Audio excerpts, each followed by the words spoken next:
Middlesex County Championship fixture. Oxbridge. And it is fantastic to see our members and fans back at the Uptonsteel County Ground. We look to see your photos online, so make sure you tweet us and tag us at the club at Leicestershire CCC. It will show There's yours in Oxbridge for Middlesex. There we yeah, it's funny that, isn't it? Because he's into Uxbridge was the big one for Classic action returns in June. The Leicestershire County.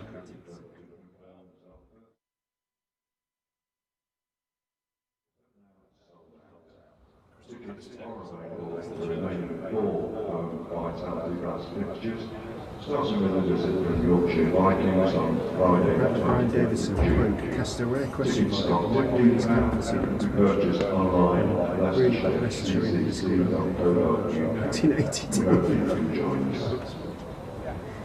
You can also catch our England women superstars in action at the Uptonsteel County Ground later this summer, as they take on New Zealand in a day-night one-day international on Tuesday the 21st of September. Yes. Tickets are now on sale and can be purchased via our website or by calling the ticket office. The Uptonsteel County Ground will also be hosting 2 spectacular West End concerts this year. You can enjoy an evening of Queen at the ground on Saturday the 3rd of July, or maybe you prefer an evening of Tina, which takes place on Saturday the 4th of September. Tickets to both shows are selling extremely quickly and are available to purchase via our website. Leicestershire County Cricket Club is also delighted to be hosting another outdoor cinema weekend during the school summer holidays, which will take place later weekend of the 20th to the 22nd of August. Family classic Toy Story and smashing musical Mamma Mia will be screening, as well as a Bollywood classic. Tickets for all movies are now on sale. Also, I'd like to let you know that scorecards are available for free, and you can find them either in the Benny Park in the indoor school or in the Geary Bowl next to the manual scores.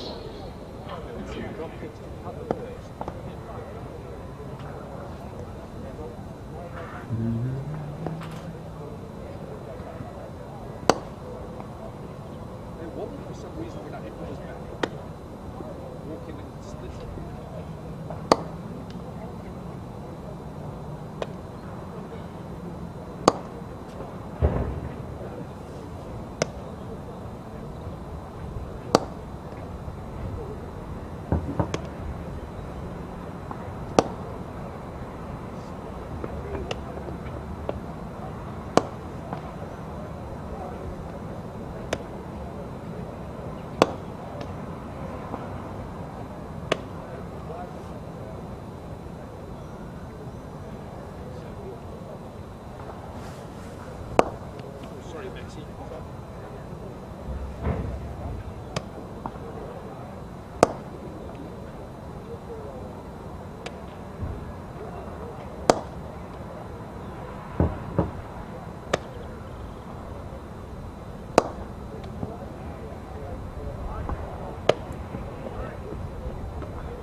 Good morning everybody from the Uptonsteel County Ground, Grace Road in Leicester. Day 2 of the LV Insurance County Championship fixture between Leicestershire and Middlesex. The two umpires heading out into the middle, and I'm pleased to be able to report that the weather is set very fair. A lot of light, high cloud around, but no prospect of any rain. Every prospect of a full day's play. BBC Radio's London and Leicester bringing you ball-by-ball commentary, as the BBC does on every ball bowled in county cricket throughout the season. Kevin Hand and Richard Ray, your commentators for the game, and the two umpires being followed out by the two Middlesex not-out batsmen, who are John Simpson, who is on 73 not out, and Tom Helm, who is 16 not out of course. Middlesex about to resume their first innings on 264.7, represents a pretty impressive recovery from the depths of 132.46, which they were when Callum Parkinson, Leicestershire's left-arm spinner, took 2 wickets in 2 balls shortly before tea yesterday. But Simpson has led a doughty recovery, and Middlesex pretty pleased with their position that they've managed to get themselves in on a pitch that is offering the bowlers of all kinds, seam and spin, a little bit of help. Not massive amount of help. Don't let us give you the impression that it's a really difficult pitch to bat on. There's just a little bit there for the bowlers. It's a little bit slow as well. But if you apply yourself in the way that Simpson has done in particular, there are runs to be made. And Kevin had a chat to John Simpson at the end of play yesterday, and he was reasonably content with the position that. Yeah, I think so. And Luke Holman had a chat with this morning. I think probably crucially what both said. Holman said he felt that it's not. I think that's the phrase he used. You don't get much value for your shots because of the slow nature of the pitch. There is seam, there is swing. The spin is there, but it's slow turn on a slow pitch. So keeping that control, I think Leicestershire kept great control yesterday. I think that's going to be key throughout the remainder of the match. Will Davis to open from the Bennett end, bowls down the leg side, and Simpson doesn't get anything on it, and a good diving take, one-handed, a long way away to his right by Harry Swindles behind the stumps. Fabulous take, young Mr. Swindles, especially after I just said keeping control and keeping the scoring rate down, starting with 4 booming buys down the leg side wouldn't have been the way. To back that up. He's not a big fella like a lot of wicket keepers, but he took off nicely there. The value of warming up. He's been flinging himself around in the outfield, helped of course by Paul Nixon, Leicestershire's head coach, a very fine wicket keeper in his time. Davis around the wicket again to Simpson, tucks him neatly off leg stump down towards long leg. Hassan Azad is down there, which gives me an opportunity to reassure Leicestershire listeners. Azad was hit hard on the hand fielding at short leg yesterday, on the back of the hand, and there was some concern, had to leave the field. Well, I'm pleased to be able to report that he hasn't got a broken bone. He is going to bat, but precautionary. He is not at first slip where he would normally be, close catching. He is patrolling the boundary, and that means swapping from long leg for the left-handed Simpson to long leg for the right-handed Helm. Batting in shirt sleeves. That's a good sign. Davis back over the wicket. Is in and bowls to Helm full. Helm waits for it and plays it firmly, but only as far as Chris Wright at mid-off, and there is no run. Took the new ball straight away when it became available yesterday, Leicestershire. So this ball 16.3 overs old now. Davis probably the pick of the seamers on his return from an ankle injury, his first game of the season. 2 for 50 he took yesterday from 19 overs, 2 for 51 now as he's in and bowling to Helm, who again is waiting deep in his crease for a fullish delivery, stroking it, quite elegantly, but only as far as mid-on. Ben Mike is the fielder there. Callum Parkinson at mid-wicket, already bowling a couple of looseners. Might just be keeping himself involved. Ben Mike leaping around as well. Might go straight to Parkinson. Would you go straight to a spinner this morning? Not sure.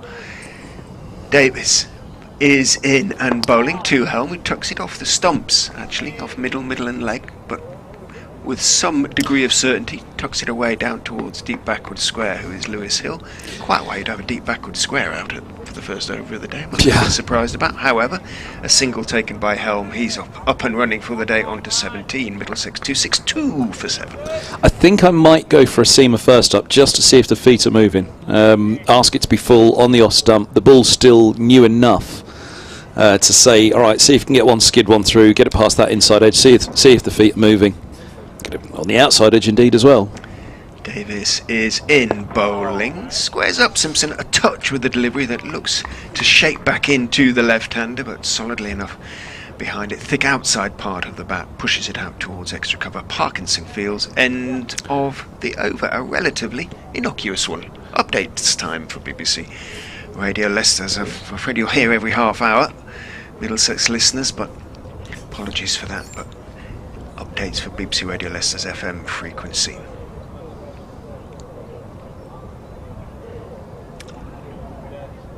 Looks like it is going to be Ben Mike, who didn't bowl at all yesterday. Interesting one. Yeah, 260 for 7 at the close of play yesterday. Middlesex, that represented a good recovery when they were 132 for 6 shortly before tea. It's a decent score on a pitch that is still continuing to offer all the bowlers a little bit of assistance. Leicestershire will need these last 3 wickets quickly. We've had 1 over so far today. 2 runs have been added to the Middlesex score. John Simpson has 74, Tom Helm 17, Middlesex 262 for 7. And here is Mike, his first over of the match. Right arm over the wicket from the pavilion end. He bowls wide outside of the off stump, and Helm cuts him straight to backward point, but on the bounce. A little surprised it's Mike, though. In terms of my reason for going for a seamer this morning would be somebody straight on that off stump on a full length, just saying, right, is the ball seaming, is it swinging, are your feet moving? And to ask Mike to bowl his first over of the match right now, you're asking him, look, to immediately get his own rhythm of this pitch and this the pace of this surface. He gets a lot of action on the ball, but yeah, and he can bowl a decent bouncer, but going up the slope.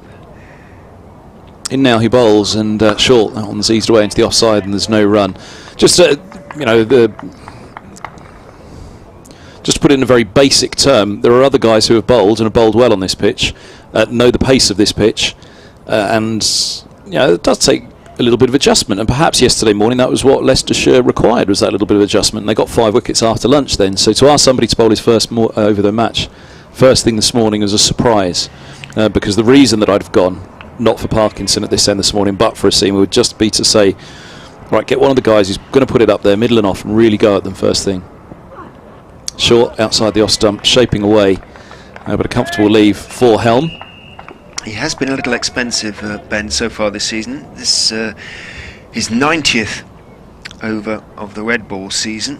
10 maidens, 7 for 391 runs, a best of 3 for 50, averaging 55.85 in terms of wickets, but economy weight is 4.39, which is a little bit on the expensive side. That's dangerous this morning for Leicestershire, I feel. But look, Mike, go and pick up 3 wickets now and settle things quickly. It's just a judgment on it, as this ball's left alone on a length outside of the off stump, holding its line, but Helm hasn't really had to play at anything yet on this over, and again, that's kind of the opposite to what my point was for not going for Parkinson.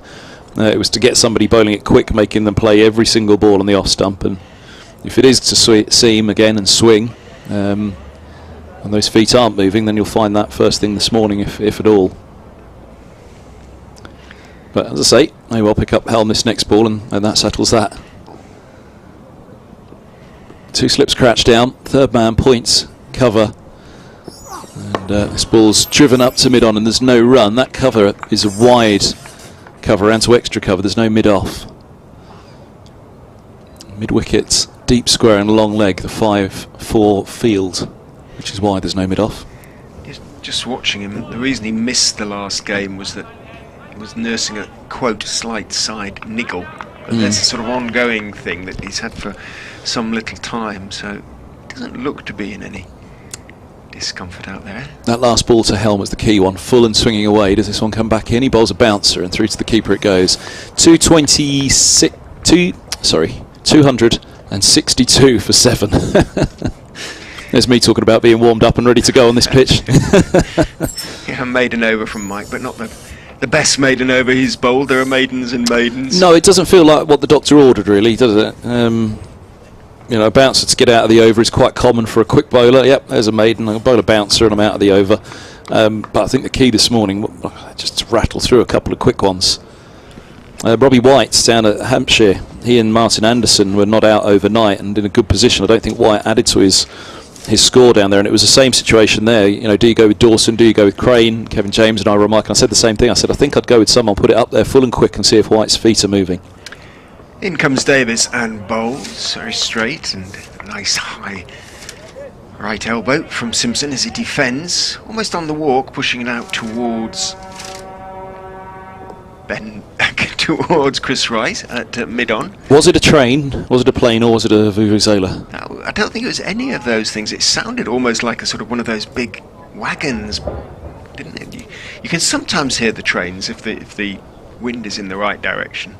The main line to London. In goes Davis, bowls, good delivery. Lovely. Just outside off stump, bounces a little bit as well, and I think Simpson had a little play at that before pulling the bat back inside the line. There's a group of bikers. Maybe this is a familiar Correct. tale, because I'd imagine that's some sort of gathering spot for them on the It is corner the out there. Outlaws. You can't see it now, but on the side of the house, Yeah. on a road going away from Milligan Road, there is their big sign, the Outlaws, with the crossed bones, and in goes Davis and bowls outside off stump, a little bit too wide that time, and Simpson let it go through the Hells Angels, but they were all there this morning with their super huge Harleys revving up. Did you hear them? They all look like Dave Fletcher from BBC. Each and every one of them. Well, that'd be quite good fun, actually. I think big fellas with little beards and things. if I've got a round off when Derbyshire are here next, I think I'll come up just to see that and see if I can get Fletch to go and mingle there and just see if he can infiltrate. You wouldn't be able to pick him out, that's for sure. Davis in again to Simpson outside off stump, a little bit short, up on his toes. Simpson forcing it out into the offside. Parkinson stops it, not cleanly, but deflects it towards his teammate Lewis Hill, who's at point. And there is no run. Hurt himself slightly as he did so, but he's all right and gets a reassuring pat on the behind from Hill. Before we were talking about White down at the Aegeus, so he came out to bat, I think 73 not out overnight. Anderson was 26 not out overnight. They both went quickly that morning. It was Holland who put it right up there, and White's feet weren't moving, trapped LBW. Davis in again to Simpson, who's driving pleasantly, but again picks out to Parkinson. Just at the moment he's not finding the gaps. He lent nicely into the shot, but it absolutely went straight to Parkinson at extra cover. No run. But yeah, I think that's the key, because you could go you could say, look, you've got 2 overs at the pavilion there, mate, and if you haven't got it on that off stump on a full length, then you're out of the attack. And you could put it on a full length leg stump, you're going to go for runs, so it's quite clear what you've got to do. Get it right up there first thing, see what happens. Davis to Simpson, who's driving again, hits Parkinson, and I mean hits Parkinson. He absolutely cracked it away, and Parkinson on the second bounce managed to make the stop and save again 4 runs. That would have rattled the advertising hoardings on the far side of the manual scoreboard. End of the over. Got away with a couple in that over, Will Davis, that is for sure. In fact, it was a maiden over. I'm not quite sure how, but it was 262 for 7. Yeah, I think Simpson easing himself in. He didn't go, even though he timed them nicely, he was just happy. It was almost a net, wasn't it? He was just like, right, just going to feel bat on ball, get the pace of it again today. And, it was a day of sunshine mostly yesterday. We talked about it being a slow track. There's a chance that the track could actually quicken up today. And I have to say, a couple that zipped through there from Davis in particular on beating Simpson. There was an element of that as Mike is in. Full down the leg side, through it goes to the keeper. There was a little noise as bat just hit pad. Helm trying to clip it down the leg side. Nobody else went up other than Mike. But yes, that'll be interesting today if it does just quicken up a fraction. We've seen the ones go past the edge for Simpson there, but equally that means it'll come onto the bat a little bit nicer as well if the bowlers stray in line and length. Jason's back in the ground. Jason tipping. Was that a drop off Ben Mike's first ball? Don't think so. Not that I detected. We'll go back and have a look. But here's Mike. He's in, bowls, and goes past the edge of Helm. That's a lovely ball. By my reckoning, that's the best ball he's bowled so far. But we'll certainly go back and have a look at that first ball. That's the line. Yeah. Morning, Springsteen, who is now picking us up nicely on the app. It had been Radio Leicester, but apparently it is now us. I think that's down to Salford sometimes. They take a moment or two too long, minute or two, on occasion half hour or two too long to get all the connections sorted, but apparently all is well now. Let's have a look. So Mike's first over would have been the 97th of the innings, wouldn't it? The 98th, indeed. 98th. The 96th was Davis at the far end. Extra slip has gone in after that delivery.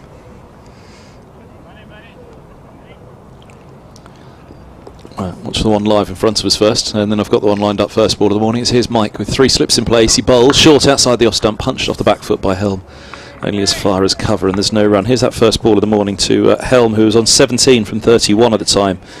Mike with 2 slips in place. Oh, I see, the cut to backward points. I think he hit it down into the yeah, ground. no, indeed. Well, there was no sense of disappointment from anybody, was there? Nobody showed any signs of. I have to admit, at first, on my commentary, I thought, has he clipped that straight to the fielder? But nobody showed any signs of disappointment whatsoever. So when you look at it, the fielder. Here's Mike in, bowls and goes past the edge. The lovely ball. Has he taken the edge? Mike thinks he has. Helm waits for the decision, and Mike has the wicket. Very well bowled. Good length delivery. Helm on the back foot, beaten by a ball that really shaped away from him. And well, where was Mike yesterday? 2-6-2 for 8 Middlesex. That was a lovely ball.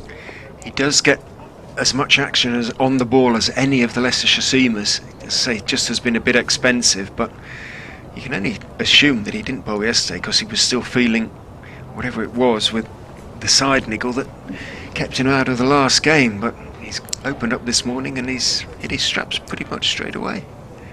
Well, if it was a drop first ball, it hasn't been too costly. Helm going for 17, which I believe was his overnight score, wasn't it? 16 was his 16, overnight score. so he added 1.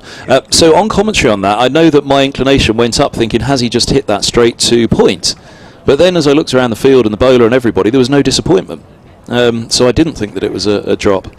We'll check that, Jason. I'll ask afterwards, or if I see somebody during. In fact, I'll ask now by a text.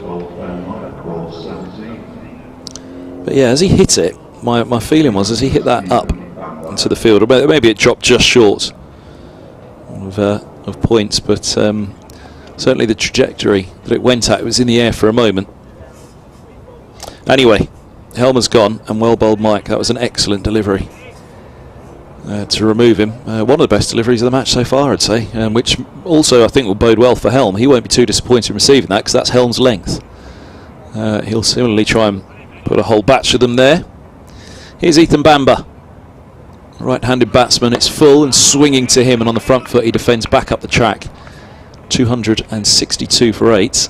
3 slips remain in place. Third man points mid-off, mid-on, mid-wicket and long leg. Now can Bamber hang around for Simpson and Middlesex? Simpson needs 26 more runs for a century. Middlesex need 38 more runs for the 3rd batting point. Be quite the job for Leicestershire this morning if they could wrap it up for 280 or so. As Mike is in, bowls full, swinging, and Bamber drives down to mid-off. Wide fielder there, as I said, extra cover, wide mid-off, comes around, slides and prevents the single. I think that's Barnes in there, is it? It is. He's just slipped and slid, and he's actually deflected across to mid-on and Chris Wright. End of the over, a wicket maiden for Mike, who's opened up with 2 maidens this morning, and a dream delivery there to remove Helm. 262 for 8. Helm caught it by the keeper, swindles off Mike for 17. Bamber, the new batsman, yet to get off the mark, and Simpson will have strike on 74. I enjoyed the way Tom Helm waited for the decision. Yes. There was no doubt in any of the Leicestershire fielders' minds, or Ben Mike. They were almost celebrating, but the umpire waited for him to stand there, didn't he? I think he was expecting him to walk. But he said, no, go on, you tell me. In goes Will Davis and bowls to Simpson, who defends, and to the offside, beg your pardon, to Bamber, and defends into the offside, and there's no run. Now, Simpson, I think, kind of that last over, he happily tapped the way to cover, didn't he? And he hit the fielder, but he was more intent on himself rather than where the ball was going. I.e., he wanted control of the ball. He wasn't worried about getting it either side of the fielder, I don't think. I think he just wanted to feel bat on ball, middle of the bat. Right, let me get in again this morning. Whether he starts to try and up his scoring rate here, you'd imagine he will. Davis again is edging Bamber just wide of Colin Ackerman. Might have got his hand to it. I think it's going to run down to the rope. It is. Harris was in pursuit, couldn't quite pull it back. Don't think that quite carried. He did get a hand to it, diving away to his left, Colin Ackerman, but I think it was sort of on the half volley when it got to him. Either way, it was a genuine edge, and Will Davis can consider himself slightly unlucky. Let's have a look. See, no, it didn't. It was about a foot short of Colin Ackerman, and it was well to his left, but it was an edge. In comes Davis and bowls outside off stump, lifts his bat over the line of the ball. That did come back in though, didn't it? I feel that came jagging back in a bit. What's perturbed you? You're missing a fielder somewhere.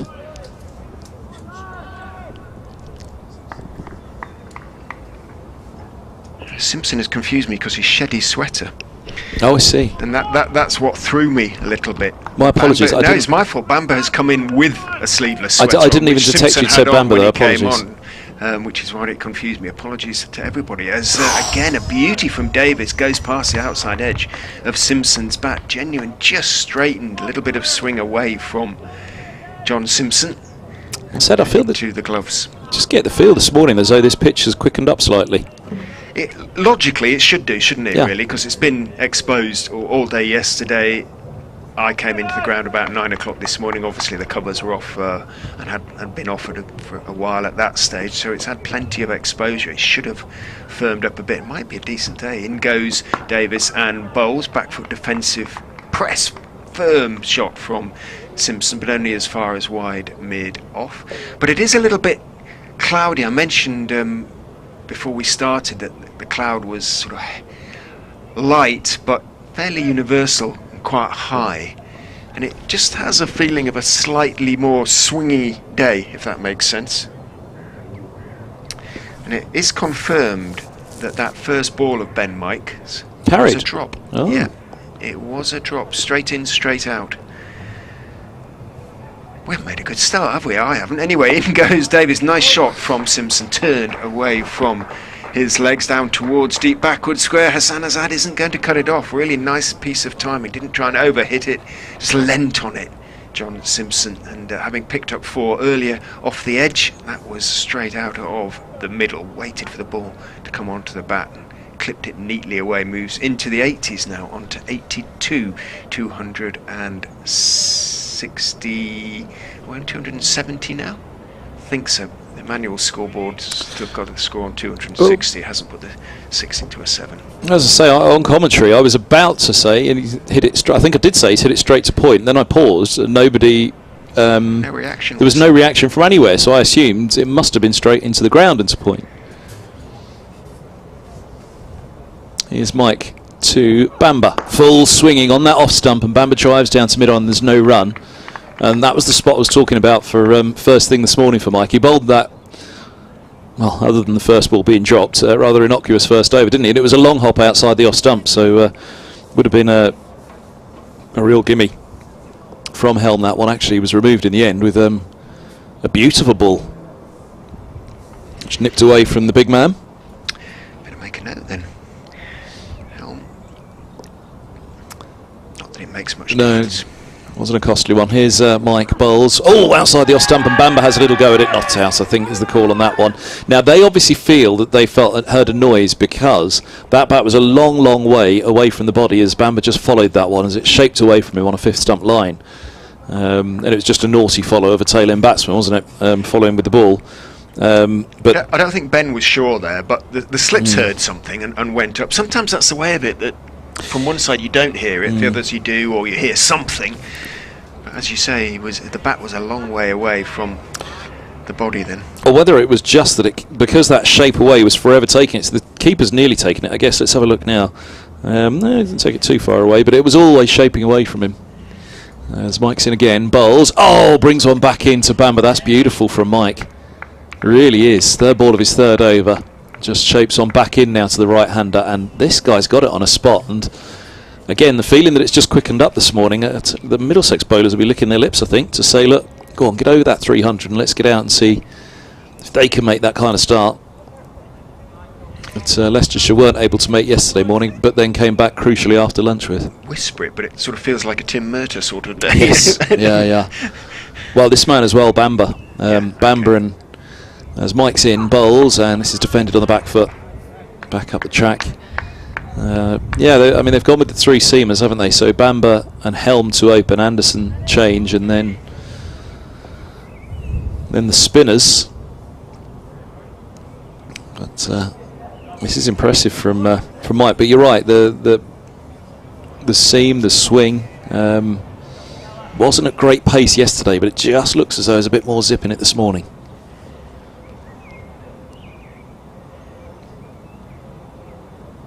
Mike, midway through his run-up, he bowls and short. This is hit straight back to him. And was that put down or was it on the bounce? It bounced a couple of feet short of him. He looked to... he came straight off the bottom. Yeah, it looked to be straight heading back straight to him, didn't it? He was caught in between a cut and a pull, wasn't he? And he ended up pulling it straight back down the ground to Mike with the toe end of his bat. But he put down his right hand, but in the end just stopping it on the bounce. Simpson's down to have a chat again, and I think Mike's bowling well enough here that Simpson might have to make an executive decision and really try and push his scoring rate. He's on 82 from 142 at the non-strikers end, and Middlesex are 20 shy of a batting point, so it's not only about his own milestone, it's about the batting point. Mike to Bamber. Bowls, and that's driven to mid-off, no run, just shaping away, wasn't it, from Bamber, and he was tentatively driving at that one, rightly so. Simpson wouldn't want him going for full-blooded drives, but with each one that causes a moment of nerve, and a moment of nerves for Bamber, I guess that probably reinforces Simpson's decision that he might have to err on the positive side now. 270 for 8 here on BBC Radio Leicester and BBC Radio London. Simpson will have strike on 82. Bamber has yet to get off the mark. And if you want to tweet us, it's at Kevin Hand BBC or at Rich M Ray. To get through to our commentary box.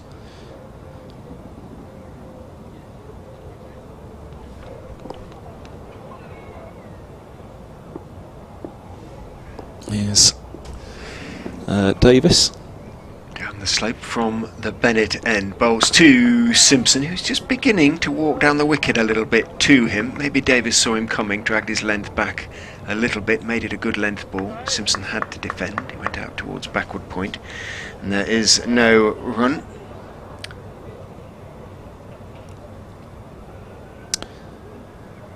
We'll check on the scores elsewhere in a moment as well. Some games advancing nicely. I did watch the Roses highlights, but the camera wasn't great actually, not as good as it is here. In goes Davis, bowls a bounce. Simpson gets in position to hook it away, but it rather loops tennis ball style high down the leg side, and in the end he pulls out of the shot, and it's taken by Harry Swindles. 25 past 11. I don't think we're still going to see Middlesex batting at 12. And if they are, Richard, then I'd suggest Simpson's on a pretty mighty score, unless Leicestershire have got some thinking to do. It feels as though they're about to set about each other here, batsman and bowler. He wants to get on with it, Simpson. It's in his body language. In goes Davis, bowls to him, tucks him away off the legs down towards backward square. He's interested in the possibility of a second, but The fielder gets quickly to the ball. Sam Evans gets his throw away. It is going to be just the one. Simpson moves on to 83, 271 for 8. Yeah, I reckon he ran that first one as much as in hope as in expectation. Just hoping that he got it fine enough of the deep backward square. Long leg down there as well. If he'd have bisected them, there would have been a chance, but it was too close to the fielder square of the wicket. That means Bamba's got 3 to face from Davis. I don't think Simpson's faced Mike yet this morning either, which would be an interesting tussle. Swings it back in a little bit to him. Davis back over the wicket to the right-handed Bambo. Goes for the Yorker. Bamba equal to it. Waits and just guides it out towards Lewis Hill at backward point. Hill, the man who put Helm down at point. 7th ball of the day. A relieved man that Mike managed to pick up the wicket of Tom Helm soon afterwards. Cost just a run. As Davis is in again to Bamba, who's driving pleasantly, and he's got that one away. Might get 3, might even get 4. It's heading up the hill towards wide extra cover, and it crosses the ropes. Ed Barnes dived across at extra cover, got close to getting there, couldn't, ran away towards the electronic scoreboard and the green seats in front of the Turner Indoor Centre. Nice shot from Ethan Bamba, went nicely into that one. Just starting to look at the scores elsewhere, and a wicket at Durham, and it's Ned Eckersley. Formerly of this parish. Yeah, he was a Middlesex boy by birth, isn't he? Yeah, I think Ealing? Yeah, correct. Davis in again to Bamba, who is beaten on the outside, leant forward in defence, bounced, went straight on into the gloves of Harry Swindles. End of the over. 275 now for 8 Middlesex. Can they get that 3rd batting bonus point? They have 7 overs still to get those 25 runs, so shouldn't be an issue in terms of overs at any rate. Apologies, Oxfordshire by birth, but he did play Middlesex second 11. But they do live down, the family live in Ealing, I believe, that neck of the woods. Okay, yeah, I'm sure that, yeah, I remember he played for one of the Middlesex clubs, and Ealing is the one that springs to mind for sure, but Oxfordshire by birth, he's gone, and Durham are, oh, they've lost another one. Durham are 79 for 8 in reply to Essex's 282. Can you imagine the excitement at Chesterley Street right now? It's looking like a 3-day game at the very most. Up in the northeast. Here's Mike to Simpson for the first time today, first time in the match, because it's Mike's first bowl. 3 overs, 3 maidens, 1 wicket. And he's around the wicket now from the pavilion end with 2 slips in place. He bowls and Simpson cuts hard in front of points, and he moves to 87. Middlesex 279 for 8. This is going to be the interesting matchup, I fancy. That's a lovely shot. Yeah. Just up on his toes. Again, he doesn't really try and hit anything too hard. It was all about timing, placement. He's a strong man, so that bottom hand that he's got, he doesn't have to go at it too hard. Once that bottom hand connects, whether it's a cut, a pull, or even indeed a drive, because he plays it so much with the bottom hand, he doesn't have to go so hard at it, because it's just a firm, as long as the timing's there, it's a really firm connection, which is in contrast to what we were talking about with Adam Gilchrist yesterday, wasn't it, that he used to bat with a squash ball in that bottom glove. As this one's short and no ball called. Simpson thought about rocking back to that one at first, didn't he, I think, and working it to the onside. In the end, he respectfully adjusted and pushed it down to mid-off. The no ball takes Middlesex to 281 for 8. But yeah, he's almost the opposite of the technique that Gilchrist was attempting. And trying to get away from that really strong grip on the bottom hand. But yeah, it was lovely timing, it was effortless, and just suggests that again, the pitch has quickened up slightly as this ball comes angling back in from around the stumps again. Mike to Simpson, he defends into the onside. Mid-on collecting. 13 more for a Simpson century, 19 more for a Middlesex 3rd batting point, which will only just be brought up inside the allocated 110 overs for the bonus points. So the 9th wicket in play as well here for Leicestershire in that time. So there's still 6.5 overs. It should be okay, shouldn't it? Yeah. For who? Here's Mike bowls, and this comes back in inside edge onto the pads, rolls away. into the offside, just fizzing on the back foot for Simpson. Half-hourly update coming up for BBC Radio Leicester.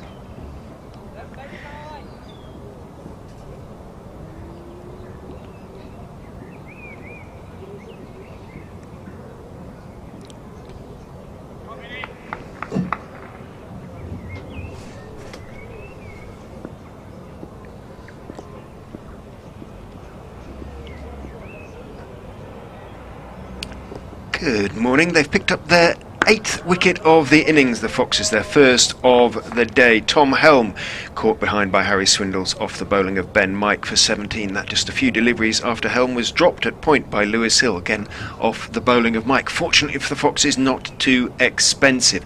John Simpson is still batting beautifully though he's on 87 not out. He's been joined by Ethan Bamber, who's on 4 not out. 281 for 8. Middlesex, Leicestershire need another wicket for their third and final bowling bonus point, but more to the point, they want to get out there batting as soon as they possibly can. Middlesex 281 for 8.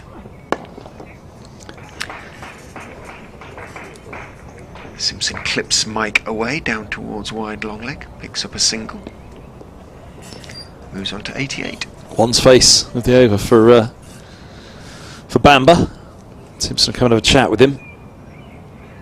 And as much as he'll trust Bamber at the moment, Simpson, the problem is when you're 8 wickets down, it's only 2 deliveries and the innings is over, and you can watch that all from the non-striker's end. So just 1 ball to face of this over. Oh, it's 2 indeed, because there was a no ball, wasn't there? No, it is. It's 1. He has bowled that 5th legitimate delivery, and here he comes to Bamber.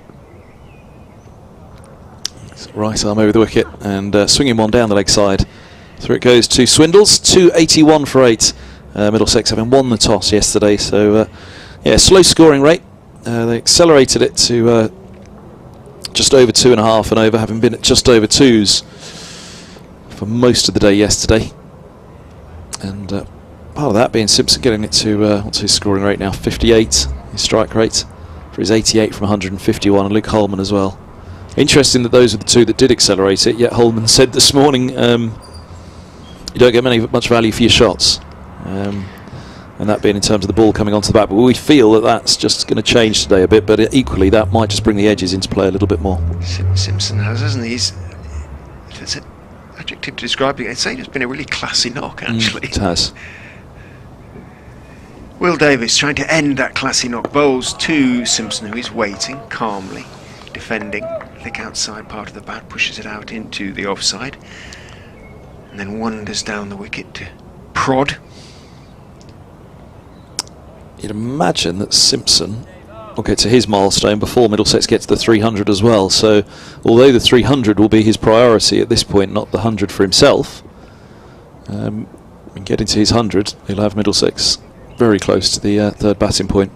Davis in again. That one's on towards middle and leg, and slightly short of a good length. Simpson on the back foot just defends, strokes it out towards mid-wicket, picked up by Ed Barnes, handed to Chris Wright.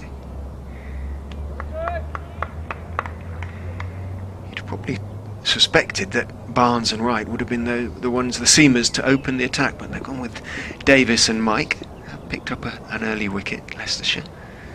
Want another one quickly. In goes Davis. Bowls short outside off stump. Simpson gets in position to pull it away.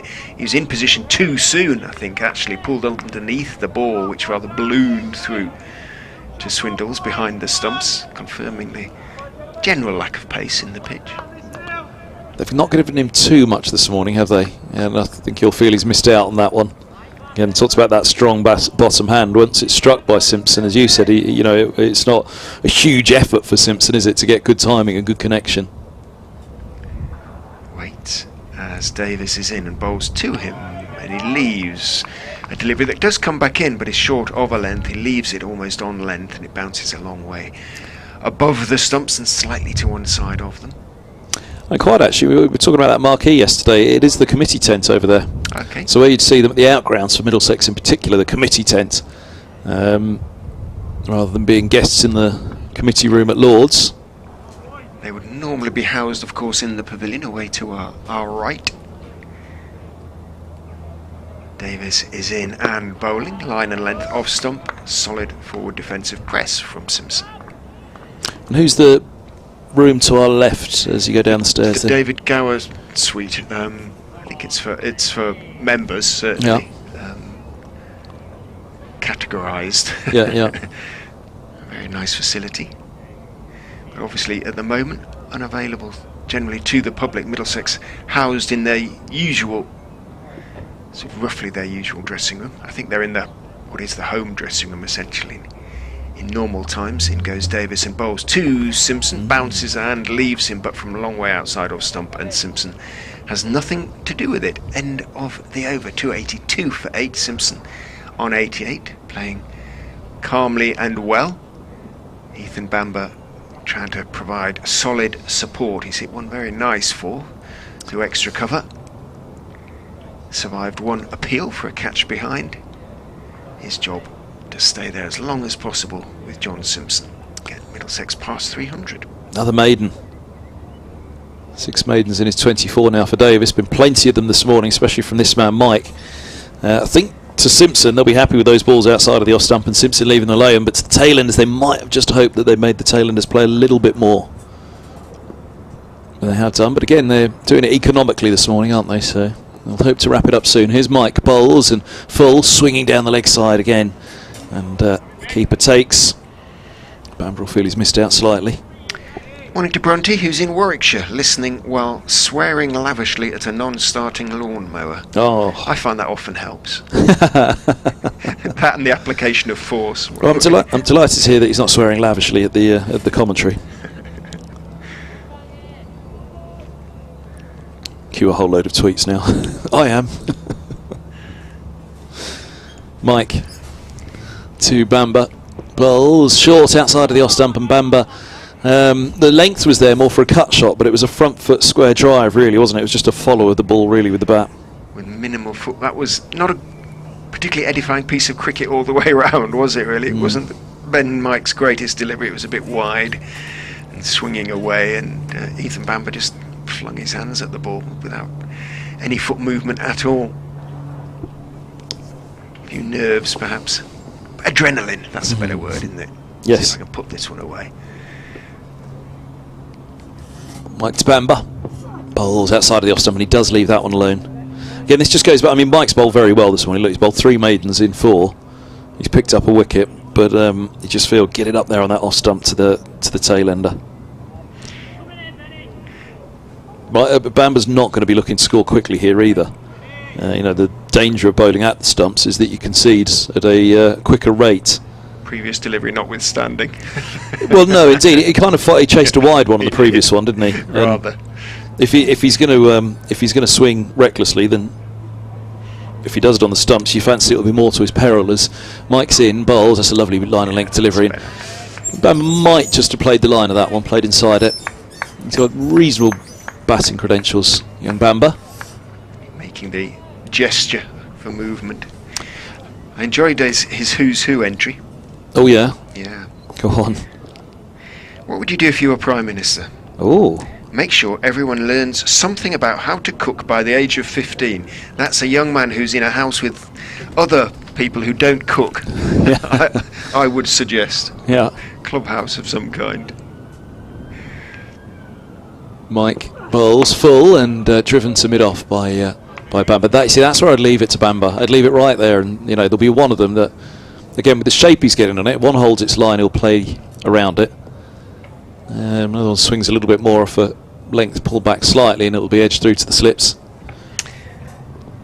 The strangest thing he's done during lockdown, playing with Lego. He's a great chap, Ethan Bamber, he really is. A lovely chat with him the other evening. Best regards to his family if they're tuned in as well. So here's Mike. Bowls, length ball outside of the off stump, it's left alone. Through to the keeper. 282 for 8. 106th over of this innings, I think. 26 overs on this ball, and still doing plenty on the second morning. And just doing it a little bit more pace, you fancy, as well. 282 for 8. 18 needed off 4 overs for Middlesex, and a wicket in those 4 overs for Leicestershire. In both cases, to move on to 3 bonus points in the innings. The gel being applied. Ben Mike 5 overs, 4 maidens, 1 for 7. It hasn't quite been that sort of spell. It's been a good spell. There's been a few wide-ish ones, but that's what you get with Ben. And he does have the ability. He's a wicket-taking bowler by and large. Just occasionally he can break games open because he gets a lot of movement on the ball. And a very promising young batsman as well. 74 last time out. Leicestershire very much see him as the all-rounder of the future. Hopefully the present as well, as he's showing in this game. That partnership card for Middlesex had that 50 opening stand, didn't it? And then all the way through to the 90 between Holman and Simpson. Extraordinary innings, wasn't it? Extraordinary day, as you said. It was almost sandwiched, wasn't it? Davis to continue round the wicket. He bowls to John Simpson, very straight, and Simpson just leans forward, plays it back down the pitch to Will Davis. Had a chat to him last night. Said it was a strange feeling, he said, hearing a crowd reacting to things that were going on, and if you took a wicket or whatever, then hearing the vuvuzela, and unfamiliar feeling, obviously. But a pleasant one as well, and more people coming into the ground. A good sprinkling in the seats as Davis is in. Bowls to Simpson, mid-wicket, clipped away, full. Is Evans going to get there? Puts in the dive, does get there. Really good stop by Evans, saves 2 runs. Angled his run across towards deep mid-wickets. Dive, stuck out his right hand and managed to hang on to it about 10 yards inside the ropes. And general round of applause from the crowd and his teammates. Simpson into the 90s though now, on 290. Loving the commentary, gents, says Dan Whiting. Here's to a Simo century. He deserves one, he's played beautifully. Davis is in, bowls to him, good delivery just outside off stump, bounces and leaves him, but well played by Simpson in that he didn't play it, lifted his bat over the line of the ball. Crow wanders onto the outfield, youngish bird, judging by the size of it in front of us. Ethan Bamber waving at the dressing room. I want to get rid of my jumper, he's saying. And it's a lovely day, actually. It's not cracking the flags or anything like it, but it's a really pleasant day down here at the Uptonsteel County Ground. In goes Davis and bowls on off stump. Simpson leans into it, but he's not quite at the pitch of it, so he has to check any inclination to drive. Plays it firmly, but only as far as Ben Mike at mid-off. Saw a beautiful thrush when I went out for a run this morning. You don't see many thrushes these days, but a song thrush. What's seen off the thrushes? I don't know, to be honest. It's like quite a few of the birds, like you don't see many sparrows or starlings and things like that anymore, do you? Well, there was one which I think one of the hawks was making quite the comeback, and I wonder if that's meant the diminishment of others. Third slip has gone in. Marcus Harris as Davis is in, bowling to Simpson, who pushes slightly wide of Ben Mike and calls Ethan Bamber through for a single. Mike had a few yards to make to his right, picked up and made as though to hurl the ball at the stumps, realised there would be no point in so doing. Simpson, having made his ground, comfortably moves on to 91 to 85 for 8. I think we're going to be in for a cracking day today. The fact that Leicestershire have just brought in a 4th slip to a guy who's in the 90s, having not deployed a 4th slip all day yesterday, it suggests that they too recognise this pitch has quickened up a bit. And they've gone past the edge a lot this morning. Davis back over the wicket to the right-handed Bamber bowling. It seems back in. Bamber though solidly behind it, pushes it away into the leg side. Again, minimal foot movement, not much foot movement anyway, but he's doing a good job, the number 10 at the moment, holding his end up. He's faced 19 balls for his 4 runs, 285 for 8. But that does mean for a Leicestershire batsman, if they can get in, see off the new ball. This is a new ball Leicestershire bowling with this morning. It's 27 overs old now.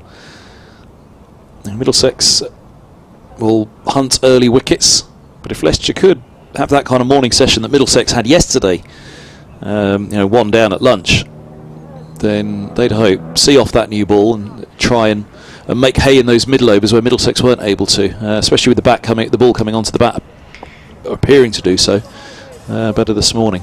15 runs off 3 overs. It's beginning to get close, isn't it? 15 runs. Oh, yes, it is. Yeah. Well, there's only 25 runs scored in 46 minutes now for the fall of 1 wicket. Here's Mike to Simpson. 2 slips in place.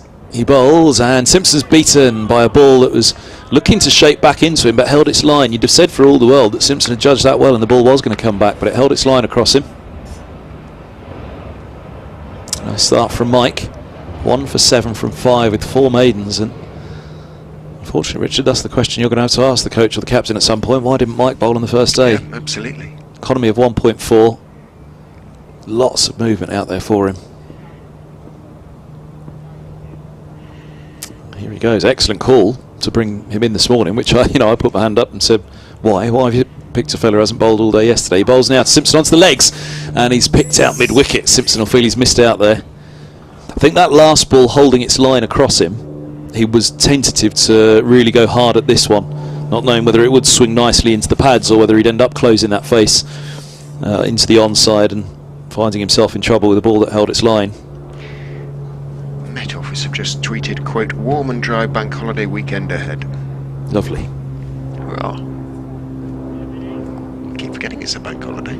Yes. Start of half term, isn't it, as well? Here's Mike bowls to Simpson. Brilliant line and length again. Simpson defends into the offside and no run. You have to think that Simpson's perhaps putting these 15 runs out of his mind as well now. He's saying, look, there's a bigger picture here than the batting point, which is just try and keep going. Get up not just to 300 but well beyond. Certainly the way he's playing it at the moment, but whether he changes his mind, whether he's waiting for that loose ball, which he hasn't received from Mike so far. He'll certainly be thinking about the single now towards the end of the over. 3 balls to go of it. Mike's in, bowls. A lovely line and length again, holding its line across the left-handed Simpson, who's defending on off stump. Through it goes to Swindles. As you say, is the line. Morning, Gary Bailey. Morning, Gary. Amused that the Gowers, he thinks it's been downgraded to a tent. It's, I know, yeah, well, still a pretty good view from the marquee. I think it's a bit better than a tent. Oh. A very good tent, anyway.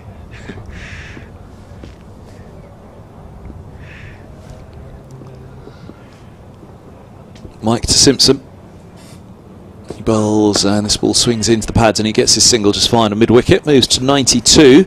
Middlesex 286 for 8, with 1 ball to come with the 108th over. So Leicestershire thinking about that for bowling points as well. Certainly wouldn't have said that at tea time yesterday with those 5 wickets falling in between lunch and tea, that Leicestershire would be scrambling for that final bowling point midway through the morning session of the second day. Mike to Bamba. 3 slips crouched down. Right arm over to the right-hander. He bowls now. It's swinging and edged and taken. A fine catch by Swindles. That's the length really for the tail-ender. Just up there on that off stump, nipping away. And Simpson was playing down the line of it. It's the bowling point grabbed for Leicestershire with the 9th wicket to fall. 286 for 9. Wonderful, wonderful grab by Swindles behind the stumps as well. It was a great grab, diving away low to his right, almost in front of first slip. When Tammy scooped it up, may or may not have carried otherwise.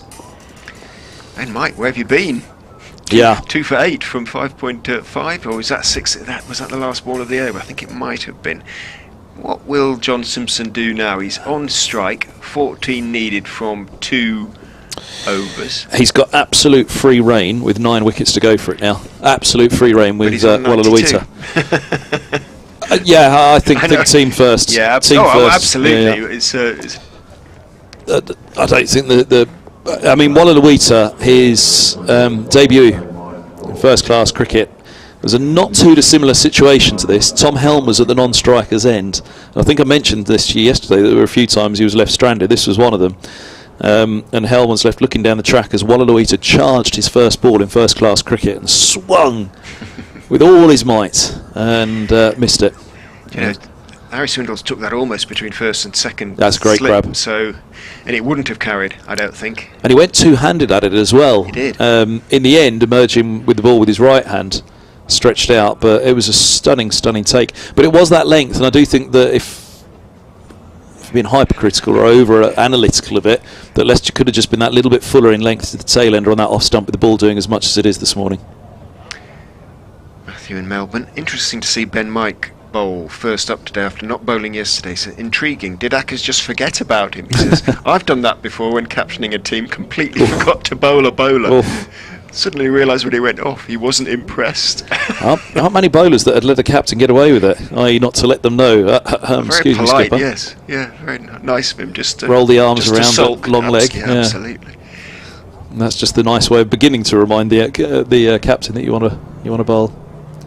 286 for 9 here at Grace Road. And they have taken Will Davis out of the attack and gone back to Chris Wright to bowl to John Simpson. In he comes and bowls. Simpson gets a full delivery on his toes, clips it away towards mid wicket once again. He's done it a few times this morning, can't quite get it past the fielder. Ed Barnes dives away to his left, and that will have scraped his elbows a little bit because he dived on the mat that is covering perhaps what will be the wicket for next week against Gloucestershire. It's either that one or the one 2 strips away to the left as we look out on the ground. Get the feeling something's going to be unleashed from Simpson in a moment. He's got 11 balls left. In he goes, right, and bowls. And that one he has worked away through mid-wicket. Evans should get there, cuts it off, picks it up on the full. They turn slipped for the second, as you say. The number 11 lost his footing, but he did manage to make his ground. It's a long throw from out there from Evans. It's a good 70 metres, despite the fact he was 10 yards inside the ropes. It wasn't the most accurate throw, so Walawita made his ground comfortably. Do you want to tell BBC Radio listeners about this young man? Because it's an extraordinary backstory, isn't it? A little bit. I know he's going to bowl a lot, and you'll get a chance to do so, and Radio London listeners will be familiar with it, as in goes Wright and bowls onto the legs of Simpson, turned firmly, but only as far as mid-on. Yeah, Walawita, amazing story really. He's born in Colombo in Sri Lanka, 22 years of age now. It was forgive me if I've got the year wrong, 2005 Indian tsunami. Yeah. His family were at a beachside restaurant. His dad apparently heard a rumble, went outside, had a look, and ran back in and said, "Run." Wright is in, bowls to Simpson, straighter this time. Simpson just strokes it out to mid-off. And ended up picking up a then, what would he be, 6-year-old Tilan Walawita, and running with him to safety, which terrifying experience in the tsunami. And they were escaping the tsunami that day. And his dad apparently just heard the rumble and knew what was coming. They got up to high ground, didn't they? They managed to clamber up a hill. There was an interesting article about him at the start of the season. I think it was on Cricket Info, I may be wrong. And he becomes qualified this year. Actually, I should double check whether actually he's playing as an overseas in this game, because it could well be that Middlesex are playing 2 overseas. He qualifies as English this year. Wright is in, bowls outside off stump. Simpson lifts his bat over the line of the ball. 12 needed off 7 balls. 2004 it was, my apologies, the Boxing Day tsunami. But yeah, arrived in England 10 years ago. I think that's the qualification period, 10 years, isn't it? It's a 12-year-old, he's been with Middlesex for 8 years, and has been I think it's Potter's Bar is his club, where he's been a really popular and successful figure. Drive from Simpson to a fullish delivery outside off stump, but again only as far as mid-off. End of the over. 1 over remains of the 110, that is, allotted for bonus points, and Middlesex remain 288 for 9 with Walawita on strike. This is danger time for Simpson and Middlesex with Walawita on strike. With all due respect to him, the guy could come off. He hit a stunning cover drive at Lords and then nicked off the next ball. I think I called him Brian Charles Walawita in that game when he hit that cover drive. It was a sumptuous cover drive with incredible backlift on it and that Lara-esque swing down through the ball and carve it away through the covers. His hero is Kumar Sangakkara. Oh, well, there we go. There you go, as you say. Leicestershire. Don't know how much they've seen of him or know of him. They've got 3 slips to the young left-hander. Somerset nicked that tweet the next day and called him Brian Charles Leach when he hit a cover drive and put it out on Twitter. I meant to have a word with my mate Ben Warren down there. Here's Mike, he's in, bowls to Talan Wallaluita. It's defended back up the track. I nearly called him Kumar Sangakkara there for a moment. Middlesex wish. Very solidly, didn't he? He stayed in line. But he did. Look, the thing about Wallaluita, which was so frustrating about that charge down the wicket, is he clearly knows one end of the bat from the other. Now, in terms of scoring the 3rd batting point here, that's gone, I think, really, for Middlesex, unless he can get a single here. according to Who's Who, he does qualify as a local player.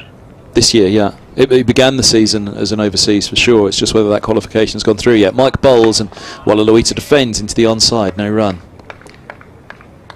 Someone at Middlesex tuned in might be able to tell me. He's a left-arm spinner by trade, essentially. But like all first-class cricketers, is required to bat and applies himself to his batting. Got well in line with both those first 2 deliveries faced. Mike to Wallaluita, bowls, that's full, and resisted by Wallaluita as he pushes defensively up to mid-off, and there's no run. Looks like Middlesex have simply abandoned the 3rd batting point, yeah. Batting point. Whether that was said to them this morning by the coach, I don't know. Whether they said it, he said, look, if you get there, you get there, yeah. And again, because again, overnight, if we cast our minds back to yesterday, it was the ball wasn't coming onto the bat, and that Luke Holman quote, you don't get much value for your shots. However, today the ball does seem to be zipping around a little bit more, but at the moment, to the benefit of the bowler with a newer ball in hand. So it hasn't really been there. They've bowled exceptionally well. Leicestershire, very tight lines and lengths. It hasn't been there for Middlesex to hit. Mike bowls short and ducking underneath it, Wallaluita. 2 balls to go with the batting point in play. Batting points for Middlesex over the years have been quite the frustration, the lack of them. 2nd innings side for I many years. suppose in the context of where both sides are in the table, and generally it's about the win, isn't it? So it doesn't matter too much 1 point here. No, it's just a shame to get so close, really. It's the irony of it, and also further the irony of it. This year, Middlesex have been a 1st innings side. Their problems have always been 2nd innings collapses, 3rd innings wobbles, or 3rd day wobbles. 288 for 9. 2 balls to go this over. 3 slips crouched down behind the left-handed Wallaluita. Mike remains right arm over. He bowls and gets a bit of bounce on that one. Ball that looked as though, again, the shape of it out of the hand, you think it's coming back into those ribs. It just seemed on pitching as though that one straightened on Wallaluita, and he played it well. Dropping away harmlessly into the offside. He's got 1 to survive this over now, before Simpson can have strike again on 94.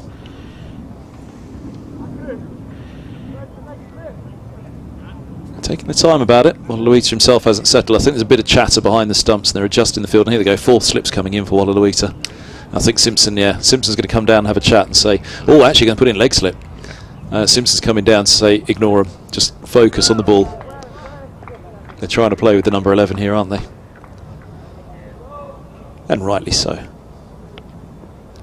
2 for 8 from 6.5 from Mike this morning. He bowls now, and this is full, swinging onto leg stump, and it's turned into the onside. The single is rejected as mid-on goes around to mid-wicket. 288 for 9 Middlesex. Simpson 94. Wallaluita yet to get off the mark from 6 patiently played out deliveries.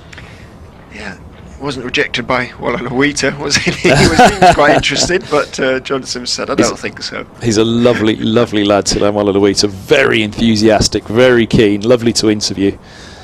Desperate to do well, desperate to impress. So wish him all the best today as well.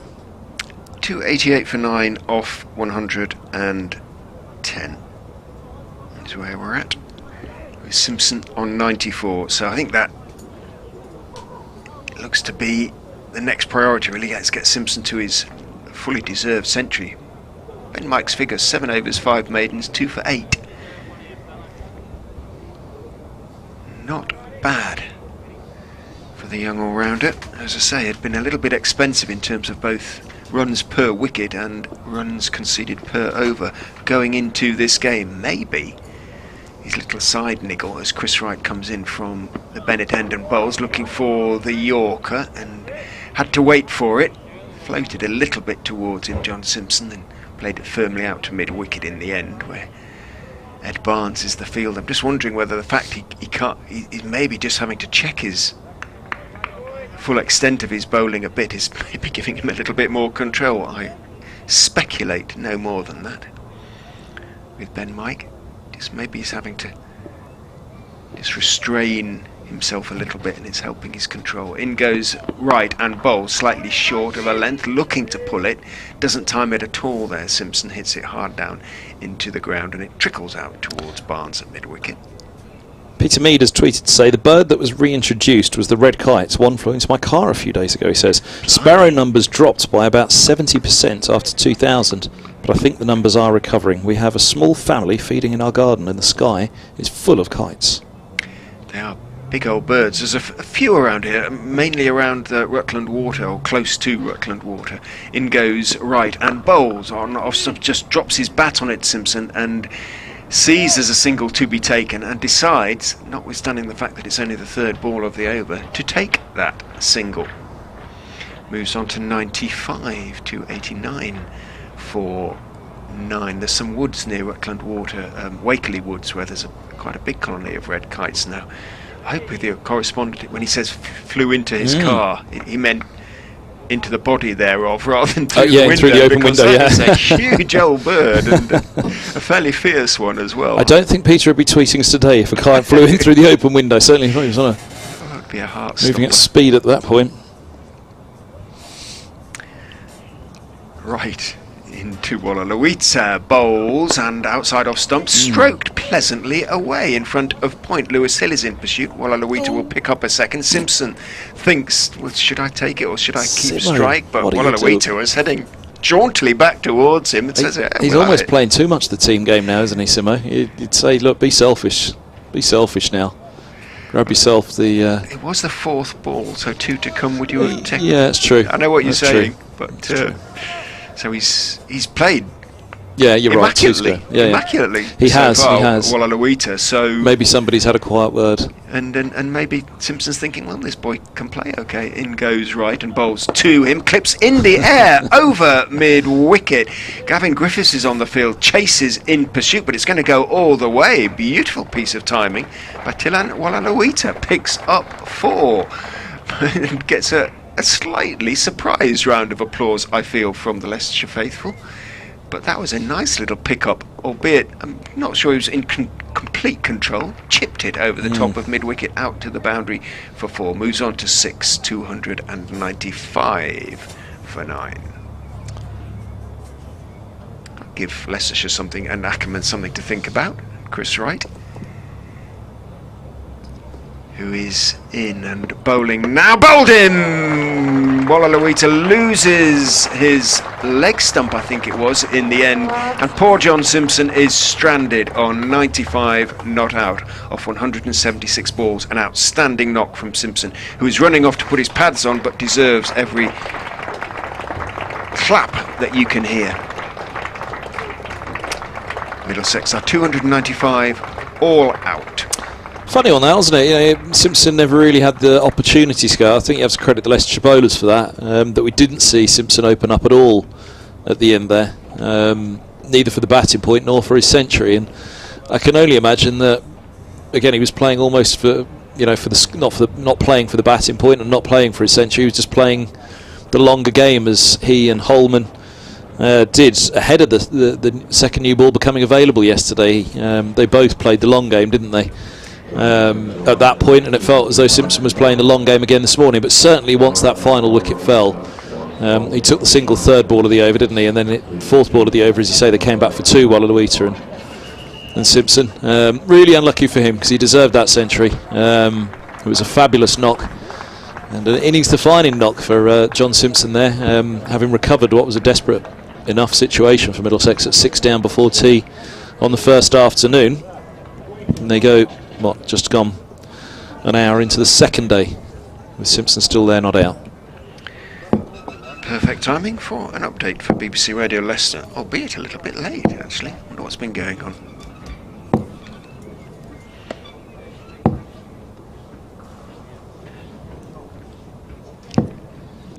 As you come to me, Leicestershire have just bowled Middlesex out. They've taken their last 3 wickets. Middlesex had resumed this morning on 260 for 7. They're all out for 295. Ben Mike picked up the first 2 wickets, those of Tom Helm and Ethan Bamber.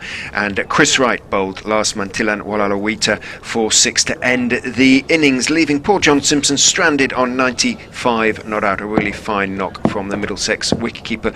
Leicestershire will be pleased with that, having picked up those 3 wickets quickly. They've picked up a maximum 3 bowling bonus points. They now want to go big on a difficult wicket that is helping the bowlers a little bit. They need to really apply themselves with the bat and build a first innings lead, which is about to start with Middlesex having been bowled out for 295.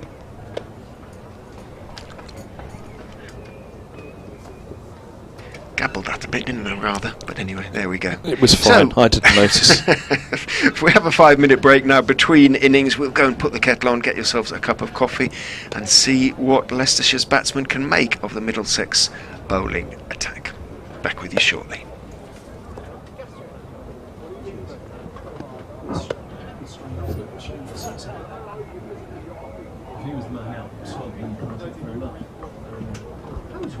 Just nothing seemed to. He picked the fielders a few times. He was a bit unlucky with a few that he tried to slip away, but I think it was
some final statistics on the Middlesex innings, everybody.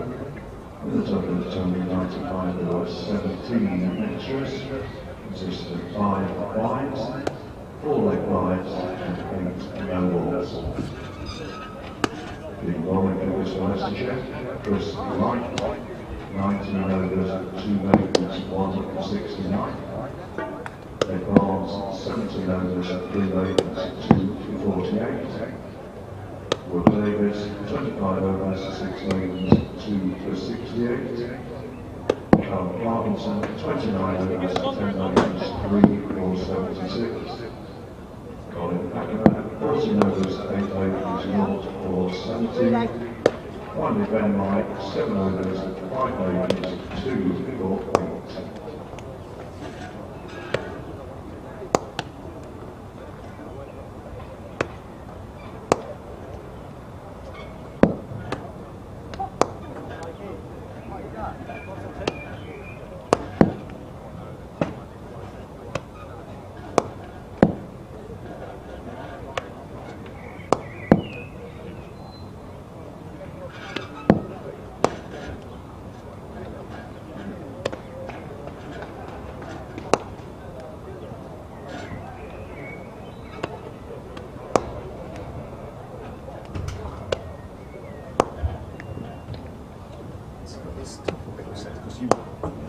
So many people automatically associate them with the likes of Surrey and think, oh yeah, money bags and all that sort of stuff.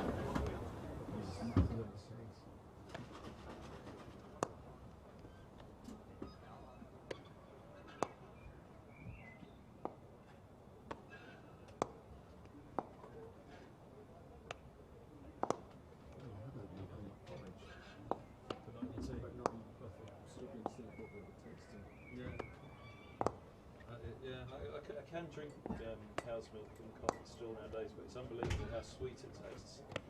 That one actually is quite nice. Well, Well, the difference being some are a lot more sweeter than the others. That one is unsweetened, so it's not full of added sugar. oh, you'd never, no, sweetened. Yeah, it's not sweetened. However, it does have some natural sweet taste that the others don't.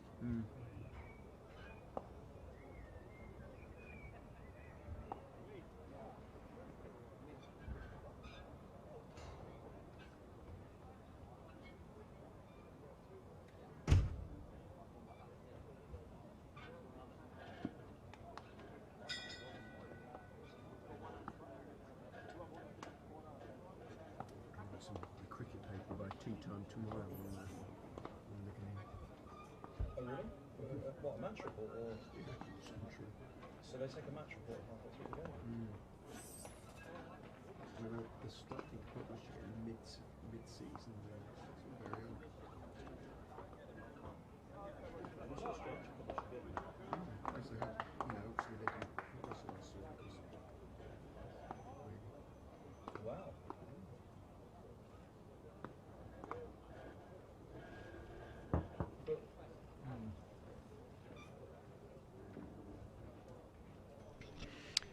Good afternoon. Just from the Uptonsteel County Ground, again, resumption of second day, first session of this LV Insurance Championship fixture between Leicestershire and Middlesex. Leicestershire about to start their first innings in reply to Middlesex's first innings of 295. They added 35 runs to their overnight score of 260, but lost their last 3 wickets in so doing, leaving poor John Simpson stranded on 95 not out. An outstanding innings from the Middlesex wicketkeeper, who's out there at the moment, having followed the 2 umpires out to the middle, and the Leicestershire opening batsmen are still awaited. Here they come, it is Hassan Azad, happily not having suffered a broken hand yesterday, which there's some concern about when he was hit by a fairly full-blooded pull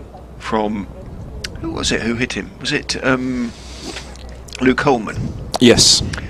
Hit him on the back of the hand, a full-blooded sort of sweep.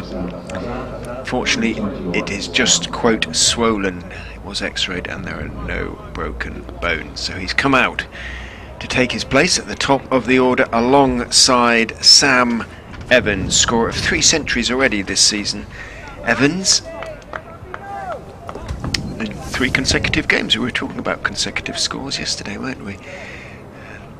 7 consecutive 50s in his first 7 tests for Peter Hanscom. And that was the context.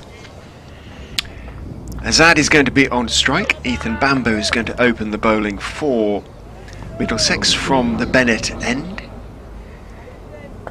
In lovely sunny conditions now. The cloud is beginning to break up a bit, but it is reasonably humid. Bambo might get a bit of swing as he comes in and bowls to Azad, pushes it across the left-hander, who allows it to go through to Simpson behind the stumps. A busy, bustling run from Bambo down the slope. Derek Gravel says, brilliant innings by Simpson, but I was bemused by the Middlesex tactics, felt they should have reached 300. The Void says, oh no, bad luck Simo, still a red inker for the stats, well batted JS and Middlesex. Good score on this, do you think, Kev? I think we do feel it's a pretty decent score. Certainly not a bad score. No. Let us see as Bambo goes in and bowls to Azad, again pushing it across the left-hander, a little bit wider this time, and again Azad has nothing to do with it.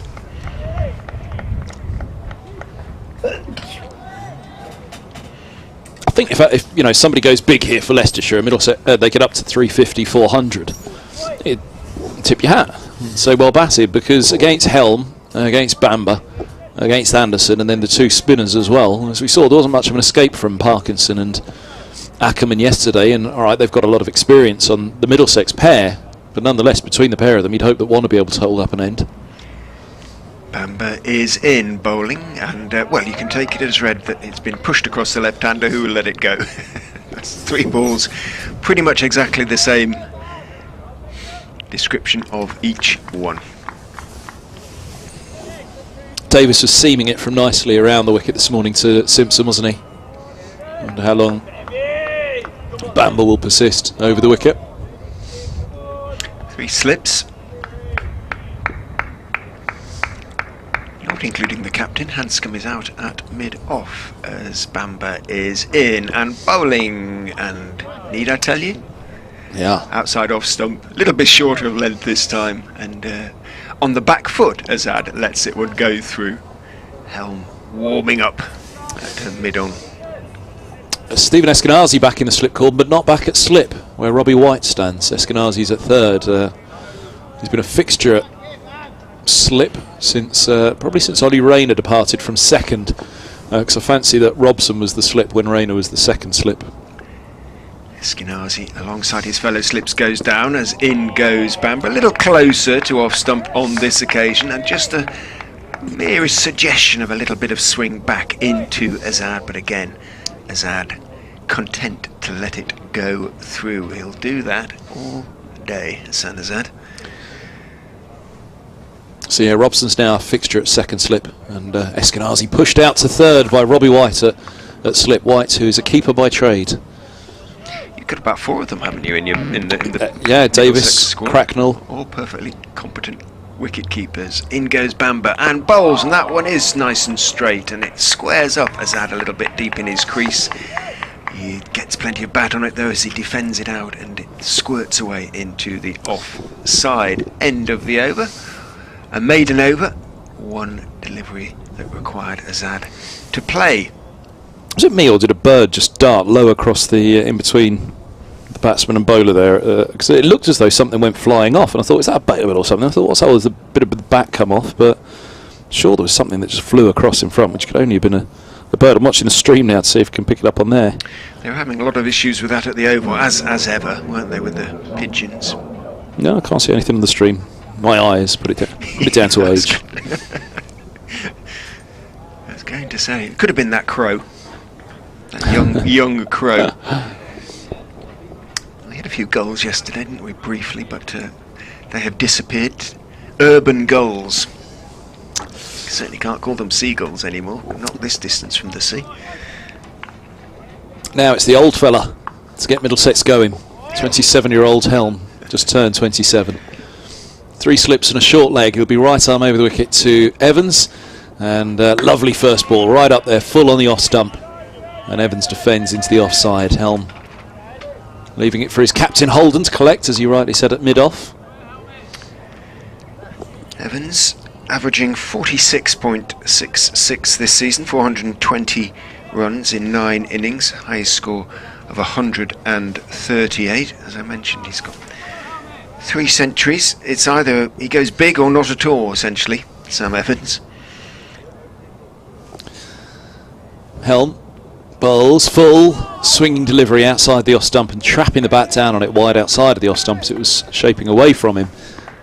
Evans gets a thick inside edge which runs down to long leg. That would have been a horrible way to go if wide outside the off stump, digging out a 5th, 6th stump Yorker he played on.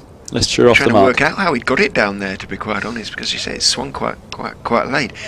Sam's scores this season, Sam Evans that is, 3 and 8 against Hampshire, 138 and 22 against Surrey.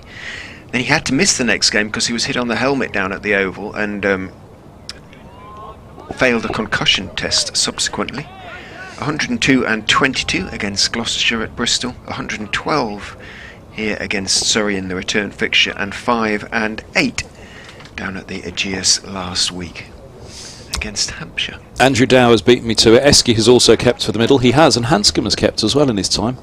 A team of wicket keepers. His Helm bowls short outside of the off stump. Left alone through to the keeper by Assad. Anybody hasn't kept wicket on Middlesex side? Tom Helm, I suppose. Ethan Bamber, perhaps. I can imagine Gubbins with the gloves. You can? Yeah, chatterbox he'd be behind the stumps. That's probably why they don't let him have the gloves. They have to send him out to mid-wicket or cover somewhere to keep him out of earshot, or a little bit further away anyway. Here's Helm, bowls, and this is left alone outside of the off stump, on without loss. I'd love the Gubbins family chuckling at home if they're tuned in at the moment. I think, as you said, when he's batting, you can see he's always saying something, isn't he? Even to himself. Were you saying that just yesterday, or maybe about Nick? Yeah, I was saying about the determination is writ large, and the sort of grimace that's on his face all he's the grimacing, time. He's chatting to himself. There's obviously a little mantra or something there that he's saying to himself, reminding himself of things. And so you could well imagine him behind the stumps with the gloves on. So here's Helm, bowls just short of a length. Azad is over the top of it, defending 2 points. Well, those Lancastrians are piling it on against Yorkshire now, getting in a really good position. Yorkshire having been bowled out for 159, Lancashire now 136 for 1 in reply. Lancashire haven't beaten Yorkshire at Old Trafford this millennium. Wow. I.e. since but even still, mind you, years, but they're in a good position to do so this time. Helm bowls full but wide outside of the off stump, and it's left alone by the left-hander, angling through to the gloves of Simpson. One without loss. Into the second here on BBC Radio London and BBC Radio Leicester. Gorgeous down here now, isn't it? Beautiful. It is. Lovely day. What else is happening? Warwickshire 3-2-1 for 9 against Nottinghamshire. Worcestershire 3-9-3 for 9 against Derbyshire. Sussex 1-7-5, Northamptonshire 1-6-6 for 6 in reply. Tight. Sorry, 3-3-8 for 6 against Gloucestershire. Bamber bowling for the first time to the right-handed Evans. The 3 slips remain. White, Robson, Eskenazi. Otherwise, pretty conventional field.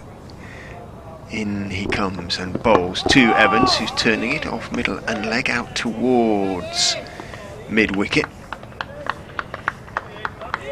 Very slowly though, comes into field and there's no run. What's the other game up at Durham, isn't it? What's happening up there? Essex already batting, Durham having been bowled out for 99 in their first innings. Bamber is in, bowls, seems back in, but tucked away off the back foot by Evans, down towards long leg. Well, Nwita comes in, left-handed throw. Evans picks up 1, moves on to 2, which is Leicestershire's score, and then examines the bottom of his bat a little critically. Yes, Essex 182 and now 2 without loss in their second innings.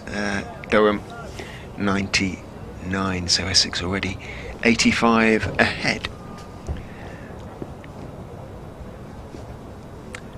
Bamber is in and bowling to Azad. Edges caught at third slip. Good bouncing delivery that might just have left Azad a little bit. Took the thick outside edge. Eskenazi pouched it straight into the midriff.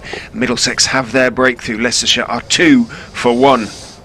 Yeah, it feels like a Bamber pitch, this one. Say Helm could have some fun on it if he can hit that length and just get a little bit of climb with the movement as well. But Bamber, that skiddier bowler like Davis, might just have a little bit of fun on this one. And the early breakthrough that Middlesex would so desperately have wanted, the one that Leicestershire couldn't find yesterday, and where Leicestershire were able to pile that pressure on in between lunch and tea, Middlesex will desperately be hoping that they can pile it on at the start of the innings. Just struggling a little bit at the moment, Hassan Azad, for form. That was a good bouncing delivery, that little bit of extra, and it found the edge, thick edge. Flew at a really nice height from the slips point of view, straight into the midriff for Eskenazi, and he was not going to let that one go. 2 for 1. Yeah, Bamber's fine young seam bowler. Really does impress this young man. We were wondering whether he'd come around the wicket. That's his 24th first-class wicket of the season, which is a pretty good return. Yeah. At 22, be better than that now. Runs per wicket taken. 100. He gets through his overs as well. 183 coming into this game, so He's a busy, bustling bowler, isn't he? he looks strong as well. He is. His tail is up now as he comes in and charges, bowls to Marcus Harris and beats him on the outside, draws Harris into playing at a shot that he might otherwise not have played, a ball that he could have left, and the Australia international lucky to get away with that one. Good bowled, young man. First time the Leicestershire crowd have seen Harris, of course. Test opener for Australia. He'll be keen to impress for the first time. Has a century already this season. In goes Bamber and bowls to him. He does leave on that occasion outside off stump. Yeah, good for Middlesex as well, bowling to a player of Harris's class. Say Helm, the senior man in this bowling attack. Bamber, the key performer for Middlesex. And Anderson, who has been given a step up to third seam in this attack, having been fourth, even fifth seamer so far this summer. But he's got good pace and will swing the ball as well. Bamber into finishes over outside off stump, again across the left-hander who lifts his bat over the line of the ball. End of the over, not quite a wicket maiden, there was that single off it to Evans earlier, but a very fine over from Ethan Bamber, in which he gained reward, the wicket of Hassan Azad. Leicestershire 2 for 1. Yeah, Marcus Harris 19-7-62 against Gloucestershire at Bristol, 101 here against Surrey a couple of weeks ago, 2 and 7 not out against Hampshire at the Ageas Bowl. Asked Sam Evans what it was like batting with him, expecting all sorts of feedback. Helm has 3 slips and a short leg as he bowls to Evans and beats him with a beautiful line and length delivery. Angling towards the off stump and straightening on the right-hander. Gorgeous shape. Yep. If he can just leave it there, there's nothing more he needs to do. And go back to that delivery that picked up Helm this morning from Mike, and it was at that point I thought, goodness me, you know, Helm will be disappointed to go, but he'll also be excited by that delivery. Some lovely movement off a length here for the bowlers, and it just feels like it's got a little bit of extra pace in it today, which at the moment feels as though it's playing to the bowlers' favour. As Helm is in, bowls a fuller ball and waiting on it. Evans brings that bat down watchfully. The ball squirts away off the outside of the bat towards points. Again, you know, we were talking about day 2 being the best day to bat, but it feels like it's quickened up to the benefit of the bowlers, because with that seam and swing that we saw yesterday, it's still doing that, but with a little bit more pace now. She's seeing it past the bat more regularly. Davis and Barnes from the Bennett end yesterday, they got it to pass the outside edge a lot, I felt. Their spells after lunch were particularly good. Helms in, bowls a little too straight on that one and just nurdled. Down to deep backward square leg for a couple by Evans. He's on to 4. All of Leicestershire's runs, they're 4 for 1.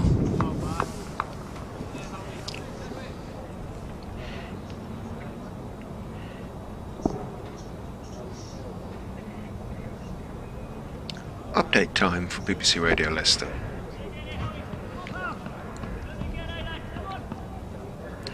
They've just begun their first innings reply at Leicestershire in reply to Middlesex's first innings of 295 all out, and unfortunately the Foxes have already lost a wicket. That of Hassan Azad got a super delivery from Ethan Bamber that took the edge of the bat and was well caught at third slip by Steve Eskenazi before Azad had managed to score a run. 2 for 1 at that stage. Sam Evans has picked up a couple of runs though.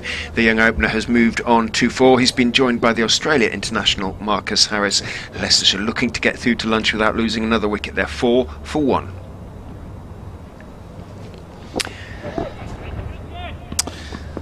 Morning to Emma Vernon on Twitter, at Kevin Hand BBC, at Rich M Ray, if you want to get through to us. Helm comes in, bowls, and onto the hip of Evans, works it away down to long leg for a single. Evans moves to 5 for 1.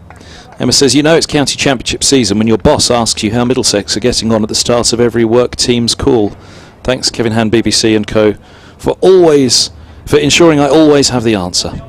Good to have you with us, Emma. I'm glad the boss sees the benefits of happy workers listening into their cricket through the summer. David Hutchinson on Twitter, get the sense from the commentary you think Middlesex have got a score well over par. Is that fair to say? Helms past the umpire, he bowls, and Harris leaves alone.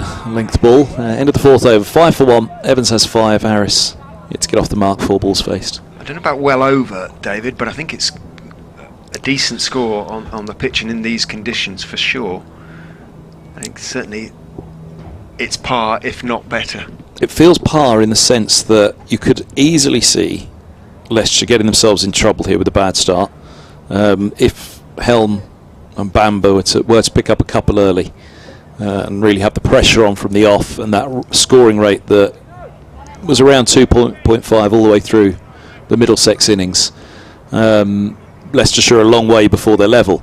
But equally, as we said, you know, the ball coming onto the bat, if somebody can get in today, if Leicestershire can have a good start and see off the new ball, then there's the potential for them to go beyond. Bamba is in, bowling to Evans, who's turning it down to long leg, while Alawita runs around down towards fine leg, picks up, and there is just the single. Evans calmly just working it away at the moment off his legs. He moves on to 6. Leicestershire, all 6 of Leicestershire's runs so far in this, their first innings, brings Harris back down on strike. Picked Nick Gubbins to be my man last week. If Middlesex would do something at the Oval, Gubbins was the batsman that I felt would go well there. He scored 192 there last year. The 100 last week, 124. Bamba in to Harris, outside off stump, leaves again. Good leave, it wasn't too far away. Who's your key man for Leicestershire in this innings? I suspect it might be one of these two. It's hard to look past Harris because of his experience, isn't it? It is, and he'll be keen to do well in front of a crowd for the first time. Ackerman has yet to go past, I think, 35 so far this season, and has looked quite good when he's got in, so he's due a score for sure. Hill has been in good nick. He's the top run getter of the season so far. Bamba in to Harris, turned neatly off his legs through square leg. Should be at least 2, as Walalawita has a long way to run. Could be 1 for the throw. Walalawita gets his throw away. He's going to have to hurry Harris there. He was called back for the 3rd by Evans, running in theory to the danger end. It's a long throw. It's a decent throw though from Walalawita, and in the end, although Simpson underarmed the ball back towards the stumps at the bowler's end, Harris had made his ground, and Evans changes his bat. He's been worried about it for a while at the bottom, a little crack down there, and he's changed it in mid over basically. Got the opportunity. Gavin Griffiths came running on with his a spare bat, or a replacement bat. Evans on strike now to Bamba, who bowls outside off stump. He's reaching for it a little bit, bat a long way from the body, thick inside part of the bat. Sees the delivery outside off stump, pushed out into the onside. No run. 3 then for Harris, gets him off the mark. Leicestershire on to 9 for 1. Thanks for all the tweets and contributions. Lovely to hear from you all. There's no way you're tuned in around the world as well. We've got Down Under ticked off at the moment, haven't we? Absolutely. Bamba is in, bowls outside off stump. Evans lets that one go through. It did go through straight as an arrow actually. We're right behind the line on that one. No movement at all. I did say my biggest regret from starting this job. At Radio Kent, they started it for a while. They put a big map up on the wall in the commentary box, and they put a pin in for every country that they received an email or a tweet from. And if I could go back and do one thing from 17 years ago, it would be exactly that. Be able to keep some record of where every single continent has been ticked off. Bamba is in, bowls again outside off stump. Again Evans gets in position to crack it away and lets it go through. End of the over. 9 for 1 then after 5 overs. Leicestershire, Harris, Marcus that is, has 3. Sam Evans has 6. Yep, Africa, Asia, Australia, Europe, North America, South America, and even Antarctica. I've had an email from. Antarctica. And a scientist who is studying at base camp chinstrap penguins. And it was telling us all about it. It was a wonderful one. So had a satellite link up down there to listen on from the on the internet. Fantastic. Evans on 3 slips, crouch down, and Harris. Oh, bowls to him. He's left alone, and he's plumb LBW. Got himself into a terrible position. Had misjudged it, and as that ball came back in, the only thing that could have saved him was height. But the umpire wasted no time in putting his finger up there. Harris heads back, and 9 for 2. A very, very big wicket. Knew straight away, didn't he? Harris thought perhaps it was going to go on with the arm. Just shaped back in. Beautiful delivery from Helm. I have to admit, I balked because I did wonder whether height was going to save him. And even in delivering my commentary, I kind of stuttered and erred because I just thought, looking at the replay, not at all. No, he's not a tall man, and not for a moment. Wasn't quite the top of the pad even. So. It was almost shocking, wasn't it? Because the length, the line that he left was as much a bemusement as the length. You often say, the batsman's left it on length. He trusted the bounce, he knew it would go over the top. But the line to leave that ball, it meant it was always going to strike him somewhere, and it did rather shock me, I must say, on commentary. I think I may have even said Evans at first. I was so shocked, but horrible Harris heads back, and it was exactly that, a horrible misjudgment, which was it was bizarre. Again, my instinct on commentary, it was almost as though, is he ready? Did he? And he was ready. He was watching the whole way. It wasn't as though the bowler, he kind of looked up and the bowler was at the crease. But everything or nothing seemed to happen almost from the batsman's point of view. Very strange one. Colin Ackerman, Leicestershire's captain, has come out to join Sam Evans. Ackerman in need of runs. Today is the day, as far as Leicestershire are concerned, for him to find those runs. Helm to Ackerman, 9 for 2. He bowls, and outside the off stump, that swings away through to the gloves of Simpson, and Ackerman plays the line of the off stump. Just looking back at it again, his feet are very, very close together, aren't they, for Harris as he bats. He's got a slight trigger movement. The camera angle was perfect, really, for his feet, to see just how close together his feet are as a batsman. And he triggers just as the bowler releases, with the back foot goes back slightly and the front foot goes forward slightly to open up that stance. But then from that moment, he didn't move. From that moment of trigger, just before the bowler released, as in comes Helm, bowls, and left alone outside of the off stump. Well wide, that one. What a wicket for Middlesex, though, to pick up Harris early. Yep. And this is what we were teeing up when talking about that being a par score from Middlesex. You could understand somebody getting in like Simpson did if Leicestershire could get off to a good start, but you could equally understand that Middlesex might benefit from that, perhaps just like extra bit of pace that we fancy there is in the pitch today. Helm to Ackerman. He bowls, and this ball's run away down to third man. With an angle bat by Ackerman to get him off the mark, potentially with 4, and a brilliant dive from Holman at the end, but it beats him. Brilliant in the sense that it was always a losing cause from Holman, but he didn't give up. And Ackerman moves to 4, Leicestershire 13 for 2. Couple of big wickets early on. Evans still there, a key man, and Ackerman. Well, Phil went well in that run chase that Middlesex had here a couple of years back. An extraordinary run chase in the final day of the game. He too has missed a game and a half actually with the concussion this season, like Evans. But he was hit in very different circumstances when he was fielding at slip. Oh dear! Didn't see it burst through his hands, or see his. Helm bowls, and this is turned through square leg for a single by Ackerman, moves to 5, 14 for 2. He was fielding at slip to Callum Parkinson, and one bounced and turned and flicked off the thigh, I think it was, of Harry Swindles.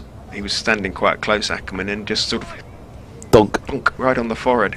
And he seemed okay at first, but he began to feel worse and worse, and then didn't reappear after an interval that followed. So he was at slip. Was it next a game. right-handed batsman? It was. Took the top of the pad and Took the top of the wicket-keeper's pad as it Right, bounced and turned right. away from him. right.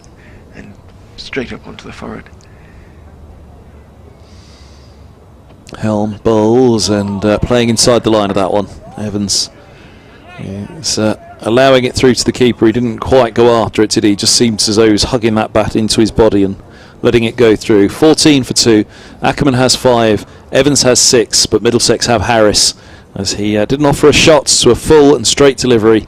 Thumped into him, and just an error of judgment. Horrible one for Harris and for Leicestershire. 14 for 2. Ackerman scores this season 37 and 5 against Hampshire, 15 and 29 at the Oval against Surrey, 4 against Somerset, 33 against Surrey here, and 2 against Hampshire down in Southampton. So 3 starts, but not yet able to go on. And if you looked at Leicestershire and seen 7 centuries scored so far this season, you would have normally said that Ackerman would have been among the century makers, but he has yet to pass 50. Can this be the innings in which he does so? He's awaiting the arrival of Ethan Bamber now. Down the slope he charges and bowls outside off stump, very straight. Foot and a half outside off, no, foot outside off stump, and Ackerman lets it go through. Leicester must tell themselves, Middlesex have gone in with these 2 frontline bowlers, and Anderson is a frontline bowler as well, so they mustn't underestimate him. But after that, that's all the seam options exhausted. So again, putting a bowler into his 2nd and 3rd spell, the key here for Leicestershire. Bamber bowls to Ackerman, who drives very pleasantly, reached for it a little bit but got to the pitch of the ball, stroked it away down toward deep extra cover. Hanscom gets to the ball around 5 yards inside the ropes. Ackerman turns for a 3rd. Good throw from Peter Hanscom from in front of the electronic scoreboard. Interesting from Hanscom the other day when he talked about the tempo for the match, the standards for the match are set in the field. Middlesex have been defined by a slow over rate for many years. They were relegated with a deduction of 2 points in 2017 that cost them dearly.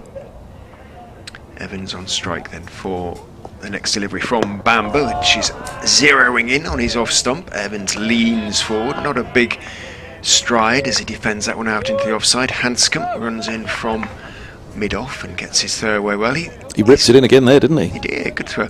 He looks to be quite an undemonstrative character. Becalmed. Peter Hanscom, yeah.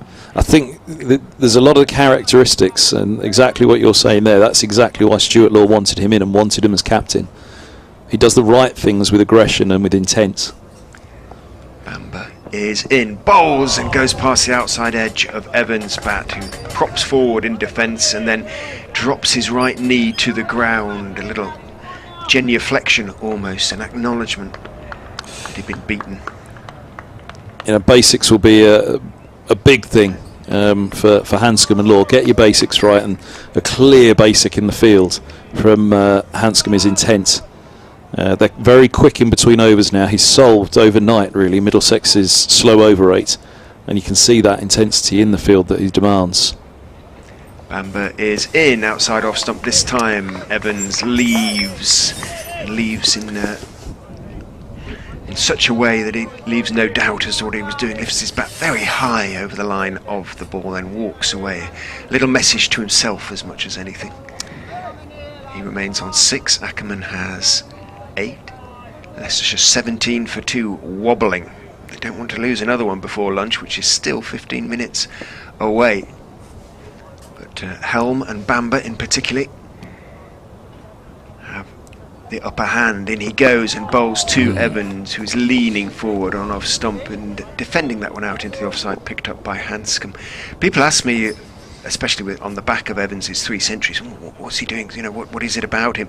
And it's very hard to pick out a particular quality about Sam Evans, other than, and it sounds awful, and I'm really not denigrating him in any way, except his ability to score runs. You don't think you know, you kind of look up and suddenly he's on 15 or 20. Just accumulates calmly. He's very calm. I mean, that is a big quality in itself, isn't it? He's quite unflappable at the crease, but there's no one shot that you pick out or anything like that. He just makes runs. Ackerman on 8, Helm bowls, and this is left alone outside of the off stump. Through it goes. I mean, Ackerman has the cover drive, and you know, he plays quite classically and things like that. And Evans obviously can play cover drives as well, but everything is sort of understated with him somehow. It's, you know, I'm trying to think of a Middlesex comparison. But he's wonderfully effective. And Robbie White, I wonder. I said to you yesterday, White's a nudger and a nurdler of the ball. So his Helm bowls outside of the off stump. It's left alone by Ackerman again. Through it goes. Very much lets the ball come to him, White.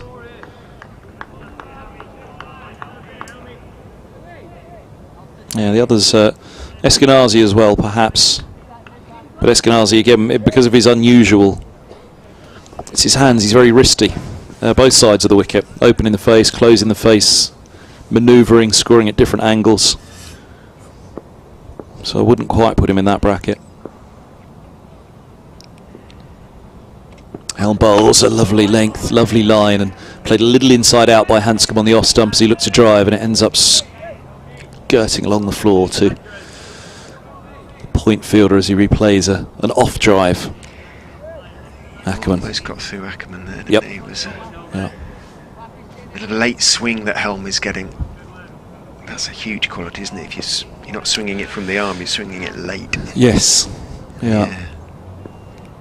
And on a fuller length, and that's the key, isn't it? And we talked about being full and on that off stump this morning for Leicestershire. As here's Helm. Balls and full but wide outside of the off stump, but Ackerman does go with it. He's beaten through to the keeper. A little bit of a naughty shot just before lunch on day 2 from Ackerman. We're just coming up to 10 minutes before lunch, so it is just at the point at 10-2 when the batsman will be thinking about really settling down now for the interval. But equally at 2 down in what have we had, 7.5 overs up to that ball, they should already, I think, have been thinking put the shots away until after lunch now. Yeah, he'll be mightily relieved not to have got out in that fashion with that shot. It would not have been a great dismissal for the skipper. Well, 3 down at lunch I think would be quite devastating for Leicestershire. As here's Helm, he bowls, and it's edged! Oh, and a brilliant catch! Absolutely brilliant catch by Robson at second slip, high up above his head. He got both hands to it. He held on when you thought perhaps he had no right to. It flew high up the outside shoulder of the bat. And Ackerman has to make his way off for 8. No blame on the batsman at all for that one. Gem of a ball. Pace and bounce and movement from Helm. And Leicestershire are 17 for 3. Brilliant stuff all round. Super delivery from Helm. Bounced left Ackerman. Took almost the shoulder of the bat, and an outstanding catch from Robson, because I think most people on the ground probably thought that was past him, above his head. He's not a huge man, but two-handed above his head, almost reaching backwards when he took that one. An outstanding catch, and Leicestershire now in deep, deep trouble. Yep, I thought it was gone. I didn't think Robson was going to hold that. It absolutely flew. And a classic Helm delivery, really. If he can leave it on a spot, he's unplayable. Ackerman almost had time to look back and was watching me. carefully as Robson was reaching behind him, thought it had got past him, didn't. The line of that ball, I think it's just seamed on him, hasn't it? Pace and bounce, and nothing the batsman can do about that, really. And, angled in at him. I think if he'd have left it alone, he would have worn it on the hip. If he'd have left it alone, it would have hit him. It was a middle off stump with that seam straightening on him. So he wouldn't have been LBW is the point if he'd have left it alone. However, the pace, the angle, the line of the delivery coming in at somewhere around midship, just over middle and off. The batsman getting the bat down, but only to see the shoulder taken, and it flew to Robson. I thought it was gone. I did not expect to be saying that is a stunning catch from Robson in mid-commentary as it happened. Didn't think he had a chance. Brilliant catch. 17 for 3. Hill awaits, right-handed batsman. Helm bowls full straight and defended back up the track, and Helm is bowling as well as I've seen him bowl for a while here. 2 for 9 from 4. Pretty irresistible stuff. And again, I go back to that dismissal of Helm this morning from Mike. When he fell at that point, I thought Helm will be licking his lips at that delivery he's just received from Mike. Middlesex all over Leicestershire at the moment. Lunch can't come quick enough, can it? No, it can't. Lewis Hill is in form. Comes to the wicket.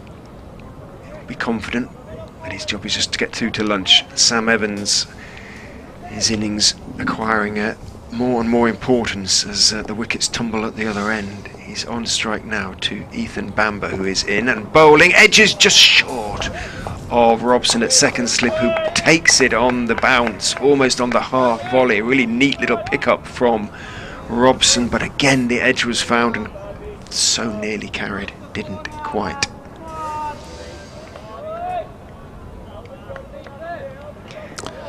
Just looking at the length of the ball from Helm as it pitches there against Ackerman. Again, he's had to play at it. Again, the angle of it, it's top of middle and off, isn't it? Bamber in again, bowl squares Evans up with the delivery that comes back into him, takes the thick outside edge along the ground all the way towards backward point. Again, almost got through. Just to add to the places where people are listening, Montreal, which actually I mentioned yesterday. Montreal, the only place you'd been, isn't it? Province, yes, the only place in Canada I've been. That's Simon Bailey. Hello, Simon. I tell you what, you'd have done well covering Formula 1 all those years if Montreal was the only place you'd visited. Well, the only place in Canada. Yeah, I know. In goes Bamber and bowls, goes past the outside edge again and almost topples over there Evans, who is really struggling in this over, just trying to get through. Bamber bowling beautifully. Bamber's right on the money at the moment. He really is. Inside and outside edge being tested here. He's a wonderful, wonderful young seam bowler. They're chatting away in the field, Middlesex. The tails are up here, aren't they? And, Middlesex will be hoping this is a long 6 minutes. 7 minutes for Leicestershire through until the interval. Great opening burst from these two, making big inroads. Bamber is in, bowls. Evans is forward again, a little uncertainly, but he gets more on it this time, pushes it out wide of Hanscom, who gets to the ball quickly. There you go, last ball beat the edge. That one's angling back in. Bamber is a really, really promising young bowler for Middlesex. Whether he's got the height, the pace to go on at a higher level, but goodness me, really zips it through on a very consistent line and length, and he gets movement. Very straight run as he comes in and bowls short to Evans, who goes down on one knee and just leans to one side. He got fairly peppered by Surrey because he isn't prepared for the most part to take the short ball on. And Surrey, having realised that, Messrs Overton and Clark pitched an awful lot short. That was when he was hit on the helmet as well, giving him all sorts of chat and sarcastic rounds of applause when he did actually attempt a pull at one, didn't quite middle it. Bamber in again, bowls. Fuller this time, of course, good length, seaming back in. Evans behind it manages to keep it out. An outstanding over from Ethan Bamber. Didn't quite manage to find the edge in the manner that he wanted to, but 5 overs now, 1 for 8 for him, Tom Helm. 4 overs, 2 for 9. It's a quick mention for Hanscom again, because we started on the point of it a little while ago, that he's improved the over rate for Middlesex. He's the first man in position for the start of the new over. Every single over, from mid-off to mid-off, he darts across and he's there. He's the first one at the spot that he's meant to be at, and obviously the others are following. But setting that tone, and the reason I come back to it now is how Middlesex will desperately want 2 more before lunch, with hope exactly they will get.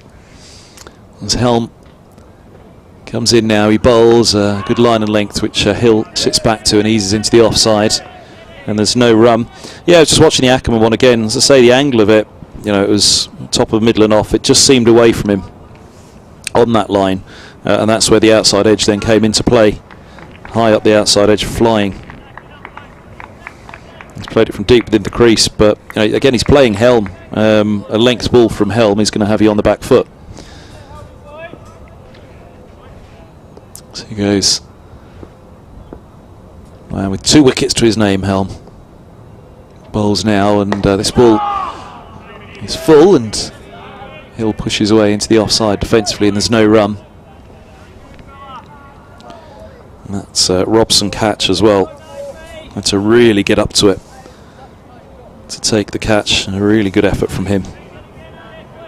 Really good effort indeed. It's a good one for the snappers on the ground if they manage to get that Robson catch. A lovely shot.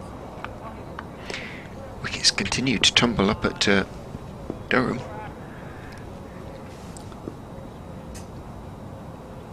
Helm to Hill. He bowls short, and Hill attempts to cut bottom edge down into the ground through to the keeper. 6 of 15 for 3 in their second innings. Oh dear. 23 wickets, and not at the end of the 4th session.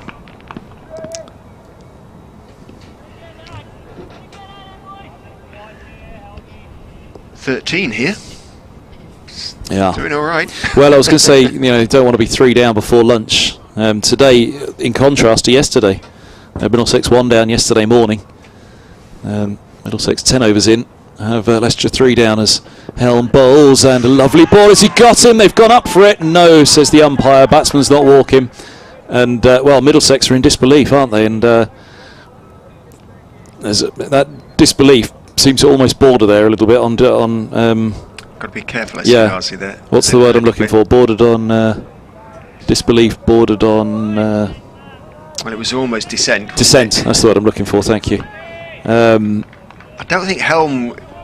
It was a little bit like Celebra the appeal again, wasn't it? Earlier, didn't it? From this end, there was no... Helm wasn't absolutely sure, reacted to the very emphatic appeal from behind the stumps. I can say that Hill is the most honest character you'd find. I think if he'd edged it, it walked. Helm bowls, and Hill edges down to third man. That'll be 4 more. Holman's giving that enthusiastic chase again. This time he can't give up. And Hill's off the mark. 6th ball, 21 for 3 here, Leicestershire. Yeah, and again, I think Michael Atherton, who said, look, you're going to get a number of decisions given out where you were not out, so it's up to the umpire to give you out as well. If you've edged it, stay there until the umpire gives you out, because you're going to get ones where you're not out. So in terms of it being honest, I have to say I don't mind a batsman standing his ground and waiting for the umpire. Fair play to Hill if he is a walker. There are batsmen who are walkers, aren't there? As Helm himself waited for the decision this morning, didn't he? Yep. Entitled to do so. Helm's in, bowls, full straight and defended by Hill, back up the track. 21 for 3, that's the end of Helm. Hanscom races off. Middlesex will just get 1 more in here before lunch. It's taken a full 4 minutes, that over from Helm.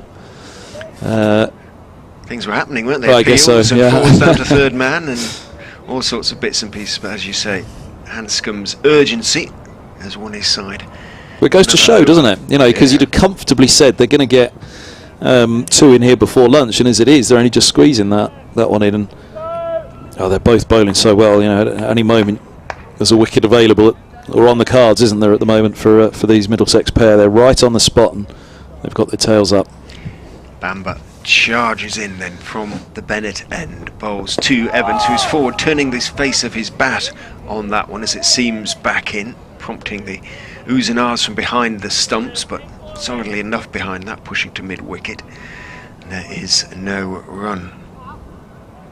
Just going back to that appeal, which I perhaps almost described the appeal more than the shot. It was a line and length ball that nipped away from Hill, and he went at it. I think there was a real deviation with a lot of bounce as well off the surface.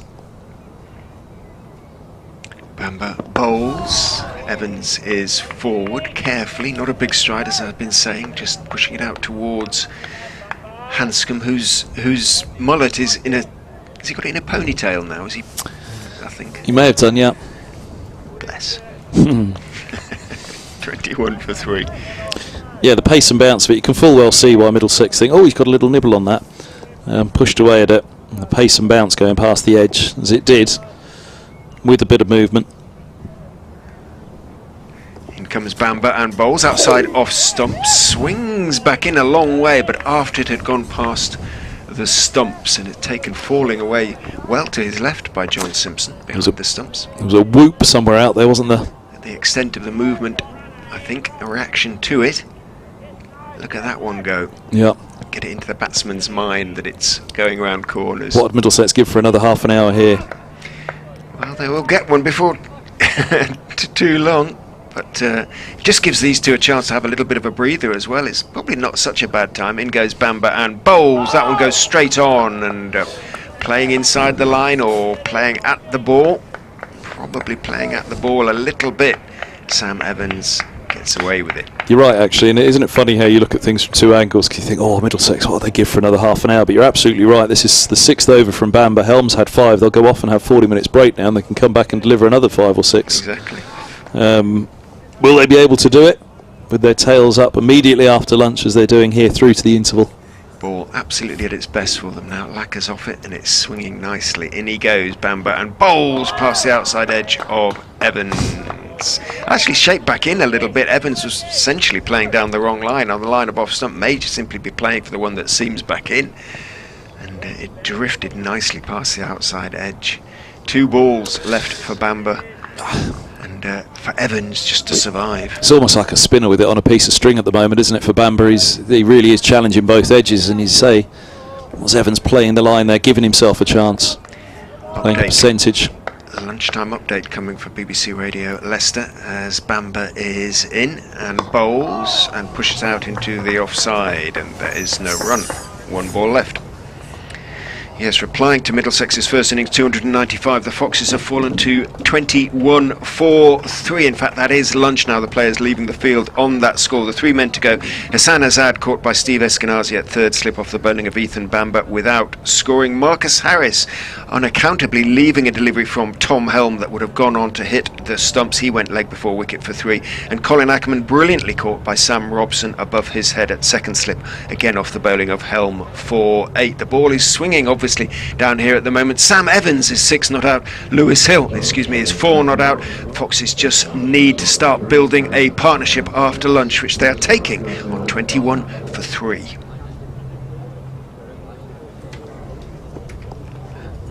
And as I say, I thought there was one to come. No, that was it. That was the last one. That was it. So lunch, Middlesex well on top, as they say here at the Uptonsteel County Ground. 21-3 Leicestershire in reply to Middlesex's first innings, 295. A lot of smiles down there among the Middlesex fielders as they leave the field, and of course the Middlesex backup staff, and lots of high-fiving as they leave the pitch. And certainly it's been an outstanding 40 minutes or so, wasn't it? Basically 45 minutes for Middlesex after losing their 3 final first innings wickets for 35 earlier in the day. We will be back with you, BBC Radio's Leicester and London, in around about 35 minutes time for the resumption on what has been so far a fascinating day of first class cricket here at the Uptonsteel County Ground. Some scores around the country.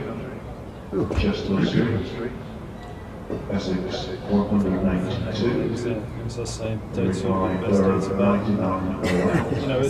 The reason being, I think it just comes on a little bit nicer what it's actually doing is what it's actually doing. Middlesex Warwickshire 341. Replying Knox ball without loss. Worcestershire roll out 421. Derbyshire get to bat. At the overall, Surrey are 361. At Old Trafford, the replies of Yorkshire 159. Lancashire are 154-1. Finally, over the reply to Sussex is 175 all out. Lancashire 194-8.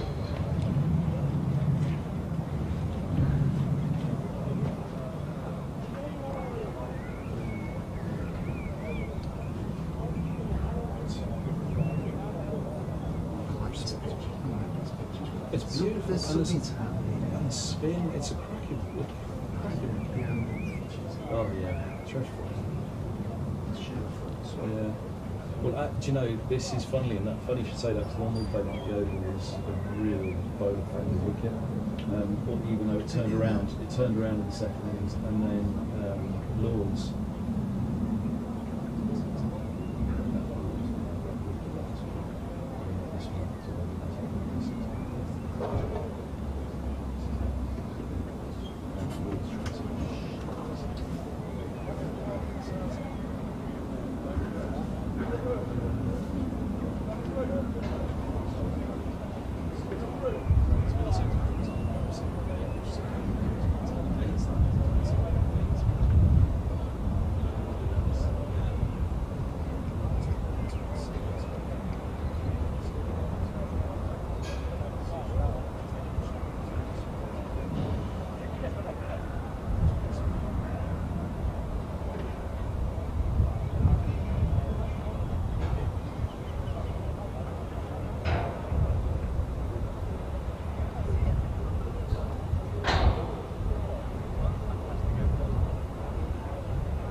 notice. Sorry, I didn't It's my notice. fault.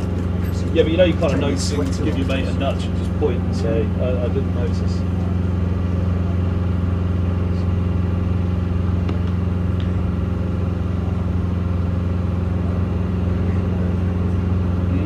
Really perfect. You're not, it's the concentration. I'm not great about it. So it's too late.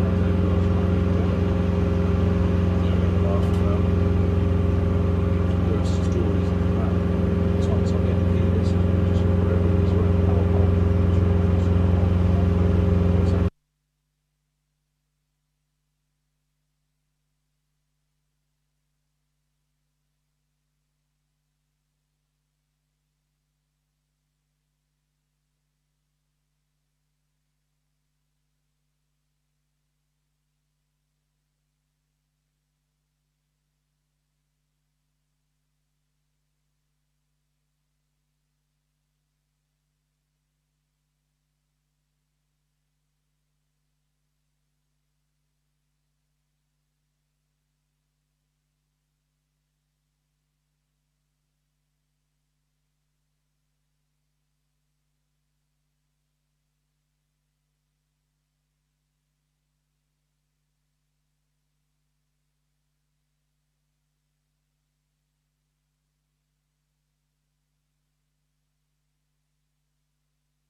He's left zone and he's plumb LBW got off into a terrible position. Balls and this ball's run away down to third man with an angle back by Ackerman to get him off the mark, potentially with 4 and Leicestershire. As his helm, he bowled and it's edged. Oh, and a brilliant catch! Absolutely brilliant catch by Robs at second slip, high up above his head. He got both hands to it. He held on, and you thought perhaps he had no right to. It flew high up. Edged it, walked. Helm bowls and Hill edges as third man. That'll be 4 more. Holman's giving that enthusiastic chase again. This time he came up. And Hill off the mark. 6th ball, 21.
He's going to jump past Tim Robinson and Mark York.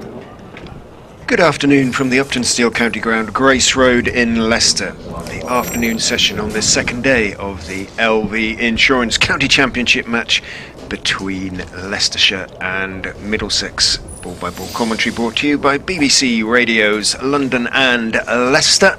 Kevin Hand and Richard Ray, your commentators for the game. Middlesex out there in the middle, with their tails very much up. They have reduced Leicestershire to 21 for 3 in their first innings, that in reply to Middlesex's first innings score of 295 all out. A total that is looking increasingly formidable as far as Leicestershire are concerned. The sun that was out just before lunch, and it was making the atmosphere actually quite humid. It's gone now behind clouds. There's a few more dark clouds around. It's a little bit cooler at the ground as the two not out batsmen, Lewis Hill and Sam Evans, looking very similar, walk out to the middle. Neither of them are particularly tall men. Actually both Leicester boys, or Leicester born boys. Lewis plays his cricket at Lutterworth. Sam Leicester Ivanhoe. 21 for 3. All they have to do at the moment is concentrate on batting, really, not worry too much about runs. Tom Helm, who bowled in tandem with Ethan Bamber this morning quite beautifully, is about to resume. 5 overs, 1 maiden, 2 for 13 his figures, and Kevin Hand will tell you whether he's about to improve them. Yeah, survival and resistance, that's the thing for Leicestershire at the moment. As Helm's in, right arm over the wicket, he bowls to the right-handed Hill, who has a dabble. Oh, that goes through, not too dissimilar to the one that resulted in that massive appeal and, well, celebration from Helm before the interval. They've got a bat time, haven't they? Get through the bursts of Bamber and Helm after lunch. Bamber had 6 overs before the interval. You could well imagine he'll have 5 after lunch. Helm had 6 before the interval. You could well imagine he'll have 6 after. 11 overs gone in this innings. Helm turns in the 12th. Second ball of it. 21 for 3 Leicestershire. Middlesex 295. Fabulous. Fight back from Simpson. And Holman, as here's one onto the hip from Helm. He'll try to help it on its way into the onside. Can't do so. 21 for 3. And you fancied, for Leicestershire, there would come a point in the innings where they too would have to fight back. Middlesex have a strong seam attack. Although youthful, the record of Bamber in particular as a young man, but also Anderson, very respectable.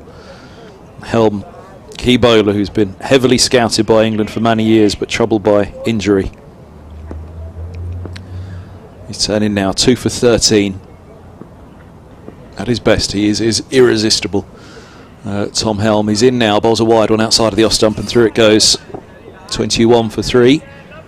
Just hasn't had those years stacked up really of rhythm in first class cricket because of injury. It's robbed him of that rhythm that you get just bowling over after over after over. I think it's fair to say, because he's a fantastic bowler, really is. Just working out how many first class games he's actually played. 30 before the start of this season, and this is his 4th, so this is just his 34th. Not many for a 27-year-old, is it? Game, no. Yeah, and that's where that kind of rhythm of putting the ball on the spot regularly comes from. He's in now, Helm bowls, and that's through to the keeper left alone. 21 for 3. The great thing for Tom as well is he's the first pick, alongside Helm, he's the first pick seamer for Middlesex in white ball cricket. He'll be their go-to man in the blasts, as he would have been in List A but for the 100. Yeah, 40 List A appearances and 43 T20s, so he's played more T20 games than first class games. Yeah, he's been a go-to in first class, in a List A for a while. So the unfortunate side of it for him in first class has been injuries, just not allowing him to become that rhythm bowler, which allows you to become that bowler that just puts the ball on the spot. As he comes in now, bowls, and this ball's run away down to third man for a single, and they've blocked off third man now, Middlesex. I think rightly so, because you're defending the good ball by putting a man down there. You're not defending the bad ball. 22 for 3. But yeah, we fancied that Leicestershire, much like Middlesex, at some point would have to fight back.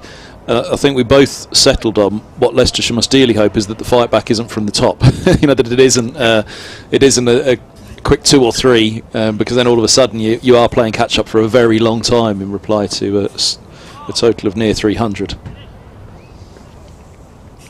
295 Middlesex reached.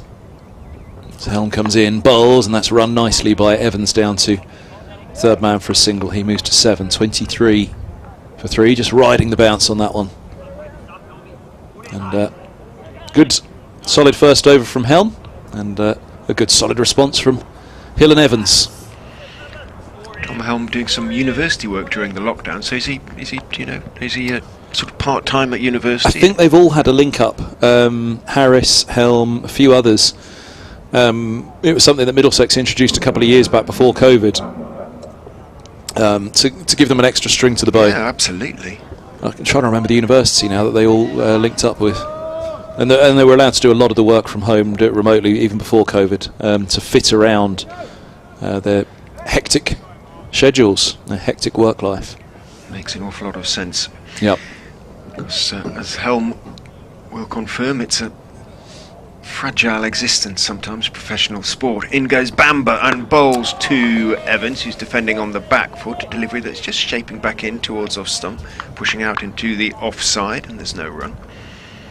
You're just one bad injury away, aren't you, from having to find something else to do.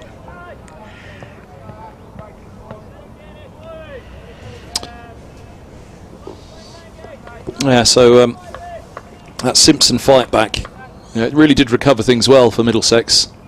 Key for Leicestershire is just get close, really. If you can't get ahead, just get close. Bamber is in. Same delivery, that just arrowing in towards off stump, perhaps short of the perfect length, not getting Evans onto the front foot. He can stay on the back foot and defend, and does, out towards Hanscom. And if I may be wholly mischievous, let's say that a couple of quick wickets went now, and they were all out for 140. Middlesex wouldn't enforce the follow-on because they wouldn't want to be batting last on this.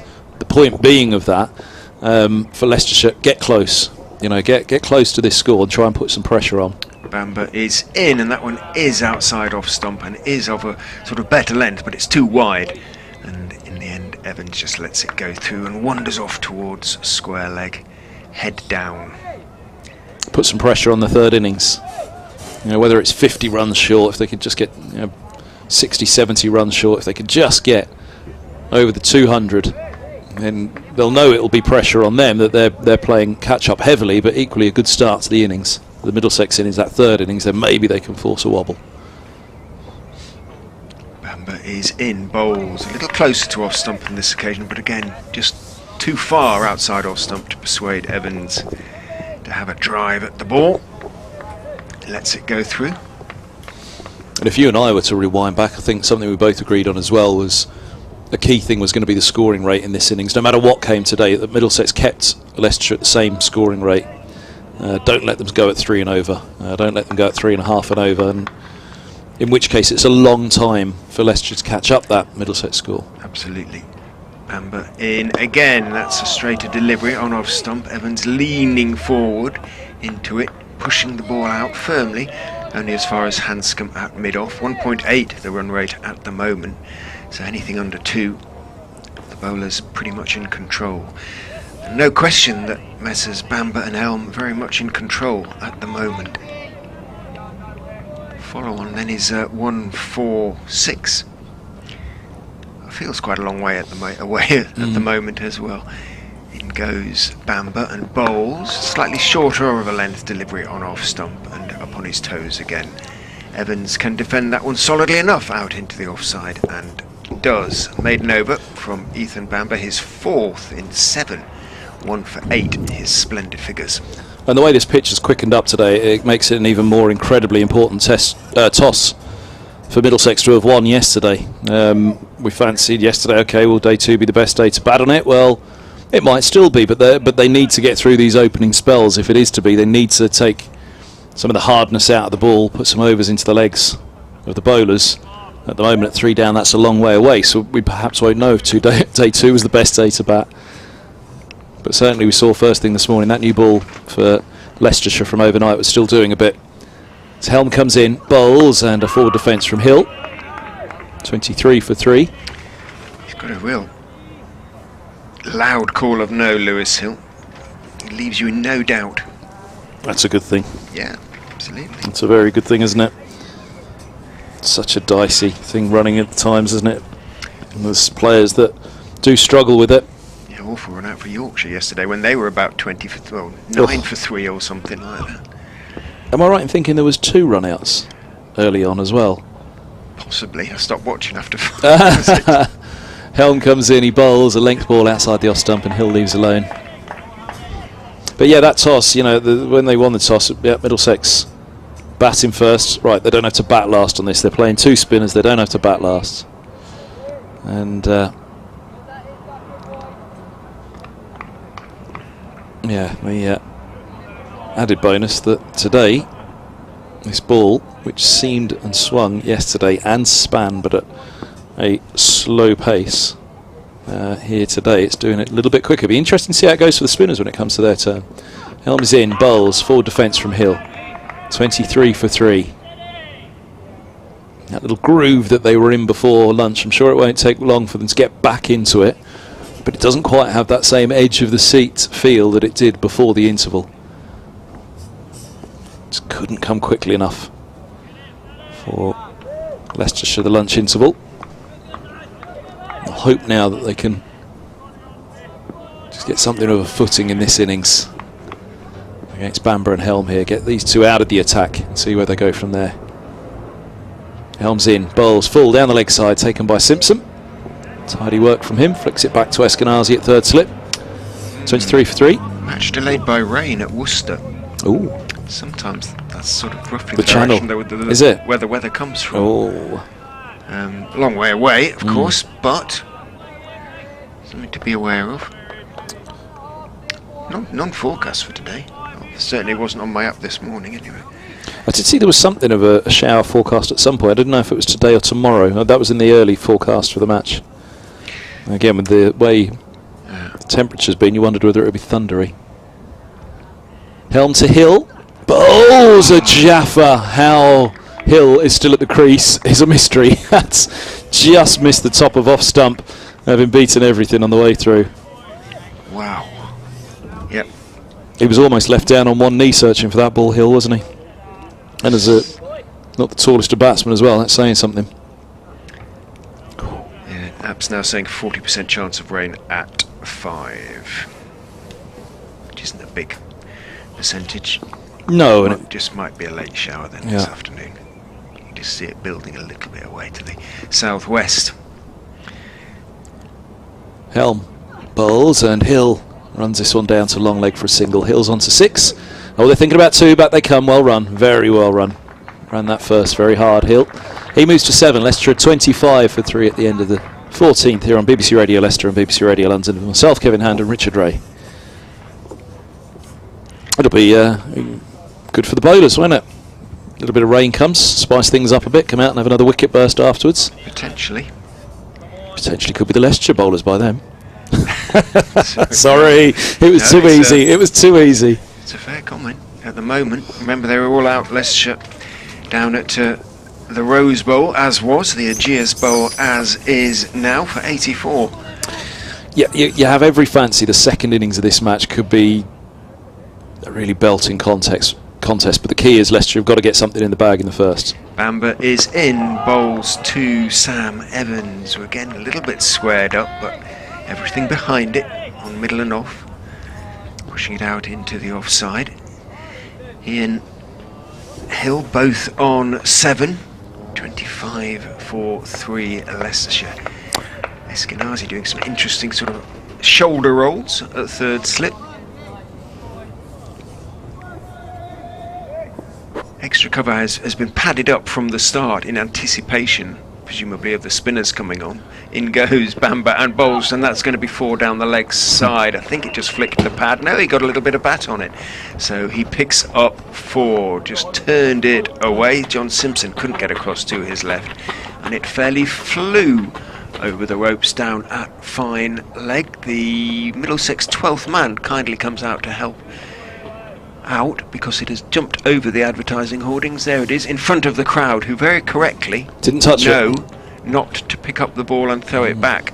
Normally there'd been a small boy would have been down there. Yeah, someone did it. On someone did it at the Oval last week, and they had sanitizer wipes out there, so it had to be thrown back to the umpire, and he'd sanitise it. Rather amusingly though, it was thrown to, I think, let's say it was Sam Robson, I'm pretty sure it was. So Robson received it, threw the ball to the umpire sanitised it, threw it back to Robson, who hadn't sanitised his hands. Yeah. Bamber in again to Evans. Straighter delivery this time, but Evans solidly again behind it. No big stride, nothing fussy. Just solid, pushing it out into the offside towards Hanscom at mid-off. Oh, look at this, Peter Mead. Hello Kev, I've done a quick exploration of dash cam footage and here's the red kite that instant before it developed a massipe headache. Look at that, right in front of his car, massive wingspan. Look at the size of they are huge birds. Beautiful birds. I hope it survived its headache. In goes Bamber, bowls, and Evans is feeling for one, looking to force it away outside the off stump. It wasn't there, it was a little bit wide and short. Evans uncharacteristically drawn into a little prod. It was a no percentage shot, got away with it, didn't get the edge. Yeah, the dear thing, let's hope it shook it off. Let's hope it was a deflection rather than a full-on dent into the car. I've retweeted that one, thank you, because it's quite the shot, isn't it, from the dash cam? It is. So I've given it a... big enough to take the car on as well, you would. Those things these days. In goes Bamber, bowls, and that's turned off the hip by Evans down towards long leg, and the single goes straight to him, but the single comfortably taken. Evans on to 12. Leicestershire limping on towards 30 for 3 now. yeah, I've retweeted it at Kevin Hand BBC. If you want to have a look, it is quite the shot. At Rich M. Ray, if you want to get through to us as well in the commentary box. Tweet that one out. Have a look at that one. Did it survive? I don't know, he hasn't told us at last. Okay. Bamber is in to Hill, who is forward, and you heard that shout of no, slightly high-pitched shout of no echoing around the Uptonsteel county ground as he pushed it off stump into the offside end of Bamber's over. His 8th, I think that's his most expensive. 5 runs came off it with that 4 and the single. 1 for 13. His figures pretty good. The Void says, if you want to restart the list, I've tweeted you from Japan and Poland. So I'm comfortably on a sofa in England right now, though. Let's have you with us, The Void. That's Australia, Canada. Yeah. From Leicestershire supporters. And Derek Payne's picked up. I sent an email from Beirut and tweeted from Doha. We do it in... I'll tell you off air in a minute. Helm. 3 slips and a short leg, bowls, and forward goes Evans defending into the offside. It is Gubbins, who Richard identified, padded up for a while under a short leg at the moment. Now my wife does Airbnb, or did when it was possible, and have a huge big map where your of the guests to be. and Will come from. put little stickers on where each guest comes from. Nice. From all over the world. It's nice. Any from Leicestershire? Just me. Thus far.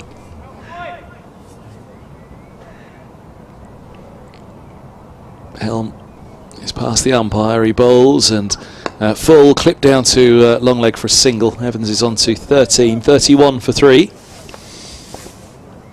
Random question, writes Fred Nathan, is Morgan playing stroke captaining us in the T20 or Royal London this summer? Royal London, I imagine he's away at the 100, but in the T20 Morgan is skipper when available. I guess I wonder, is that still up in the air at the moment, because he won't be long back from the IPL, will he? And well, it's still a couple of weeks, I suppose, until T20 starts. But I'll double check Fred and see when he is available. Helm bowls onto the pads of Hill, who turns to mid-wicket. There's no run. Again, at the moment, just saw a few in the Middlesex innings. The intention being to mainly make sure that bat face stays open, not worried about the runs and clipping hard through the onside. Not wanting to play around a hard, fast moving ball.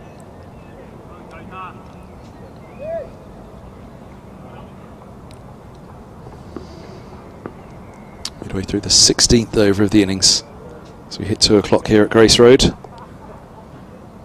Helm bowls one that jags back in from outside the off stump, left alone. 2 to go of his 8th, 2 for 18 for Helm so far. Foxy Phil watching on the stream, wondering if Leicestershire have scored a run in front of the wicket yet. It's a very good question.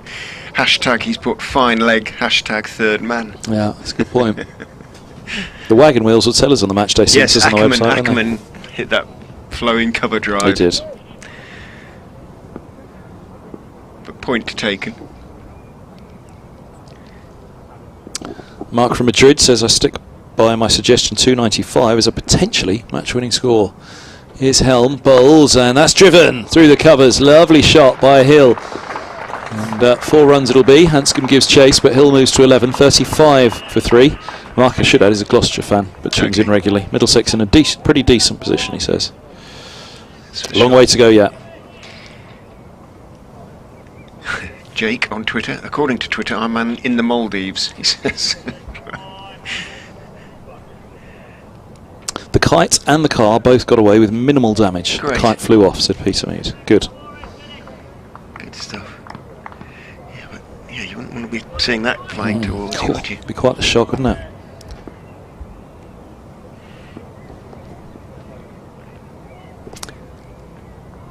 Helm from wide of the crease, bowls full and attempting a Yorker, I think. It's clipped through mid-wicket, could be 4. Deep squares set back and actually will get there to hold it up. Martin Anderson out there, they've run 3. Hill on to 14. 38 for 3. Just a little bit of a bustle around the crowd now, as well as a couple of runs tick up for Leicestershire. None for 25 from 8 now for Helm. Leicestershire 35 for 3. Hill on 11. Evans on 14. Yep, Hill on 4. Yeah, with that 3. The electronics always a little bit behind all the way through the game. 38. So Hill's on 14 then, and Evans 13. 38 for 3. These two Leicester boys playing well post-lunch. An awful lot of work still to do though, as Hill checks his guard with umpire Newell, who's standing at the moment at the Bennett end and prepares for the arrival of Ethan Bamber, who bounds in and bowls outside off stump, a foot and a half outside off stump, and it bounces nicely and is taken around about chest high almost in the end by John Simpson, but too wide to persuade Hill to play a shot. It's his 9th over coming down, Ethan Bamber, but he did have a lunch break after 6, so just his 3rd over of this spell, if you count it as his 2nd spell. Hill slightly open stance as Bamber is in, bowls to him on off stump this time, but he's forward, slightly angled back, pushing it out towards backward point. No run. The sizeable figure with respect to him.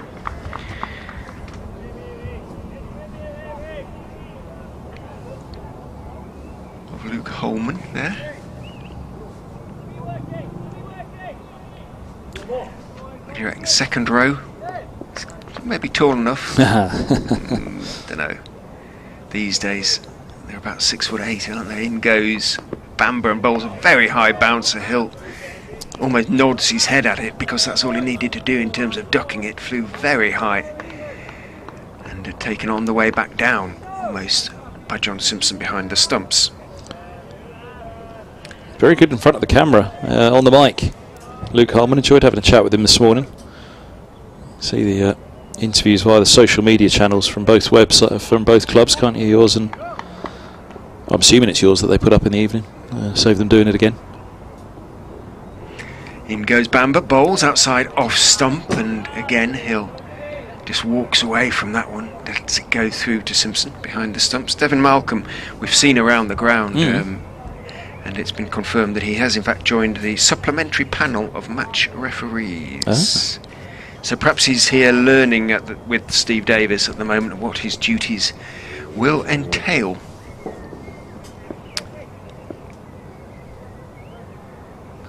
We'd seen him around, obviously in the sort of officials area.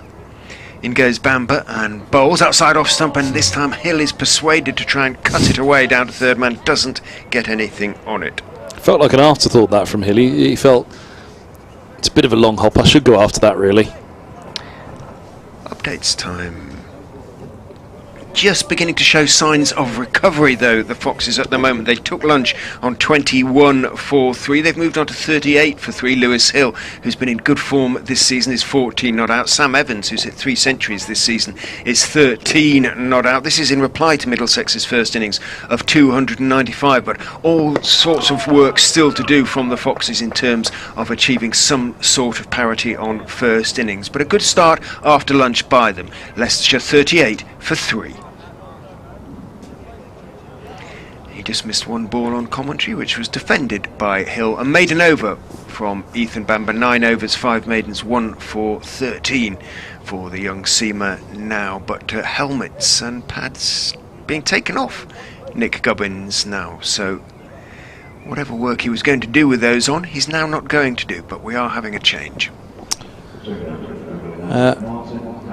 Mark Higgins has added to the list. I remember tweeting you from Marmaris in 2019 hoping we'd get Alex Carey out early the following morning. You liked the tweet. Didn't quite go as planned as I recall. He went on to get a very big score. Great coverage as usual. Turkey. Turkey. Yeah. That was what I was just double checking as well myself. Well done you. Think.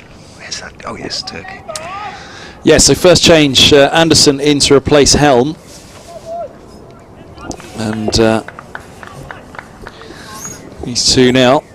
And a solid little partnership brewing. Helm went for 25 off his 8 overs, picking up 2 wickets as Anderson's right arm over. He bowls just short of length, and Evans rocking back with time eases that away into the offside.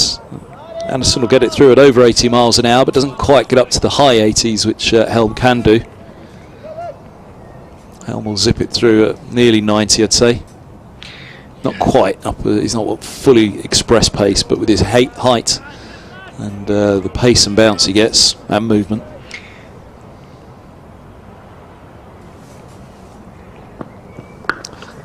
Anderson bowls, it's pushed away. Oh, it's just burst through Gubbins, rolling to his left at cover, and they'll come back for a second. He apologises. But made a good attempt at it. He was doing the right thing, rolling, but he rolls and just seemed to roll over the top of it. Yeah, Leicestershire's Director of Cricket Operations, Dan Neese, explains about Devon Malcolm's presence at the ground. I think the idea is to have more availability for the next period of, obviously, cricket liaison officers stroke match referees, with Blast 50 overs, Women's Regional T20s, Rachel Hayhoe Flint Trophy all coming up. Anderson bowls, full swinging ball, and that's where he wants to leave it. Just outside the off stump, left alone by Evans and resisted. Again, you can't get away really. The length is, and one of your correspondents had picked up on the runs, how many runs have gone in front of the wicket, and that perhaps tells you that Middlesex should be inviting the drive more and putting it full on the off stump. It's not easy batting out there, not easy scoring runs. Anderson's in, bowls, good line and length ball again, defended into the offside by Evans.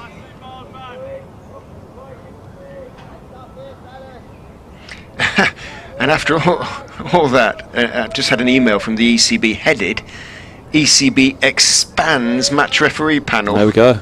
I thought you were going to say you had an email from Devon Malcolm and he was listening. Alas, no.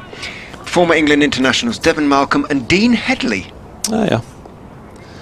Anderson's in, bowls, and this ball's runs backward point by Evans, no run. Dean Headley's been teaching cricket at Stamford School as well as geography, actually. They join Will Smith, Alex Swan, who was working last year, and Simon Hinks on the supplementary panel ahead of a busy period of domestic cricket. Sue Leicester has been appointed to match referee this weekend's RHF Trophy match. This one's down the leg side from Anderson through to Simpson it goes. End of Anderson's first over, 2 runs off it, 40 for 3 Leicestershire. Evans 15, Hill will have strike on 14. Between Diamonds and Sparks at Headingley. I mention that because she's the first female match referee of a professional domestic match in England and Wales.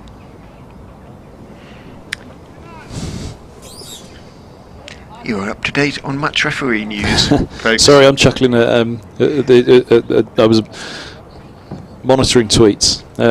Tony Bishop is replying, he's a Middlesex fan, replying to Emma's tweet earlier, which says the boss is asking her how Middlesex were getting on each week. Tony Bishop says it's also a treat to be able to say very nicely thank you at last. Middlesex having lost 5 of the first 6. Draw last week against Surrey, but starting strongly in the first 4 sessions here.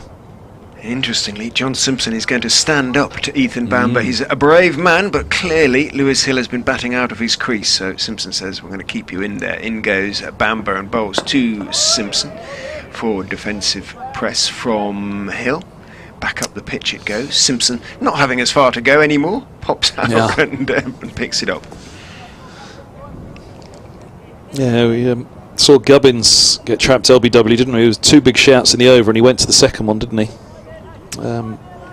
Yesterday, and he was playing it from deep within the crease, which was his one, so it wasn't that the keeper was standing up, but just a reflection on the movement that there is out there. Bamber in. Bowls outside off stump. He falls Bamber as he delivers that one, and Hill just deflects it down towards Holman, who's at backward point. Just is beginning to look a little. Go on, say it. Not tired, but out of just losing a little bit of his rhythm, if you like. Oh, Bamber, yeah. I just in the last couple of overs, this is his 10th coming down. He might had that break. He might be searching for that wicket at the end of his spell, mightn't he? Just trying a little bit more. Yeah. And he comes, bowls. Hill is forward. There's an appeal for an LBW, presumably, because it's not taken cleanly by Simpson, but it's not a convincing appeal, and umpire is not convinced. Here it is on the screen for us. Ooh, not bad, just got outside the line of off, didn't he? I was going to say, it was back pad almost in the end, wasn't it? But it was outside. It hit high up, It would, other than that.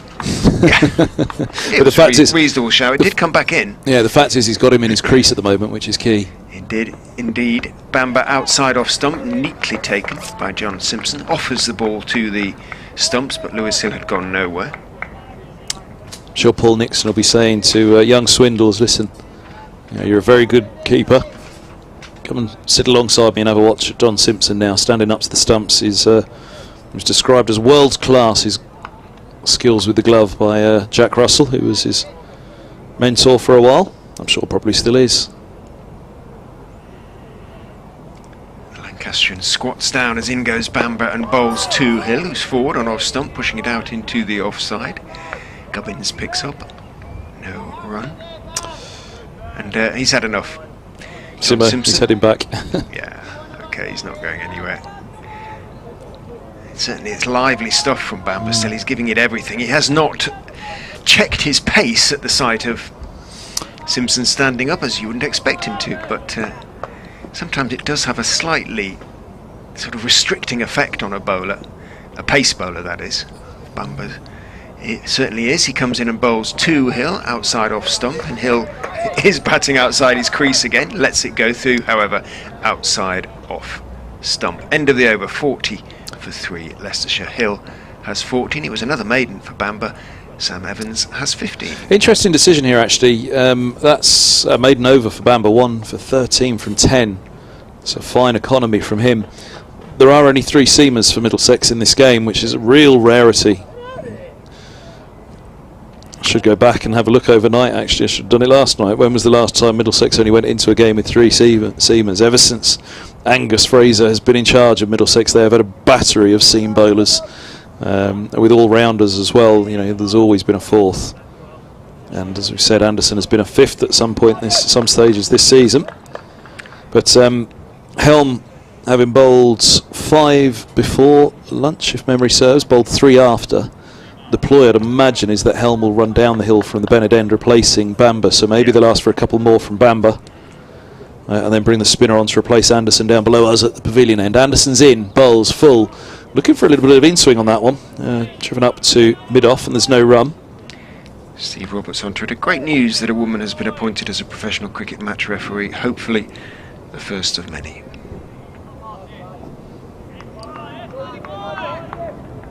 What games have you got here this summer? The women's games, you know. Cambridge is used for the Sunrisers and Wantage Road, I think. This ball from Helm is played on a fifth stump line on the back foot by Evans, inside edge past the stumps. Lucky to survive there. Chelmsford, I think, will be the main, memory serves, the main HQ for the Sunrisers. Lightning obviously use the ground from time to time, but they're not Loughborough Lightning anymore. Yeah. They're moving around the East Midlands. I think they're also playing at Derby and Nottingham.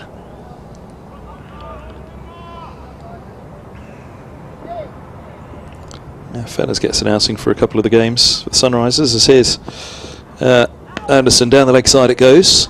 40 for 3. Evans 15, Hill 14. And, Anderson just to find his groove a little bit here into his spell. It's the kind of pitch that would suit him, he'd fancy, just that little bit of a way swing. You can well imagine Anderson just leaving it on a spot, using what little bit there is there, be it through the air or off the surface. He's in now, and again it's one that shapes to in-swing on a full length, driven down to mid-on by Evans, 40 for 3.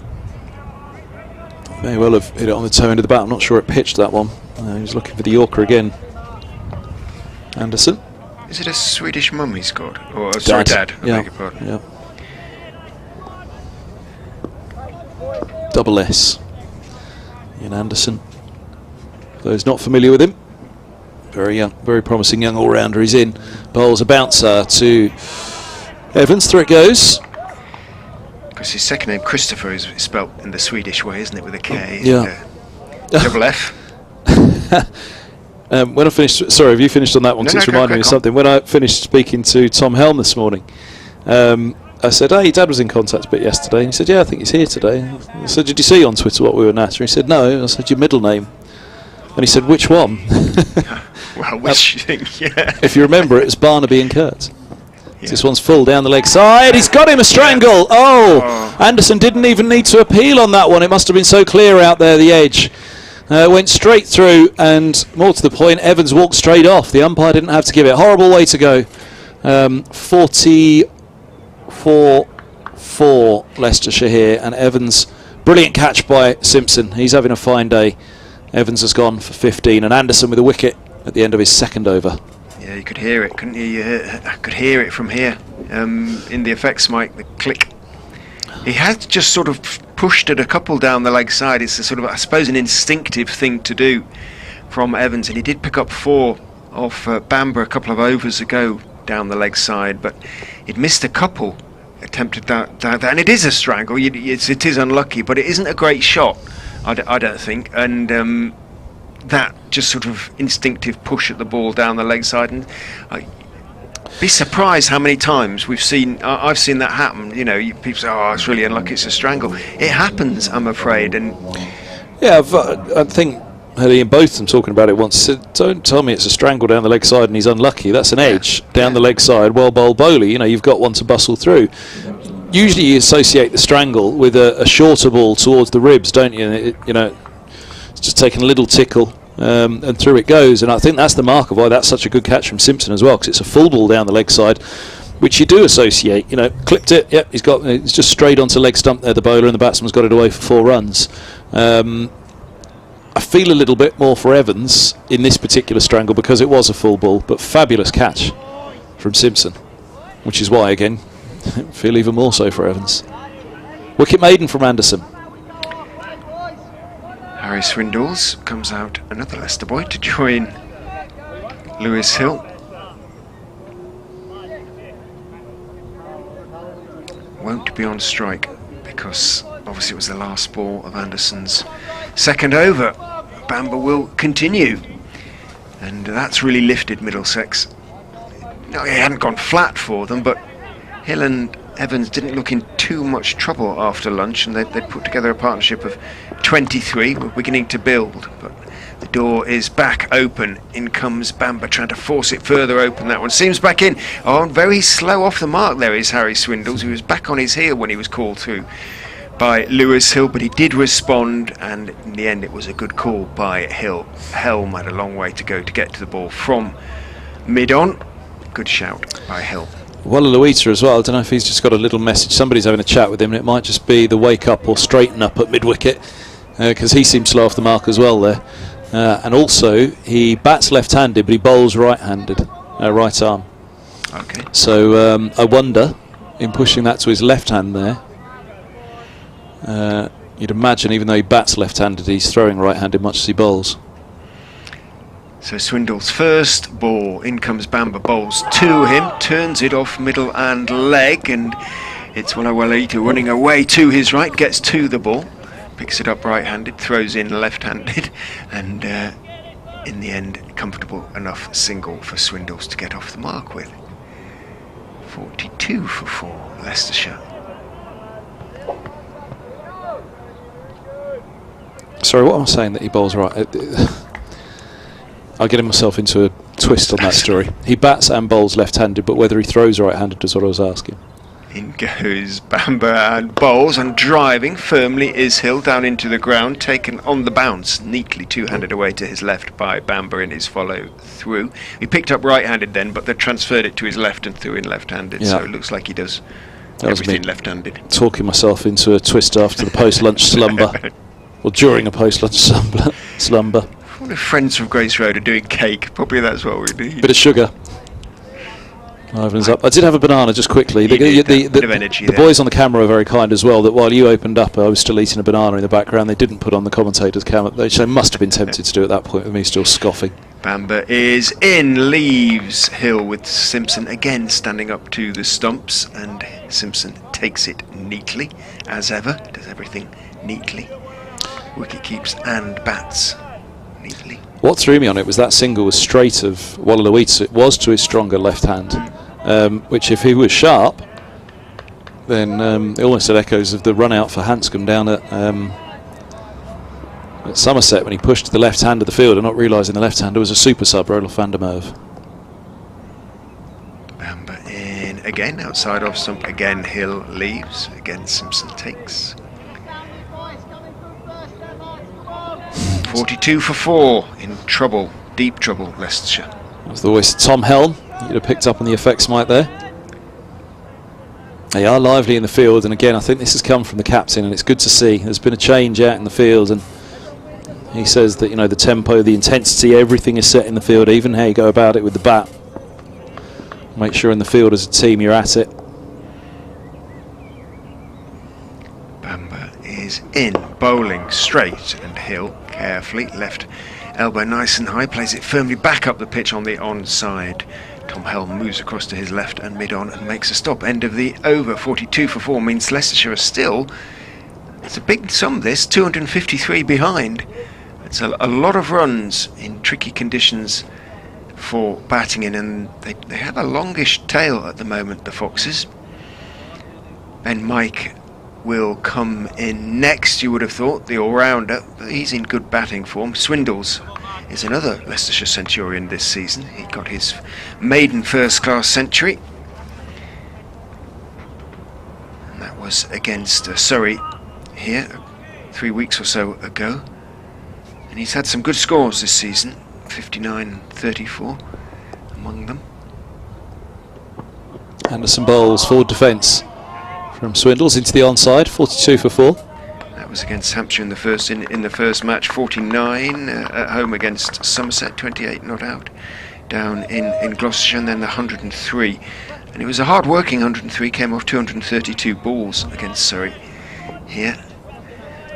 Leicestershire need someone to do what Simpson did for Middlesex and provide some sort of foundation to the innings. Anderson bowls, wraps on the pad, just going down. We've seen a bit of in-swing from Anderson so far. The angle on that one always seemed to be drifting.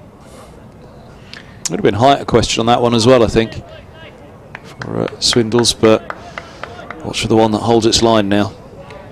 Springsteen points out that cake starts at 2:30, but only, quote, at the Bennett end, he says. Hard luck.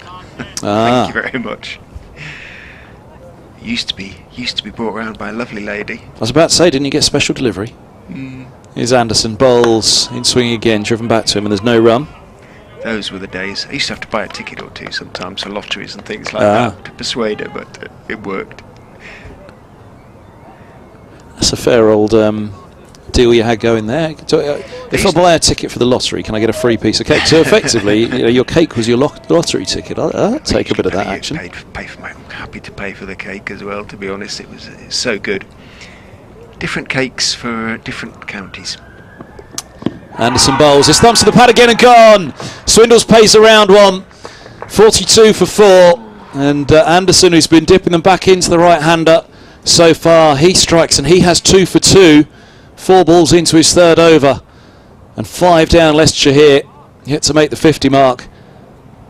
So Middlesex yesterday morning, winning the toss, had got in and got to 50 without loss. Stark contrast with the start of the Leicestershire first innings. Wasn't sure whether Swindles thought that may be done quite a lot as well. Let's have a look at the replay. I was still just weighing up the last one, which had nipped back into the right-hander. Certainly was playing across the line there. Ooh, it did a lot of that. Ooh, I reckon that might have been missing as well. Yeah, which explains his reaction. I almost reckon the one before was a better shout, you know. Yeah, not a great decision, I don't think, but hey, I wouldn't. Swindles goes. He shouldn't have been playing across the line, maybe. 43 for 5. I just couldn't, by the looks of it, he couldn't get that bat down around in front of the pad. As the bat came down, you can see his foot was off stump really. The top of the pad was angled up at 45 degrees, just couldn't get that bat down and around that front pad, which ended up leaving him playing around the pad and around the ball. Was it going to go on and miss the leg stump? I mean, looking at that, it's not the biggest clanger in the world, but the fact that Anderson has been shaping it back in with swing, yeah, it's not the again, in this day and age, it's almost an easy out for the commentator, but equally you could imagine, right, well, let's review it, go upstairs, and we'd all wait and see, was it just clipping, and they stick with umpire's call. They do give more nowadays, don't they? More so for the spinners, but umpire Robinson was convinced. That's all that matters. Ben Mike, very early in proceedings, comes out to join Lewis Hill. I was just trying to weigh it up with one more look as it went through. Yeah, it's a funny one because, as I say, his front foot's on off stump, but the leg is angled as he struck. As here's an in swinging one. Oh, this could go as well. He's on a hat-trick, Anderson. He fell first ball yesterday as Parkinson took 2 in 2, and now it's 2 in 2 for Anderson as Mike gets an in-swinger, and that one was plumb. 42 for 6. Trouble here for Leicestershire at Grace Roads, and Anderson has come to the party alongside Bamber and Helm. I'm sure he appreciates the irony, Martin Anderson. He's been determined to make a contribution after his first ball yesterday, and he's inflicted a first baller on Ben Mike. So 3 quick wickets for Anderson. 3 for 2 in 2.5 overs, and Leicestershire all sorts of strife. 42 for 6. It's taken middle and leg, that one, isn't it? I think it's fair to say. If there was any doubt in the previous one, this one, the line of it was a little bit more straighter. And Anderson, 2 in 2, a hat-trick ball for Anderson coming up. Real pressure here at Grace Road for the hosts. 6 down. They fought back yesterday afternoon, didn't they, to restrict Middlesex after a fine morning session. And the one thing that we said all along is just fancied that Leicestershire couldn't really afford a bad start. Might be a decision for Hanscom, you know, here, if they've managed to pick up these, you know, if they were to dismiss Leicestershire for less than 100. With the forecast as well, I'd bat again, wouldn't you? I think with the forecast, I'd bat again. And especially, you know, it's the last championship game for a while. There's some batsmen there that need runs. Australians sometimes don't enforce. Yeah, they're not enforcers, yeah. No, they like to sort of bury it aside sometimes. So it may be, you're right, Anderson would not be required to bowl again immediately. Out to the wicket in an attempt to stop the hat-trick comes Callum Parkinson, Leicestershire's vice-captain. Who was the man delivering the hat-trick ball yesterday? Having picked up Anderson, first ball. Middlesex, when losing their 6th wicket, which was Anderson, were 132 for 6. So, a good 90 runs ahead, but, the recovery still came thereafter, and that's what we've been trying to say, isn't it? If Leicestershire could at least, we talked about just get to 200, get 90 behind. Can Hill play the Simpson role? At the moment, getting to that follow-on target, as he said, is the first thing. Not that we think that Middlesex would enforce, but just to stay in the game at the moment. Anderson, hat-trick ball. He's got 4 slips and a short leg. He bowls. He was looking for the Yorker, looking for a full in-swinging Yorker. It's a low full toss, and Parkinson pushes it away into the offside for a single. 43 for 6. And at the end of the over it is. A double wickets over for Anderson, who has 3 for 3 from 3 with a maiden. 43 for 6, Leicestershire. Yeah, well bowled. Martin Christopher Anderson. You've made your contribution now. You've got into the game, as they say, the professionals. And Leicestershire still 252 behind with just 4 first innings wickets in hand. And a warm round of applause for Anderson from the crowd down there in the red seats away to our left. Bamber is just they've just wound him up, and he's going to keep going now from the Bennett end. In he charges and bowls down the leg side, or thumps into the pad of Callum Parkinson and runs down towards the leg side. I think that's not going to be signal leg buys. He must have got a little inside edge onto that one. John Simpson chased it across towards sort of leg gully, short fine leg, and Parkinson picks up his second run. 43 for 6.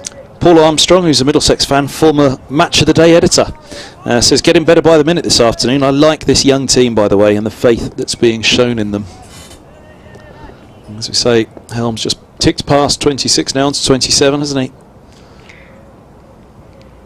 Bamber is in, and Hill is driving pleasantly. Hanscom flings himself across, having a run across from mid-off, and makes a really fine stop. Saves 3 runs. He managed to deflect it across towards mid-on, where Helm completed the fielding. Had that gone past, that would have run away to the boundary for 4, as it was just a single. That right hand hurt as well, didn't it? Whether he just hit it on the wrist, on the knuckle of the palm, somewhere. Hands in the pocket at the moment for Hanscom. Bamber in to Parkinson, who is leaning forward on off stump with a slightly angled bat, playing it out to Holman at backward point. I love that stop though, because again it's the setting the tone in the field that he's talked about. Yeah. He said it runs through everything. It runs through the batting, it runs through the bowling. Set the tone in the field, set the intensity there, set the standards there. I think it's a lovely motto and mantra that he's got. And again, it's overnight cured a decade-long headache of the over rate for Middlesex. Bamber is in. Parkinson is forward on off stump, pushing it out towards extra cover. Gubbins runs across from cover to field. Huge job for Parkinson and Hill to do now to give this first innings, any sort of substance. The batting has been Leicestershire's strong point so far this season. Oh, here comes an update. I'm afraid it's got even worse. They have lost 3 wickets after lunch, which they took on 21 for 3. Since then, Sam Evans was caught, a little unfortunately, down the leg side off the bowling of Anderson for 15. Harry Swindles went leg before wicket to the same bowler for 1, and Ben Mike also went leg before wicket to the same bowler very first ball, without scoring, of course. 42 for 6 at that stage. Lewis Hill is still there. He is 16 not out, has a huge job to do. He's been joined by the vice-captain Callum Parkinson. They have got to dig in, the Foxes, and try and give their first innings some sort of substance, but at the moment they're 45 for 6. In comes Bamber, bowls outside off stump, allowed to go through by Parkinson. The end of Bamber's over, his 12th. 6 maidens, 1 for 17, his figures. He gets a pat on the behind from Peter Hanscom, suggesting, I think, that his work for now is done. Nice opportunity to bring on either Helm or one of the spinners. I was just about to say, do you know, he'll be absolutely furious about all of this. Yeah, the young Middlesex spinners. Come on, boys, give us a chance. But it's a changed wicket today. And, you know, I guess Leicestershire will reflect, and whether their reflection will be, yes, they were slow to start yesterday, or, you know, but after lunch they carried more threat, Davis and Barnes from the Bennett end. Here's Anderson, the man of the moment, right arm over the wicket, he bowls, full wobbling ball on that off stump. As I say, it's got that shape about it that it's coming back in, dipping back in, on pitch seems to hold its line and push back up the track. 45 for 6. And we're back to that edge of the seat stuff that we had indeed yesterday afternoon when they picked up 5 in between lunch and tea, Leicestershire. Bit of cloud cover today as well, there's no break for the sun at all. Said that Middlesex have been caught in a perfect storm of late. That's where Leicestershire are caught at the moment, as quick singles drops here to mid-on. Helm, perhaps they picked their fielder there. Helm, perhaps at the back end of a spell, was a little bit on his toes at mid-on. Well run by Hill, just dropping the single into the onside. Scampered through. Good finish today up at Durham. Essex 77 for 5. Lead by 160. I know you'll like this one, I have to go back to it, it was on Twitter. Martin Emerson, 14 minutes ago, on Twitter. I can't keep up, my scorecard is about to burst into flames. He's put a long old tweet together there as here's a short ball to Parkinson, defended on the back foot off Anderson and fielded up mid-on by Helm. There's no run. I resisted with all my might to reply to Anderson, to quote tweet that I'd give anything to tune into Martin Emerson tweeting right now. As it all is going off at Chesterley Street. He's a multimedia man. Multimedia Marty. Helm is just starting to warm up again. Anderson in. Bowls! Oh, that got big on Parkinson and he runs it away down to long leg for a single. Trying to play it with a straight bat as it got bigger and bigger and bigger on him down the leg side. He would have offered a dolly to a leg gully had there have been one. Well, they restarted at Worcester, but they've gone off again. So Worcester 4-2-1 and Derbyshire 2 without loss. The rain has intervened again, another shower. And it's delayed also in Birmingham, Warwickshire, Nottinghamshire. Anderson bowls, hitting the top of the off stump again. He's got into a lovely groove now, Anderson. 47 for 6. Which is rather closer. Warwickshire 3-4-1, Nottinghamshire 28 without loss. Too close for your liking, isn't it, Richard? It's not far away. On the other hand, it is... No, I meant Nottinghamshire. Birmingham is... Sometimes it means that it's sliding up that side of the country a little bit. That 30, 40 miles or so makes a difference. Anderson with 2 slips, bowls, and that's an edge down to third man by Hill. Naughty little punch at the ball, driving on the top of the off stump. But a shot born out of the pressure of the moment for Leicestershire. Hill moves to 18, Leicestershire 48 for 6. He'll keep the strike, that's the end of Anderson's 4th over, 3 for 6 with a maiden. Parkinson has 3. And Lancashire, having got Yorkshire down, are keeping them down then 198 for 1. That's in reply to Yorkshire's all-out 159. Northants all out for 256 in their first innings in reply to Sussex's 175, a useful lead for them down in Hove. Surrey bat on against Gloucestershire, 398 for 7 after 140 overs. Doesn't sound massively exciting down at the Oval. Tom Helm into the attack, 2 for 25 from his initial 8, so he does replace Bamber. As you predicted, Bamber, who finished up with 1 for 17 from 12. Helm on 2 for 25 from 8. He's coming down the slope for the first time. In he comes and bowls a very high bouncer, just tucks underneath it Lewis Hill, but he would have had to have been twice as high to have been under too much danger from that one. Is that a bowler who has just been running up the hill? He's now running down the hill, and he's so infused with the fact that he's charging down the hill, as he would do from Lord's from the pavilion ends. Oh, look, I've got the hill, I'm going to run in and bowl a bouncer now.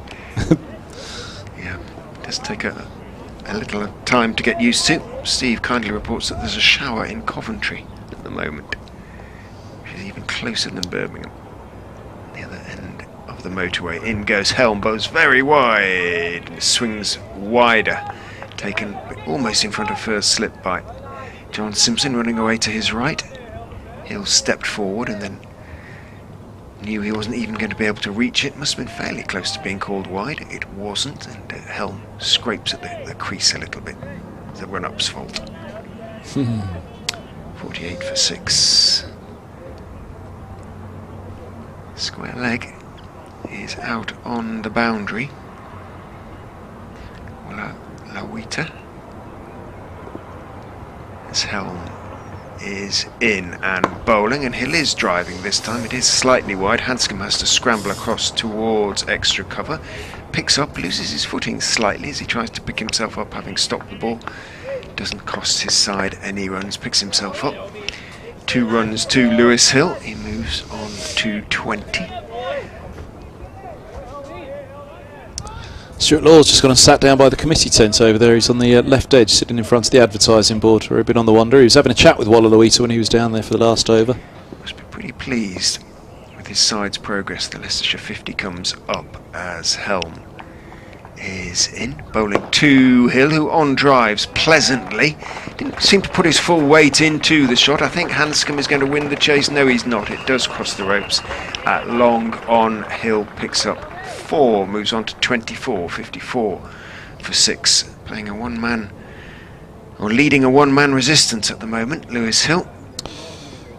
Martin Hadland says, hi Kev, very good to see Tom Helm bowling so well with good pace and accuracy. Best spell since his bowling at Worcester in 2019. Yes, I think 5 for 35 he picked up. It's his best bowling in first class, and the entire England bowling contingent were there, of Silverwood as it had been at the time, the bowling coach and a few others, and they said that's test match level.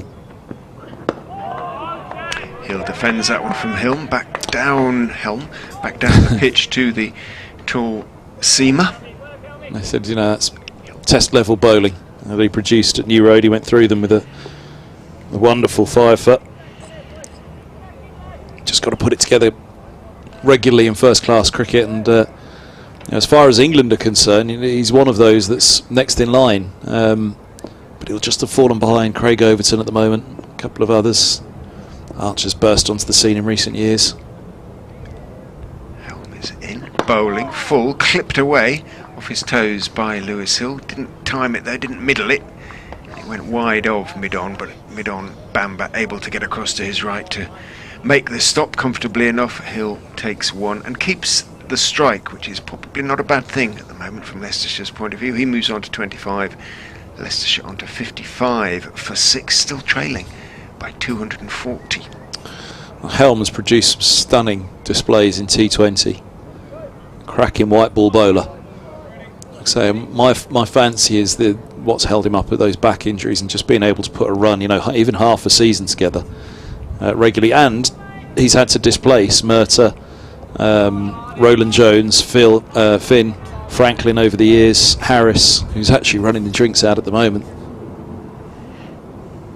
Anderson's in, bowls outside of the off stump, it's left alone by Hill and through to the keeper. I mentioned that battery of bowlers that Middlesex had. You know, it was a young Tom Helm, even when fit and available, you know, was back up to those boys. And then you throw in the injuries as well. Just hasn't been able to find that regular rhythm, that regular groove, I think, to tie him down to a good line of length regularly in first class cricket, because Helm is, you know, if he puts it on a line of length, he's unplayable. Pace, bounce, movement. There's Anderson bowls just short of a length and looking to drop the single. Hill. Anderson fields off his own bowling, scampering into the onside, no run. And yeah, pretty much, as I say, test standard bowler at his very best. At 27 now, you know, these are the years for him. Can he get it together regularly now? Yeah. To make that step up?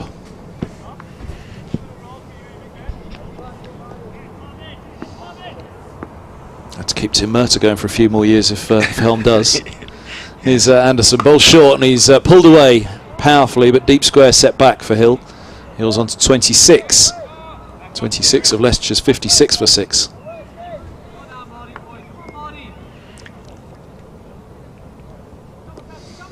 Of course, Middlesex desperately will hope that Toby Roland Jones shakes off the injuries. Out for a couple of months at the moment, having missed all of last year and cruelly robbed of that tour down under a couple of years back by injury. Middlesex's main strike bowler for so many years. Anderson in, bowls, and Parkinson rides a big bouncing delivery outside of the off stump, and he's done well to steer it to the vacant third man where he picks up a couple. Wallaluita at backward point wasn't going to get anywhere near it for the catch, but a little bit of a naughty shot in the match situation. He just says it got big on me as he's talking to Hill.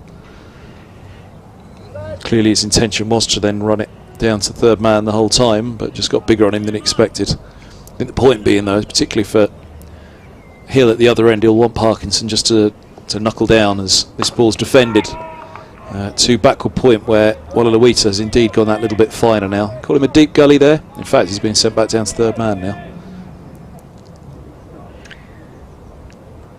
4 double-figure scores for Parkinson this season. Best of 31 against Hampshire. 27 not out against Somerset. That was a decent knock. Anderson bowls and played into the onside by Parkinson for a single off the back foot. 59 for 6. He keeps the strike. Moves to 6. 26 Hill and 26 overs bowled here in the Leicestershire first innings on the second afternoon. Hill and Parkinson have a chat. Again, I suspect Parkinson explaining about that slightly loose push at the ball that bounced from Anderson. 3 for 10 from 5 overs for Anderson, who's actually just left the pitch. Quite sure why. Helm is going to continue from the Bennett end. Down the slope he comes to Parkinson, who's driving pleasantly, reaching for it, but got plenty of it. But Gubbins, running across to his right, makes the stop and then uses his long sleeves on his shirt, the cuffs thereof, to polish the ball. A couple of tweets to get through. Peter Mead says Leicestershire may be having the rough end of a changed wicket, but there have been 4 innings under 200 in this round, and Essex is 73 for 5. Has it got more than that now, did we say? Essex as well. Have a look and see. Helm is in, bowling. Looking to drive again is Parkinson. It came back in a little bit to him, so it came off the thick inside. Not quite edge, but certainly not off the middle, and it rolled out towards mid-on instead of mid-off stroke extra cover, where I suspect he was looking to punch it. No, 94 for 5, still the latest, leading by 177. Middlesex seamers on fire. Who needs spinners? Says Derek. Derek Gravel.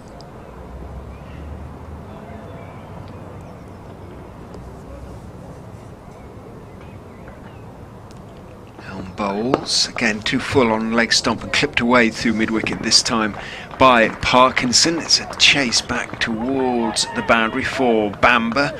Gives it everything. I suspect he gives everything in everything he does in cricket, probably away from it as well. Gets his throw away to Simpson and keeps Parkinson down to a couple. There's a great personality about this young crop that have come through as well for Middlesex, and it's something that Middlesex were really keen on, building human beings as well, not just building cricketers. And real credit to them. One of the youngsters that come through, they're a great bunch to deal with. As I say, Holman was a really enjoyable chat this morning with him just before the start. Helm is in, bowling down the leg side, thumps into the pad of Parkinson, runs away towards fine leg. Did he get anything on it? Yes, says the umpire. Little inside edge onto the pad, intercepted around halfway back by Simpson. Parkinson moves on to 9, 62 for 6. Derek had a further offering as well, an octogenarian listener. Derek is Middlesex fielding 2 spinners. What a novelty. I'll tell you why I give away his age. In our championship season in 1947, we used to field 3, Young, Compton and Sims. Although he puts a question mark on it, whether he's questioning his own memory of if that was the 3 of 47, Young, Compton and Sims. Was Compton a spinner as well? Then in goes Helm, bowls outside off stump. It swings nicely. It was a good lead because it didn't miss off stump by so very much, and then just swung nicely away. If that had been a couple of inches straighter, that would have been nigh on unplayable. It wasn't, and Hill able to leave safely in the end. I think the oddity of that one, which kind of caught both of us, is that when a ball pitches and swings afterwards, you often associate it with swinging long after it it's past the batsman. It swings late on the keeper who has to go. That swung so quickly after pitching. It was extraordinary. It was seam and then, I say seam, it pitched and then started to swing dramatically. Into Hill, thick inside edge, not quite sure where the ball had gone for a minute, went down at his feet, bounced off his feet and went down towards short leg. Hill wildly looking around him for a second or two. In fact, it was perfectly safe. Now we may be about to see a little bit of spin. Leicestershire 62 for 6 after 27 overs.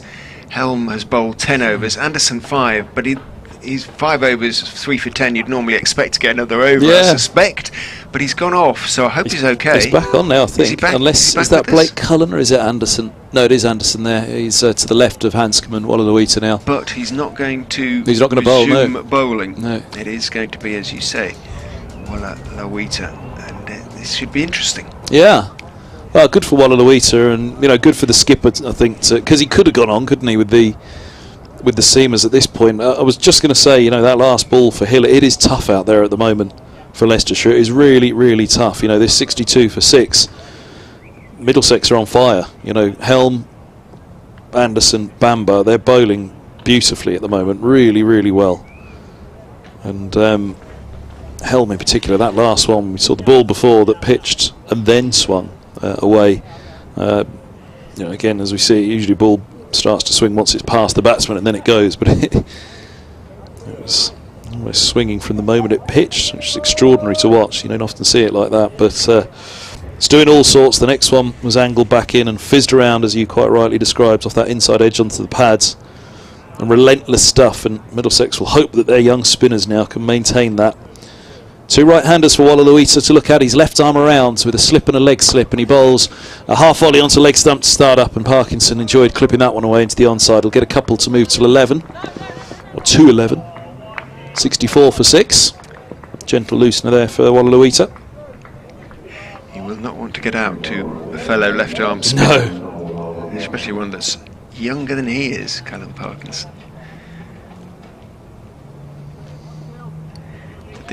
Did the announcer introduce the bowler? Belatedly. Wallaluita from wide on the crease. That's a better line and length, which Parkinson defends into the onside. He's been working on it, hasn't he? He was working on it for a few seconds. We were talking about vocal warm-ups yesterday, weren't we? Ahead of was it with you? As I was talking to, no, maybe it wasn't with you actually. It may have been like yesterday evening, about vocal warm-ups ahead of a day's play, for talking for 8 hours or so, as we often are, as Wallaluita bowls, and this is tickled into the onside, and there's no run. I suppose we could just practice Tillam Wallaluita every morning to warm up the vocal. Do you not do your scales? Yeah. Well, Matt Cole's down at BBC Radio Kent doesn't he? Oh, does he? He does. Well, I don't want to give too much away, but for a reason he does as well. Fortunately, not a bad reason in the end, as here's Wallaluita bowls, and forward goes Parkinson defending into the onside. I'm pretty sure Bob Hunt used to as well. Now retired. Wouldn't entirely surprise me. Yeah, at least I think that's what he was doing. Well, Bob was a theatrical type, wasn't he? Producing plays as well among his many accomplishments as a teacher. Great characters, the Gloucestershire commentator. As this ball from Wallaluita's a beaut. Looked as though it was angling back in the whole way. As it had a little bit of drift on it as well, and then just pitched and turned past the edge of Parkinson's forward defence. Lovely delivery. 64 for 6.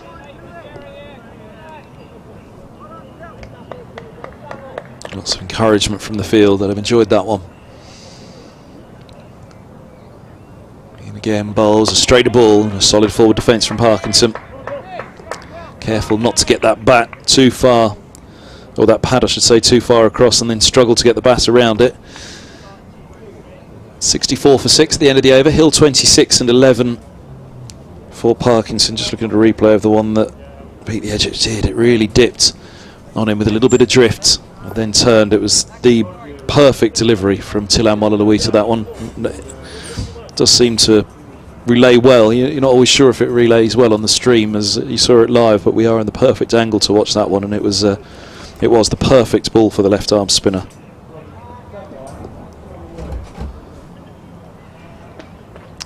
Helm to continue from the Bennett end with 2 slips now for Lewis Hill. third.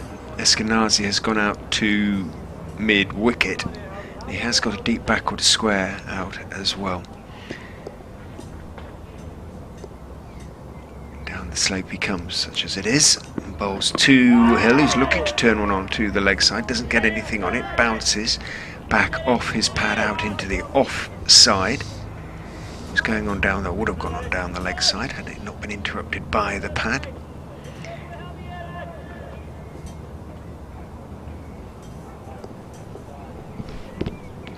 Just have a look at the angle of that last one. See how he did. Hill standing out at the moment, isn't he, in the middle order, the middle of this innings, the middle of this card for Leicestershire. Well, still the only batsman to...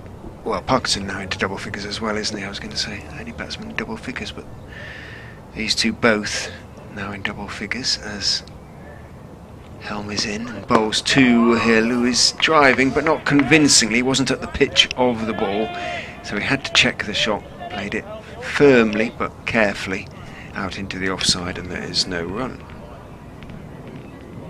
Oh, Evans as well, of course, yeah. Only to past So 20. Scrub everything I said. Only to past 20. Three of them in double figures. Just feels that way. No, well, it did. I think it did feel that way indeed. It's a tough card, but Hill trying to defy as best he can at the moment. Helm is in and bowls, and again Hill is looking to drive, and again he's not quite at the pitch of the ball. Has to check the shot. On the move, on the walk, as he punches it out towards Hanscom at mid-off. 64 for 6 remains the score. Still no play in either Birmingham or Worcester. But hopefully it's sort of the weather is heading up the M1 then, doesn't branch off up the M69.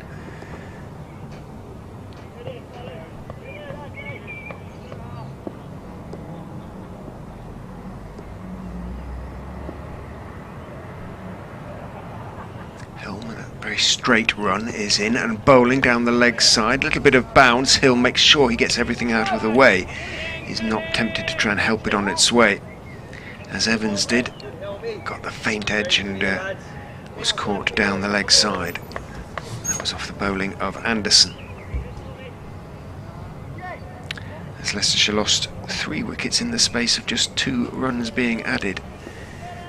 From 40 for 3 to 42 for 6.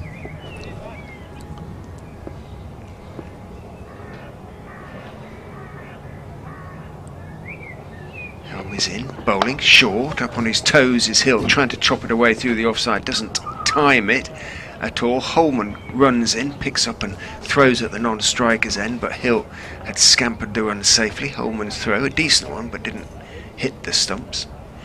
Single taken by Hill, who's looking to crack that away through backward point for 4. Hit it down into the ground instead. Rehearses the shot. Moves on to 27.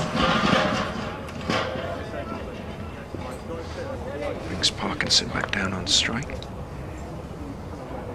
A quiet, pensive, contemplative Uptonsteel County ground as in goes Helm and bowls a good bouncer. Parkinson plays it well, ducks out of the way, goes through to Simpson. The batsman and bowler glance at each other briefly, say nothing, and head on their respective ways. End of the over, 65 for 6. Crowd delighted to be back in the ground, but not delighted at what they are seeing at the moment. These two beginning just to dig in a little bit though. They are. They're that resistance we talked about at lunch. 3 down at the interval. 3 further to fall in, what have we had since lunch, an hour and 20 minutes. We've got past the opening pair just about. Helm, well, I suppose he might have a few more overs to go. We'll do 3 in this spell now. But once they are past Helm, you'd imagine they will throw it to Holman and say, well, go on then. Have a little go. Maybe the spinners take Middlesex close to tea. Whether it's a return for Bamba. Here's Wallaluita. Slipping a leg slip crouch down. And Wallaluita goes straight past the edge of Hill with a carbon copy ball, which I believe he bowled to Parkinson at the end of the previous over, was it? But this time it's Hill. Lovely ball, and there is just that little bit of drift before pitching and turning, and well, the stage is set for this young man. Comes in now, bowls down the leg side, he's swept away for 4. Hill makes no mistake as Wallaluita serves up a loose one. Hill's on 31. 69 for 6. It's 8 balls in, he's bowled 2 tree deliveries, hasn't he, Wallaluita? So there's an element of relief in the volume of that applause. Yeah. I thought, oh, thank goodness for that. well, they'll understand the squeeze is on here, and you know, this situation is born out of the fact that Middlesex are playing extremely well at the moment, which oppositions are allowed to do. Sometimes we forget that, don't we? As this is swept from a straighter line by Hill, and a single to deep backward square. So Hill moves to 32, 70 for 6, but I'm sure that all of those inside Grace Road at the moment will recognise that was some opening burst and follow up by Anderson, and now the slow left armour comes on, hoping to replicate what Parkinson did yesterday. He's on strike now, Parkinson, as well. Wallaluita bowls a wide one to him outside the off stump, and it's chopped down to backward point. 70 for 6. He does sweep well, Hill. He's a member of the Leicestershire white ball team, of course. There's a range of innovative shots. Wallaluita bowls straighter one, a little bit quicker maybe, and Parkinson slamming the bat down defensively. That's come looking to give Parkinson 1. Interesting. Wallaluita bowls, and this ball's left alone outside of the off stump by Parkinson. Deep square and deep point set back for Wallaluita. Parkinson has 11, that was the end of the over. Hill 32, 70 for 6 here on BBC Radio London and BBC Radio Leicester. So we hit 3 o'clock, and well, we've only had 30 overs of this innings so far. Feels far more advanced, does it? Still 49 to go today, so another 17 until tea. We're a little late on tea today, why? I suppose all the wickets that have fallen. I suspect so. And have we had today? 9 today so far. Yeah, in not quite half a day yet. No. Helm is going to continue for the time being, though, from the Bennett end. Of those that have come for Leicestershire, are there many counter-attackers? Blast a quick 50. I would imagine it'd be Will Davis would come in next, then Chris. Right, he's a good batsman, Wright. isn't he? Is he still He's as he solid. was? He can hang around. He can hang around. And Barnes likewise is durable. In goes Helm and bowls on the off stump of Hill. A little bit of bounce, but Hill is forward with an angle bat, deflecting it towards backward point. Gubbins has to run around to his left, and Hill comfortably takes the single. Moves on to 33. 71 for 6. Yeah, they can all bat. You know, this has been one of the big things that Paul Nixon has been working on. Everyone has a contribution to make with the bat. Certainly to partnerships. In comes Helm and bowls outside off stump. Parkinson almost has a little feel for it at the last millisecond. He just withdraws his bat, doesn't try and cut it away outside off stump. Be an update coming for BBC Radio Leicester before too long. Got a bit cooler at the Uptonsteel County Ground as the sun has disappeared. Still nothing like as cool slash freezing as it's been for the first 2 months of the season, essentially. Helm is in and bowling. Parkinson leans forward on off stump and defends solidly out into the offside. Picked up by Gubbins, and there's no run.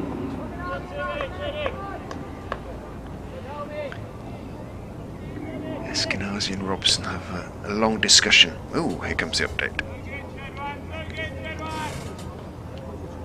Yeah, they are, having taken lunch on 21-4-3. They lost 3 further wickets in the space of adding just 2 runs from 40-3 to 42-6, with Sam Evans, Harry Swindles and Ben Mike all falling to the bowling of Martin Anderson. Since then, however, Lewis Hill, who is battling away well, he's in good form, he's moved on to 33. Callum Parkinson, the left-arm spinner and all-rounder, is offering him good support. He's moved on to 13, and the Foxes, although still deep in trouble, are beginning to show signs of a fight back. They're on 73-6.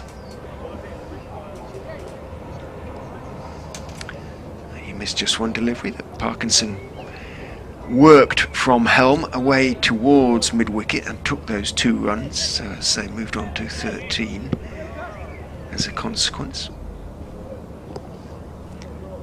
Again, looking to give him a single, it seems. In goes Helm and bowls to Parkinson, and he's going to take the single there as he gets up on his toes and plays the delivery away from outside off stump down towards third man. Good hard throw comes in from Holman that Simpson has to take above his head. It's travelling, takes it cleanly of course. A single taken by Parkinson moves on to 14, 74-6. So 32 added by these two now for the 7th wicket. But they're going to have to put together a partnership of, well, probably more than that between Holman and Simpson, of 90 for Middlesex's 7th wicket. As in comes Helm and bowls a good bouncer, and Hill manages to get out of the way of it. A good bouncer zeroing in on his nose that Hill jerked his head out of the way of at the last second. End of Helm's over, his 12th, 2 for 40 his figures. Will that be that, do you think, for Tom Helm? Yeah, maybe. What points they give Holman a go? Yeah. And from what end? He's just wiped his hands, Holman, on the crease, just to get a bit of dirt into them. He's going to have a mate with his pal, Silam Malaluita. That might be a good sign for Holman. Yeah, there's still 16 overs until tea, so it's a long way, isn't it? Yeah. Malaluita bowls, forward defence from Parkinson. To the onside, still a slip and a leg slip for the slow left-arm spinner. Hanscom liked that. It drew Parkinson forward, didn't it? And he didn't get to the pitch. Yeah, well done Till was the cry from where the skipper now stands at slip, having been at mid-off for the big seamers as this ball is down the leg side and looking for a big heave-ho, square legs up. Parkinson really looks to go over the top of that one, and in the end looks to give it too much, I think. Yeah. Swung past it, didn't he? If he just waited, he could have swept that one away, really, but he was... That's a good sign for Malaluita. I think that the fact that Parkinson was looking to get down the wicket and attack him. They don't want to let the spinners bowl at them. So Malaluita bowls now, nice line length on that one.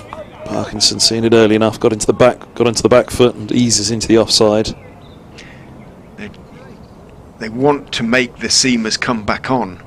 Leicestershire, with only having the 3, they don't want to let the spinners bowl 20 overs, without going for too many runs. But the threats from all sides at the moment. Malaluita bowls on the back foot again. Parkinson. He's got to give it a little bit more flight here, hasn't he, Malaluita? Let's try and tease him onto that front foot. Yeah, that theory or ambition of getting overs into seamers doesn't really work when you're 70 for 6, doesn't it? Really?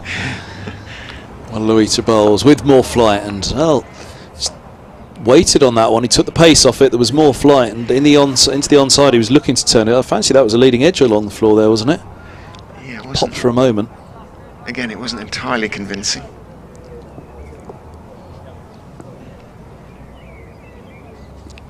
Pauses behind the umpire, steps around him now and bowls outside the off stump, left alone by Parkinson. Into the 32nd over of the innings.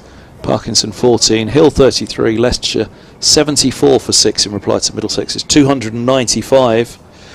Which again, you weigh up innings, as we say, once both sides have batted, and all the way through that Middlesex top order, we fancied it was tough, and Robson and Eskenazi, I remember saying at the time that at 23 and 38, we felt like they were batting really, really well.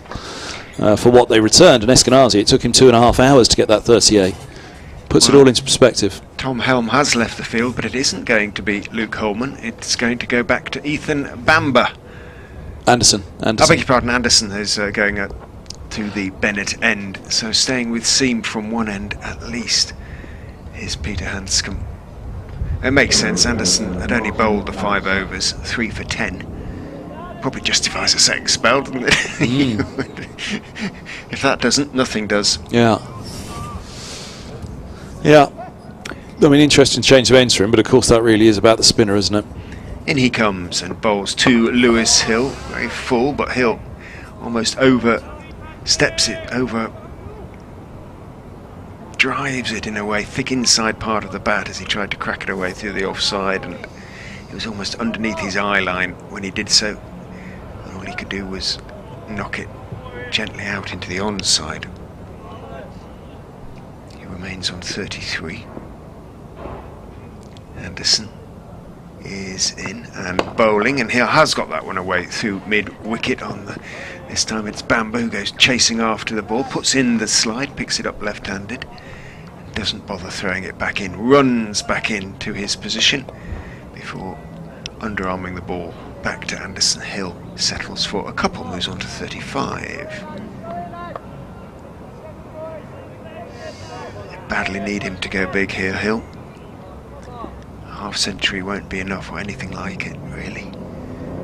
Anderson is in, bowls to him, drives on drives, very, very straight, just past the stumps, and does not move Lewis Hill. He knew that had gone, timed it beautifully. Again, didn't try and overhit it, punched it really, short-armed punch. Very straight, nice shot for 4. Lovely shot that, wasn't it? Came back in nicely for the drive, but it wasn't a half volley.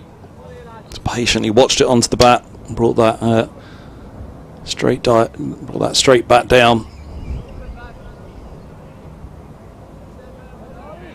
Moves on to 39, 80 for 6. Anderson in again, very full, and again puff of dust as Hill almost jams that one out into the offside and then examines the bottom of his bat. You heard him call wait to Callum Parkinson. Hit it hard down into the ground, bat and ball and ground all coming together at roughly the same instant. Gubbins, the fielder. Everyone loves a cover drive, don't they? But I must say I'm a big fan of the on drive. And that wasn't a half volley either, as I say. It was moving as well, coming back into him, but Hill watchful of it, but timed it beautifully. Anderson in again. That one comes back into Hill towards middle and leg, plays it out to Eskenazi at mid-wicket. No run. Traditionally, it's the most, they say it's the most difficult coaches, don't they, to play effectively and on drive. Yeah, there's not much margin for error, is there? All modes of dismissal are in play there. Anderson is in, bowling, thick inside edge onto the pad, almost got through, and Anderson has his hands up to his face as he turns because it's the last ball. Almost got through Hill there with that little in-swinger, took the thick inside edge. End of the over, 80 for 6, 6 runs from the over. Ruined Anderson's figures, 6 overs, 1 maiden, 3 for 16 now. 80 for 6, Leicestershire still trail by 215. And that last ball of the over is a classic example, wasn't it? Although it was more a defensive push than an on drive, he was pushing straight down the ground as he got that inside edge. And that bat wasn't coming down straight on that occasion, it was coming down at an angle. But he survives. Crucially, he got wood on it. As here's Wallaluita, left arm around bowls. This is cut away through point. Holden on as a sub, giving chase. Will slide and pick up. Returns right-handed, left-handed bat. They have run 2. Parkinson on to 16, 82 for 6. Long time since we've seen the sun here at Grace Road today. Wallaluita in, bowls, and just a little short on that one again. Parkinson rocks back and defends into the offside. I don't know whether it was so much he was short or that Parkinson just felt confident this is always outside the line of off and I can go back to it. Eases it away. Wallaluita starts straighter and it's chipped up into the air. Fine of the backward point fielder for a couple at least by Parkinson, and they'll settle on that. 18 for Parkinson, 84 for 6. Came trapping the bat down onto the ball, didn't he? From a high angle, bringing the bat down on the sweep, but in doing so managed to get that top edge involved.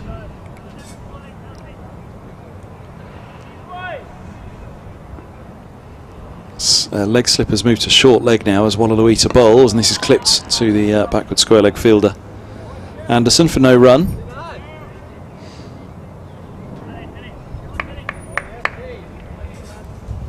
Anscombe sends Anderson back to the boundary rope. Give Parkinson the single. Wallaluita bowls, and Parkinson back and across, drops a quick single here. Fine of Gubbins. Let's cover. And through they are comfortably. Parkinson on to 19, 85 for 6. You'd noted that they were giving Parkinson the single towards the end of the previous over. Did it stay a little bit low, that one as well, just a fraction?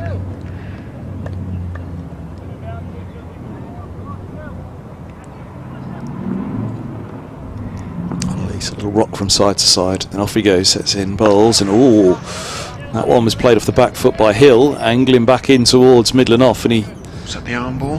Yeah, possibly. I mean, the whole line of it, an angle of it, he played for the spin really, Hill, didn't he, which didn't come.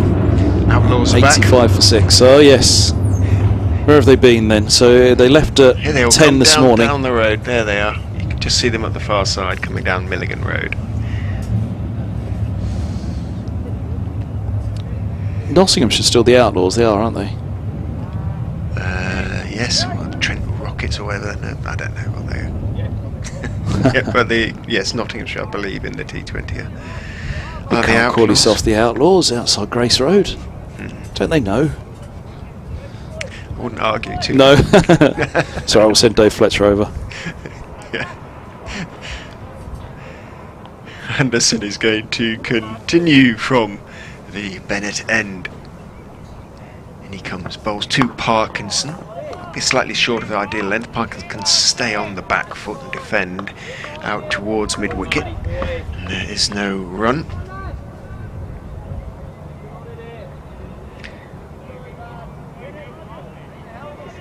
Surprising fact about Martin Anderson.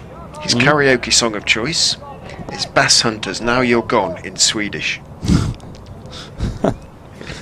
In he goes and bowls outside off stump to Parkinson, a grunt of effort, and it is taken above waist high by Simpson, but it was misdirected effort in that the ball was just too wide to induce Parkinson into playing a shot. Saw on Twitter this morning there was a video of Martin Anderson, actually, Middlesex promotional T20 shirt with the charity.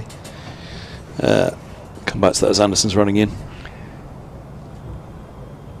Bowling to Parkinson, that's outside off stump again. Parkinson up on his back foot, trying to hit it away through the offside, doesn't time it, chops it down into the ground.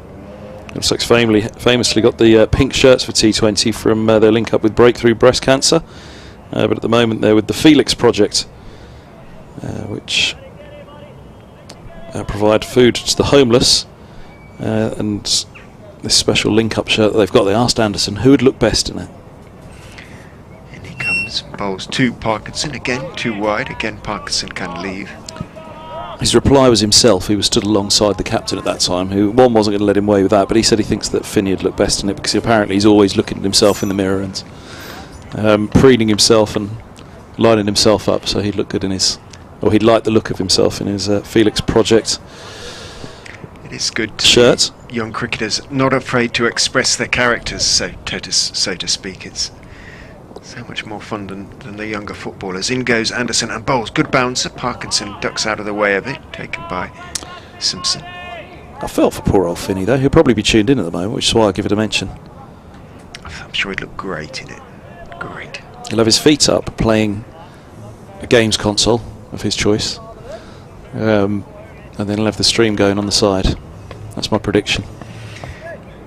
19 now to Parkinson, 39 to Hill as Anderson in again to Parkinson, thick inside edge, bounces very high off the pad down towards square leg. For a second I thought it was heading towards Eskenazi at mid wicket. In fact it was heading backward of square, so Parkinson able to pick up a single and keep the strike. He moves on to 20, Leicestershire on to 86 for 6.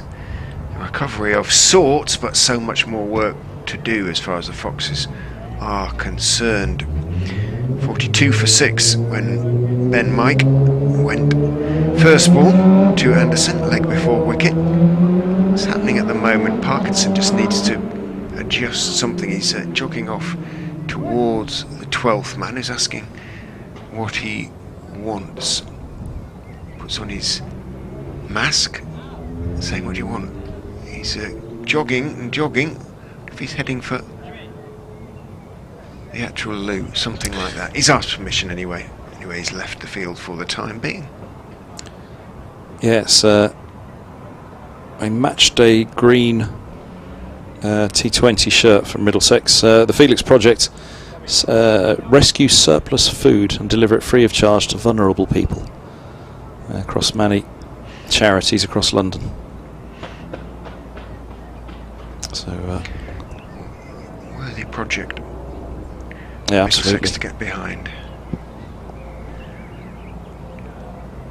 Umpires in discussion in mid-pitch at the moment. Presumably they will give this time to Middlesex in terms of the over rate, which at the moment is not shown on the board. Ergo, I can't see it anyway. It's level.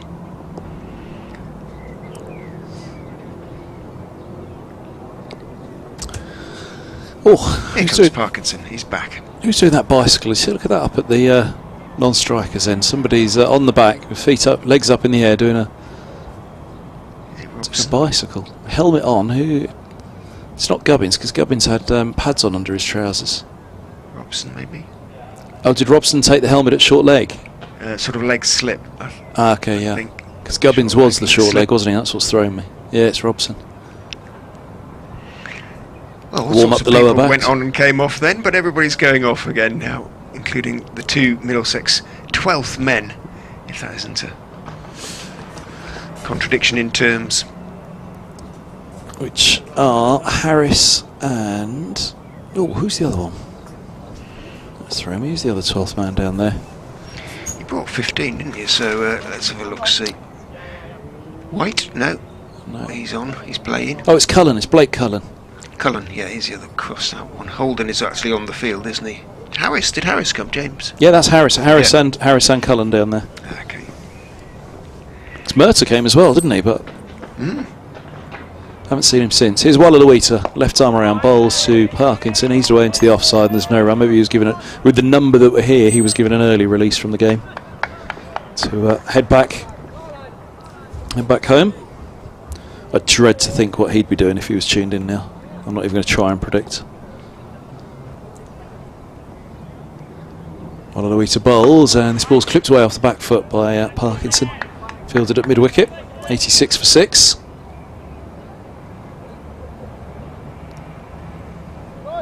Maybe I'm doing him a disservice, because Finney wouldn't have us on the big screen. He'd have us on a little tablet device next to him, and then he'd have the big screen for his games console. Mertz would probably have us on the big screen. He's a cricket badger, is he? Yeah, in a way, in his own unique way. Wallaluita bowls and forward goes Parkinson, pushing back. 86 for 6 it remains.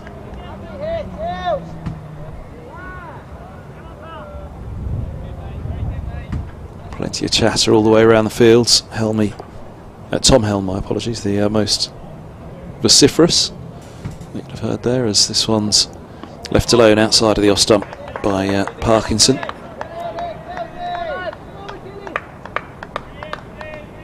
It's just a gentleness at the moment from Wallaluita to Parkinson, who obviously feels he's got the measure of him, but Wallaluita needs to come up with something. Bowls and Parkinson solidly forward. Feels as though he's in between. There's a spot that he needs in between the two lines. He's bowling either a little bit too straight or a little bit too wide. He just doesn't quite get that line just around the off stump. But that's not to undermine how well Parkinson is playing. 20 from 51. Wallaluita bowl, just a bit too straight again and over the top of it. Parkinson turns into the onside. 86 for 6. I think he's just playing with the pace as well. It was a gentle on that one from Waller Luis, just finding his pace, finding his length on the pitch. And say of the first 8 deliveries he bowled 2 absolute jaffers, didn't he? 2 rippers. He's bowled 5 overs now, none for 12. And 2 maidens in there. Leicestershire 86 for 6. I mean, that's fine from Hanscom's point of view as well, isn't it? You say the couple that put the doubt in the batsman's mind, and other than that, they haven't been able to get after him. So he is spelling the seamers nicely, but his primary aim will be to take wickets, actually, rather than simply to spell them. Martin Anderson in from the Bennett end, bowls to Lewis Hill outside off stump, tries to tempt him to throw the bat at it. He doesn't. He rehearses a chop away through the offside that he didn't play. I need to get all Steve Finn references in before Anna Forsyth wakes up in Vancouver to tune in each day. Finney looks the best in everything, let's be real. Thank you, Anna. Well, Canada's behind us, isn't it, in terms of time? So is that right? So it's about 4 hours. Yes. In goes Anderson, bowls on off stump. Hill drops it out into the offside, takes a step down the wicket, but then calls no to Parkinson. So he should be up and around. Yes, yeah, that's what I mean. I need to say it before she wakes up, so she's woken up and sent that She should tweet. be up and around, shouldn't she? Yes, she is. It should be about 11 o'clock in the... Yeah. 11 o'clock in the morning, something like that. Only mention of Finn gets a tweet from Anna. Ah, okay. In bustles Anderson and bowled him! Hill went forward and off stump is out of the ground. Huge moment, you feel. They've just been beginning to build some sort of partnership, Hill and Parkinson. Hill on 39 was playing well, got a lovely delivery from Anderson and has lost his off stump. Lovely ball, isn't it? We've seen it a few times in this match, and that's the movement, that's the sideways movement, be it off the seam, off the through the air, mainly off the seam to bowl them, I'd suggest. Just clipping the outside of the off stump, beating that forward defence. Lovely ball, lovely dismissal for a bowler, isn't it? To bowl and beating the forward defence. And you look at the lines of it, it hasn't got much wrong, just didn't get enough behind it, that was all for Hill. But to the credit of Anderson as well, he's been dipping them back into the right-handers, hasn't he? So Hill would have been wary about getting too far across and having his inside edge beaten by Anderson, who has been bringing it back into the right-handers. On this occasion it pitches and holds its line and beats the outside edge to take the outside edge of the off stump. Lovely ball for Anderson. It was. Big wicket for Middlesex. Super delivery. Partnership of 44 for the 7th wicket between Hill and Parkinson. Not enough as far as the Foxes are concerned. They are still 209 behind, with just now 3 first innings wickets in hand. Chris Wright coming to the wicket. The tail, can it drag Leicestershire to some sort of, well, I don't know what would be from here, they'd probably take 150, something like that, willingly. Yeah, they were still just about in the game, but there was somewhere around 70 odd when I looked at that board, and the deficit was still, well, deficit was still 220 then, so they basically needed to double the tally to avoid the follow-on. But 70 odd for 6, 86 for 7. And Anderson closing in on a fifer into Chris Wright. Bowls, and Wright turns him off his legs down towards fine leg, and he's going to take 1. Just looking up his first class career best of Anderson, yeah. Well, it was 4 for 25 coming into this season. So has he? No, he hasn't taken a 5 for this season. So this could be. He's on for a maiden fiver at the moment. He's sitting on his first class career best. 4 for 17. That after a first ball duck. Yeah. Funny old game. Fortune swing. In he comes and bowls to Parkinson, who has got everything behind that one. Registering determination, as they say, in every inch, pushing it off middle out towards mid-on. Yeah, his average, it's a fine average actually. I didn't realise it was quite so low. 37 wickets at 24, which will have been improved by this now. He is in and bowling, and I thought that one was going to sneak through Parkinson as well, who played it off the back foot, jumped into the air and then had to descend quickly. Didn't get up so very high. It was a little bit fuller than he thought it was, but he did manage to get behind it. Applause for Anderson, thoroughly deserved. Another wicket for him. He's now bowled 8 overs and has 4 for 18, and Leicestershire rocking badly on 87 for 7. Yep, this is excellent from Anderson, and a real reward as well for Middlesex, making him the third seamer for this match. His coach Stuart Law, he's a massive fan of the kids at Middlesex. Stuart Law really likes the look of Anderson and White. He's talked up a lot. Cullen's come in and done plenty, and Bamba now as well. His stats at a young age, very impressive. Same age as Anderson, they're both 22, aren't they? September 1996, Anderson. He's 24, my apologies. Again, another one who was robbed of a couple of years by a back injury.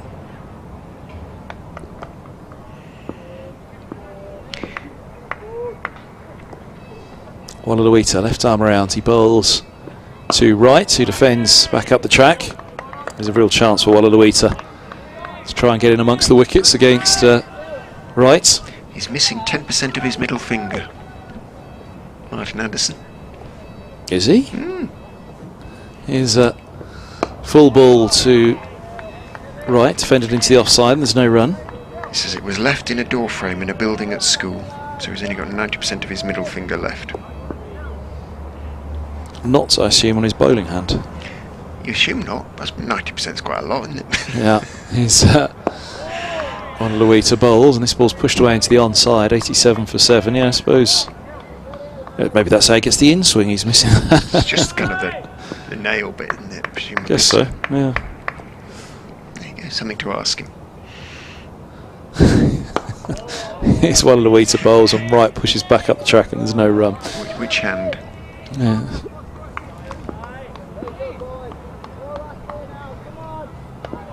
My worry is that Middlesex players quite often want to show me that. No, actually, I shouldn't do that one. Here's Wallaluita bowls and forward goes right, pushing back into the onside, no run. Show me your middle finger. Updates time.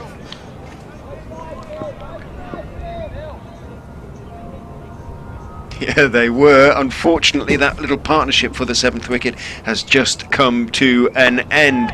Lewis Hill has been bowled by Martin Anderson for 39. A really lovely delivery from the young Middlesex seamer, which knocked Hill's off stump out of the ground. 86 for 7 then. They put on 44, Hill and Parkinson, for the 7th wicket. Parkinson is still there. Callum, that is. He is 20 not out. He's been joined by Chris Wright, who has just hit the spin at 4-4 to move on to 5. The Foxes are 91 for 7, however, still 204 runs behind Middlesex on first innings. Back with you online. He did miss just one delivery, but it was an interesting one. In that Wright lofted the left armour high over extra cover. Bounced away. I don't think he got all of it. No. He got enough of it. Anderson is in to Parkinson, who drives very pleasantly through point for 4. The crowd liked that one. Parkinson stepped out and drove it away. Anderson won't mind too much if he's showing aggressive intent though, Callum Parkinson, I suspect.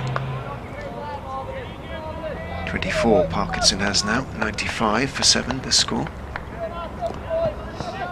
Come on, Parkinson, these are Anderson's best figures, you can't do that. 4 for 22 now.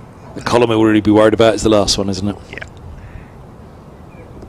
He's in and bowling to Parkinson, who turns him nicely off middle and leg down towards deep backward square. Should be 2. Wallaluita runs around from long leg towards deep backward square to pick up. It's a long way to run and a long way to throw, so comfortable 2 taken by Parkinson. Moves on to 26 now. 97 for 7.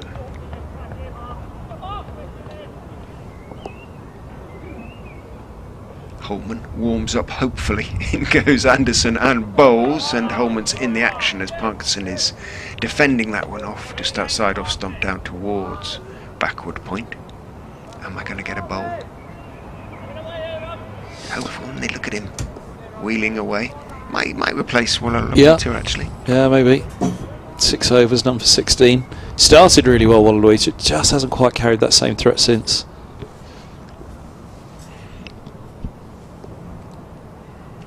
Anderson still carrying every bit as much threat as that one. Seams back in, and Parkinson jumping into the air on the back foot manages just to get a bit of bat and pad or something onto it. And, it stung a little bit as it came off the inside edge, I suspect, onto the inside of the thigh. He's leaning down on his hands a little bit higher than that, he indicates by rubbing. So that was a eye-waterer. Square leg's gone back to the boundary. Anderson is in, and forward goes Parkinson, playing very firmly out into the offside, but only as far as Gubbins in the covers. No run. It's brightened up a little bit, has it? I think a bit of brighter, lighter cloud has reached as thinner cloud for a first time in a while.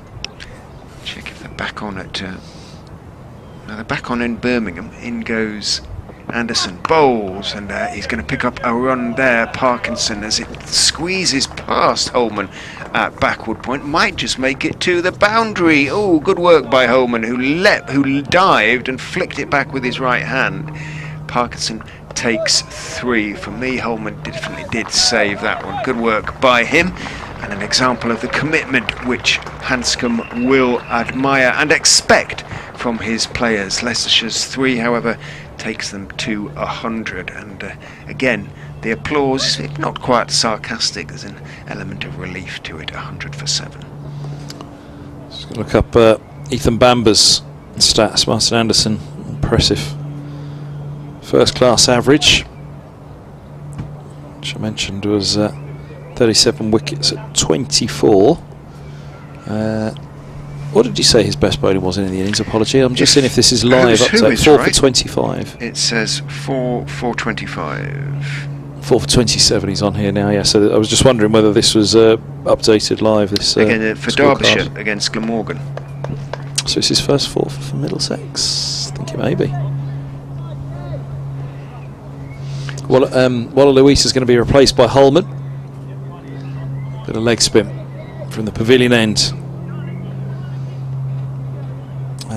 Bamber, just quickly tell you before this over starts if I have time. Bamber's bowling average, as here's Holman, right arm over, slipping a short leg, he bowls. Oh, lovely ball, goodness me, what a start that is. Not too dissimilar, it was almost the right arm version of what Wallaluita was producing left arm around. A little bit of flight dip onto the off stump and turning away. That was lovely. Yeah, he's a promising young player, Luke Holman. Great start from him. He's in now, bowls a little bit wider outside the off stump and left alone by Parkinson. Through it goes. Future's bright with these Middlesex youngsters, isn't it? They've been backed here at Grace Roads by the coach and the captain. Holman's in, bowls, and right up under the nose of Parkinson, who's right over the top of it, and there's no run. Bamber's return with the ball, 71 wickets at 24, so same average as Anderson, who's a couple of years older. Holman bowls, a bit of too much flight on that one, dug out into the offside by Parkinson. We haven't heard from Luke's dad, Pete, because I think he's here today. Okay. So watching on somewhere. Highest first class score with the bat for him yesterday, Holman. Comes in now, bowls, and this is played off the back foot by Parkinson, who's rocking back nicely to the spinners, isn't he? He did so to Wallaluita as well. Really, though, at this pace, the pitch is a little bit too slow. Yeah. You can almost play him off the pitch to an extent. Which is what Holman mentioned this morning, wasn't it? Comes in, bowls, and rips that one through a little bit more onto the pads, but drifting down the leg side. 100 for 7, end of the over, started with a ripper from Holman. and Parkinson remains on 29. Brights will have strike on 5, or maiden to open up Middlesex's young leg spinner. 7 overs until tea. So we will be pretty late. It looks like it's going to be around about 10 past, something like that. Maybe a little earlier than that. Maybe nearer 4. Maybe a lot earlier if Anderson can rip through the Leicestershire tail, which he's trying to do now from the Bennett end. In he comes and bowls to right, who curtain rails his bat back inside the line. It was a tempter, but Wright managed to just withdraw the bat at the last moment. A couple of double-figure scores for Chris Wright this season. 41 not out against Hampshire, 22 at Gloucestershire. Anderson is in. To him, that seams back in, almost sneaks through, gets a thick inside edge that runs out towards Helm, who's patrolling the leg side from mid-wicket, across to square leg. Plenty of single-figure scores, though, for Chris as well. Chris Wright, that is.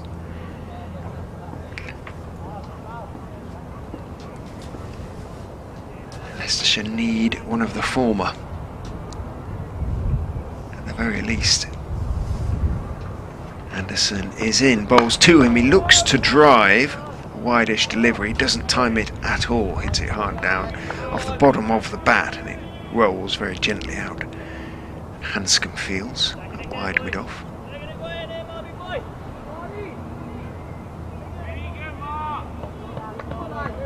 Lancashire have lost a few wickets now, but they're almost 100 ahead, 256 for 4. The Lancastrians. In goes Anderson and bowls. Nice straight delivery. Wright plays it carefully off the back foot, off stump out towards Gubbins. In the covers, no run. Essex are digging in a little bit at Durham. 149 for 5 they are now, leading by 232 up there. Might already be enough. In goes Anderson and bowls, looking to pull it away. That's slightly short of a length delivery as Chris Wright gets a thick bottom edge into the pad and it trickles out towards Helm at square leg. Notts 41 without loss in reply to Warwickshire's 3-4-1. Now they've restarted again at Edgbaston. Sussex 50 for 1 in their second innings against Northamptonshire, still well behind. In goes Anderson and bowls. Go grunt of effort, but played comfortably off the back, comfortably enough off the back foot by Wright in defence out into the offside end of the over. A maiden over for Martin Anderson. 10 overs he's bowled now, 4 for 27, his excellent figures. What else is happening? Anything exciting? They're still off at Worcester. Derbyshire only just managed to get their first innings underway, 2 without loss after 1.2 overs in reply to Worcestershire's 421. And Surrey grind on, 468 for 8 against Gloucestershire.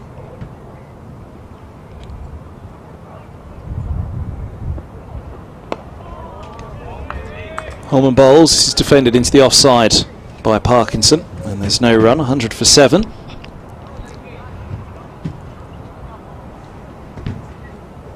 Slip and a short leg, and Holman steps in again.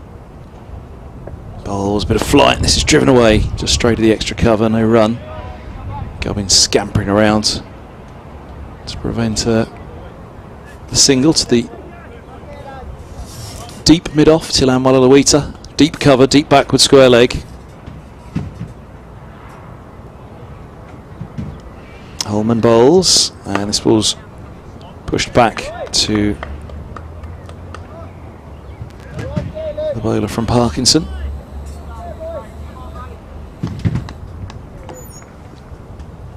What's the wind picked up around our commentary box? Something rattling around. A little bit, but a darker cloud around.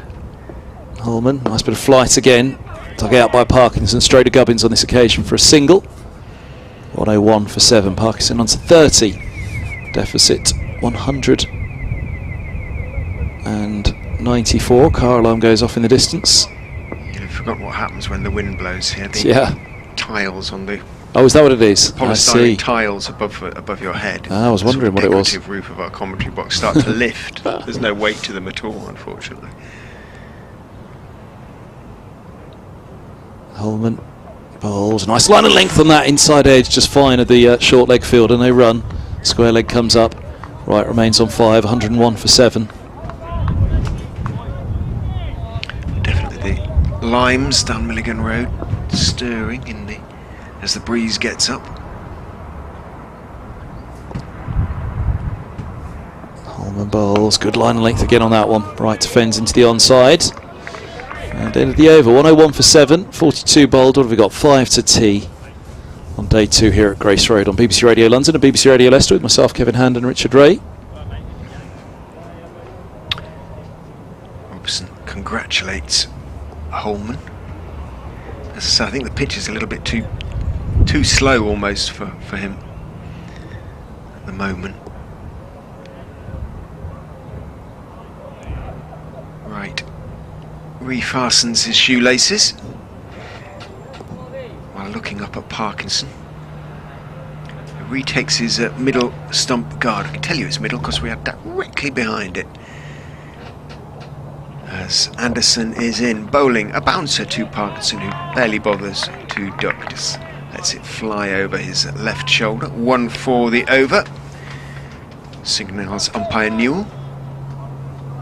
101 for 7 the score. Reduce the deficit to less than 200, Leicestershire. Small steps. Still 194 in arrears as Anderson is in bowling and Parkinson behind it on off stump, defending, head right over the ball. Pushes it out to Gubbins and no run. Middlesex 4 bonus points. Now, of course, 2 bowling bonus points to go with their 2 batting bonus points. Leicestershire obviously still just the 3 bowling bonus points. Anderson is in, bowls line and length on off stump. Parkinson solidly behind it, out to Gubbins again, and he mops his brow. He takes his helmet off. Parkinson, don't know whether he's feeling great at the moment. He just maybe went off for an aspirin or something, paracetamol perhaps. Anderson tosses the ball from hand to hand before charging in and bowling another bouncer to Parkinson, who leans away from the ball, sort of forward, leans forward as it was coming in from sort of off stump over leg stump. So it goes again over his left shoulder.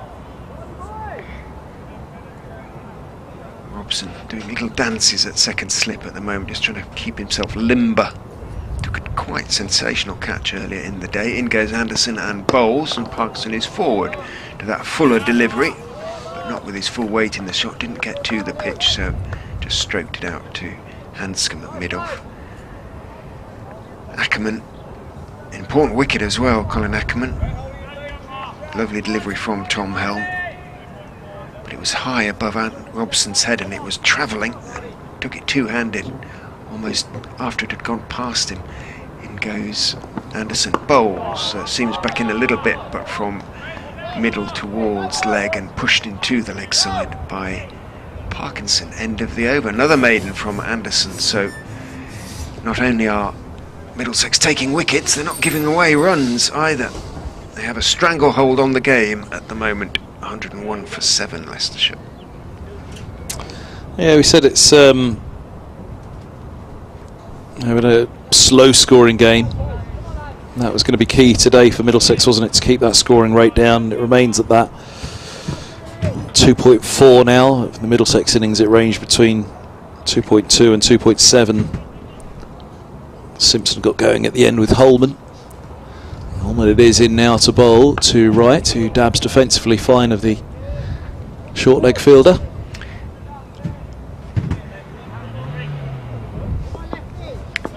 I like the fact that Walalawita is back at quite deep, at not quite long off, deepish mid off.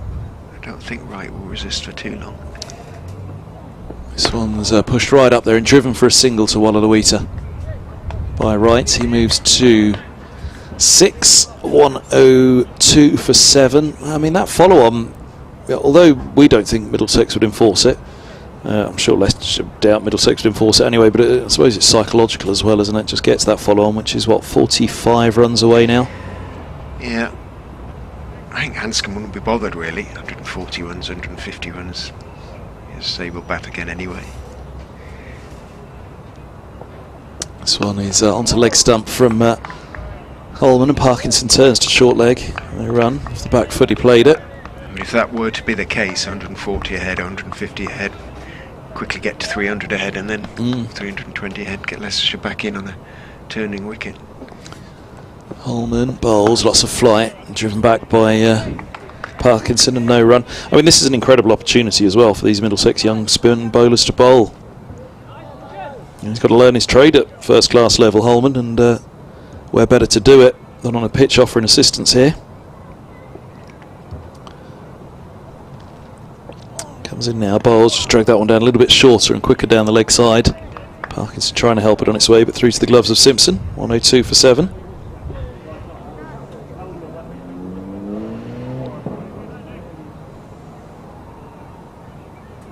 Holman flips hand to hand. Bowls, and oh, that was a nice line and length, and nicely played over the top of it with an angled bat. Parkinson running it to backward point, no run. End of the over. None for 2 from 3 for Holman. 102 for 7. 3 to tee here on day 2 at Grace Road, and yeah, 193 ahead. As you say, it's a fair old stranglehold at the moment. Just really need to double their score, don't they, at the moment, to try and feel like they've got Middlesex somewhere in sight going into the third innings, and trying to keep some sort of chase, a possibility in the final innings of the match. But come what may, Leicestershire are going to have to try and bowl Middlesex out for around the 100 mark, being 102 for 7 themselves at the moment. Well, Anderson isn't going to get a chance to get his 5 foot yet anyway, because having been taken off at the pavilion end, Wallaluita is going to be brought on at the Bennett end in place of the, what do we call him, Anglo-Swede?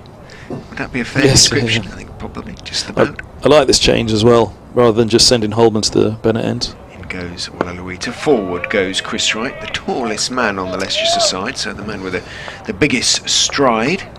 I think to the pitch of it. I think clever from the captain to say, look, Wallaluita, you've had your 6 at the pavilion end, so we're going to give Holman a go at the pavilion end now. You go and see what you can do up at the Bennett. In he goes and bowls. You could almost see the revs, the extra revs put on that one. It took the outside edge, but it slid past Hanscom's reaching right hand and runs away. It was short of the Australian. Not very much. It was a genuine edge, and it ran away to the third man boundary. 4-4. So Wright is into double figures. He's on to 10. Leicestershire 106 for 7.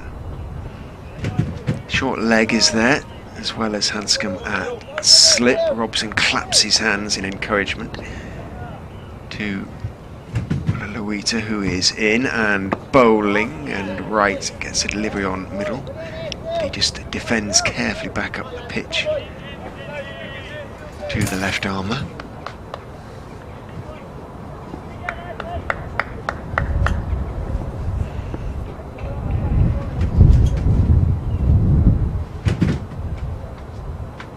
Who is in and bowling. Wright is down the pitch, driving firmly, but only as far as mid-on, who's deepish but not so very deep, and makes the stop quickly, ensures that there is no quick single to be taken by Chris Wright.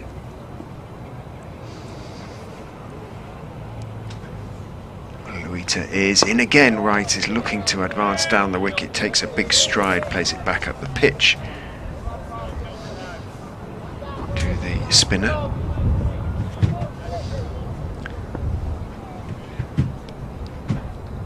June 1998. So he is almost 22 as he bowls, and is defended by Chris Wright back up the pitch to him. End of a good over, except for the 4 in terms of runs conceded, but even that was a genuine edge on the part of Chris Wright. 106 for 7, Leicestershire, 189 behind. 2 overs now until tea, so it'll be about 20 to 25 minutes left. Yeah, which gives a couple for Wallaluita up there, doesn't it? One more. Now Holman will bowl the last over now from the pavilion end. Wallaluita get one more to have a look.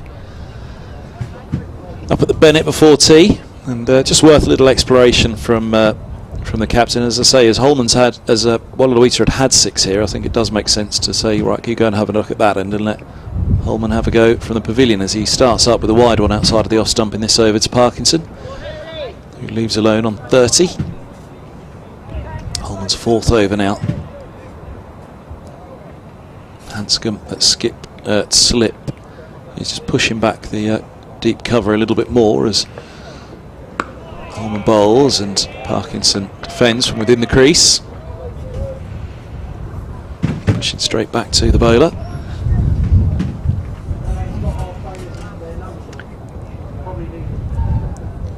Here goes again, Holman.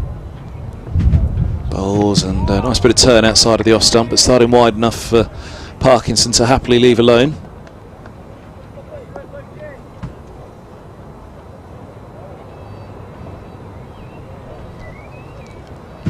Flips the ball hand to hand, and then he comes, Parkinson.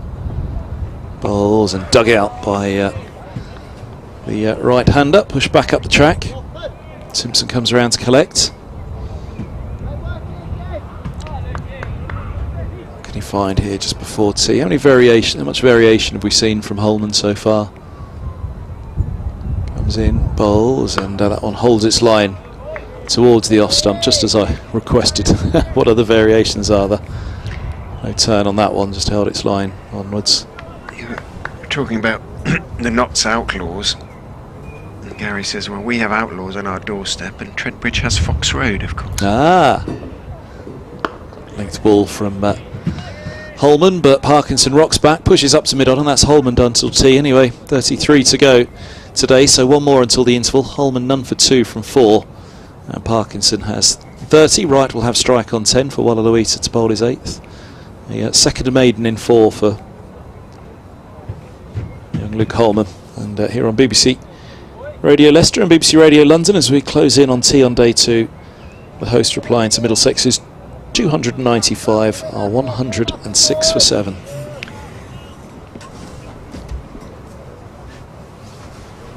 Slip and short leg go down. Wallaluita. First failure. Is in and bowling. Wright is forward, playing it off middle, out towards mid-on, intercepted en route by Eskenazi running across from mid-wicket. Mid-on being Bamber a few strides back, not half as deep as, I think that's Helm out there at almost long off as Wright goes forward, pushes it out to Eskenazi, who applauds. No, it isn't. Helm is down here at short fine leg. 106 for 7. Phone's just flashed up with a little rain alert, which says there's a chance we're going to be hit by something. Again, Wallaluita pulls out of his run-up. He'd almost got to the crease. He'd got into his action, but fell away just at the last second. He's ready to go now. In he goes. Bowls to Wright, who drives in the air, but just wide of backward point. Chasing back is Holman from extra cover. Picks up and throws. Wright picks up a couple, but again, not entirely convincingly. Moves on to 12, 108 for 7. Rather pessimistic report in front of me, saying that there's a threat of rain, 35% each hour of the remaining hours of play today. 35%, not too bad. None around at the moment. Just looking at the smoke from the factory chimney. Breeze has dropped a bit too. Wallaluita is in. Forward goes Wright. Back up the pitch to the Sri Lankan-born left armour.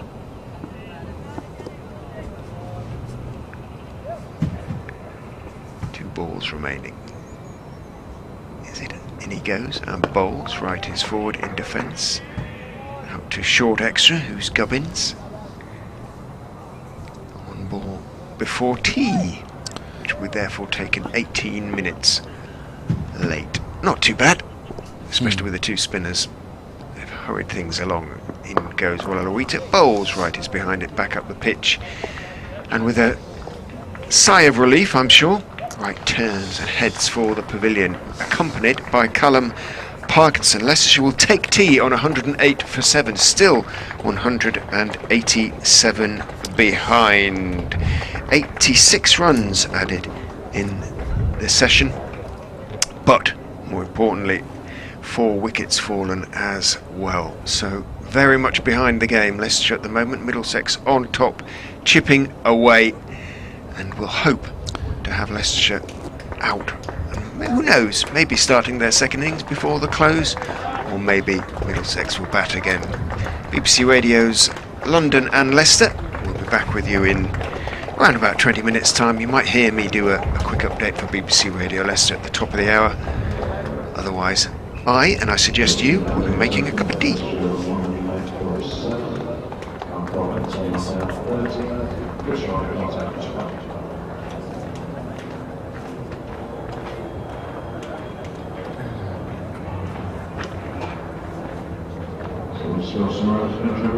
Chester Street, Essex 182, Durham 99, their second is Essex 157.5, Edgbaston, Warwickshire 341, Wickline Knots 44 hours,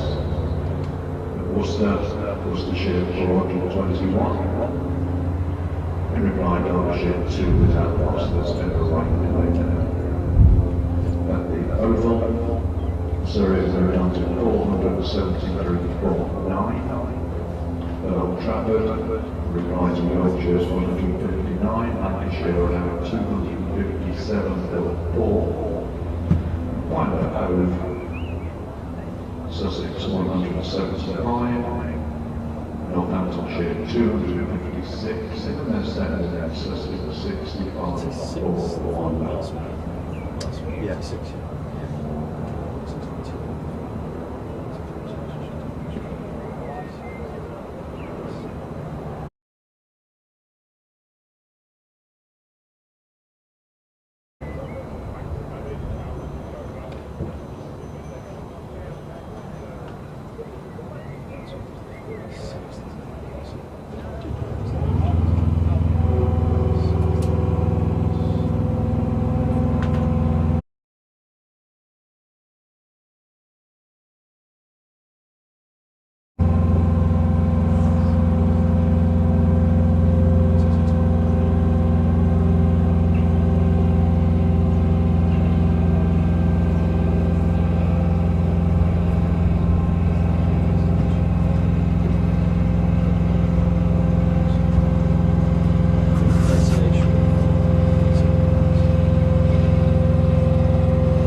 Yeah, players have just left the field for tea with Leicestershire on 108-4-7. That in reply to Middlesex's first innings of 295. 4 wickets lost in the session.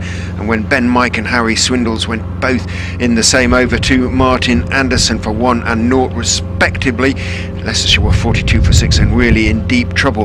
Lewis Hill and Callum Parkinson put together a partnership of 44 for the 7th wicket before Hill was in turn bowled by Anderson for 39. Parkinson is still there, he's 30 not out, showing admirable fortitude in resisting. Chris Wright is with him on 12 not out. Leicestershire need to try and avoid the follow on if they possibly can.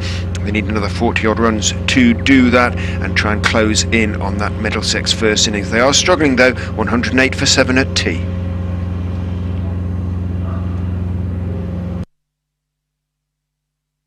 Suggestion 295 is a potentially match score. Here's on bowls, and that's driven through the covers. Lovely by Hill. And 4 runs.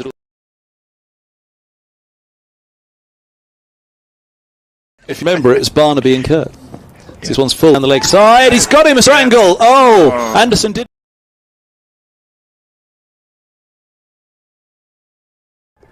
Anderson bowls. His thumbs to the pin and gone. Swindles pays the round one. 42 for 4. And Anderson.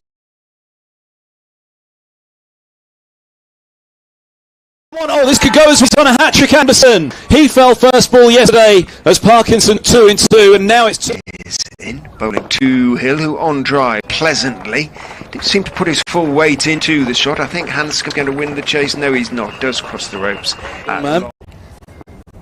Come now, bowls down the leg side. He's away for 4. Hill makes no mistake as Weiser serves up a loose one. Hill's on 31. Anderson is in. Balls to him, drive on drives, very, very straight, just past stumps, and does not move Lewis Hill. He knew that.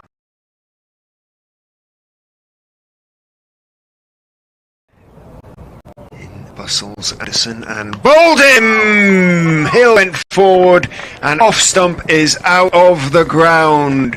Huge moment, you feel. They've just been beginning to build some sort of partnership here. Unfortunately, that little partnership for the 7th wicket has just come to...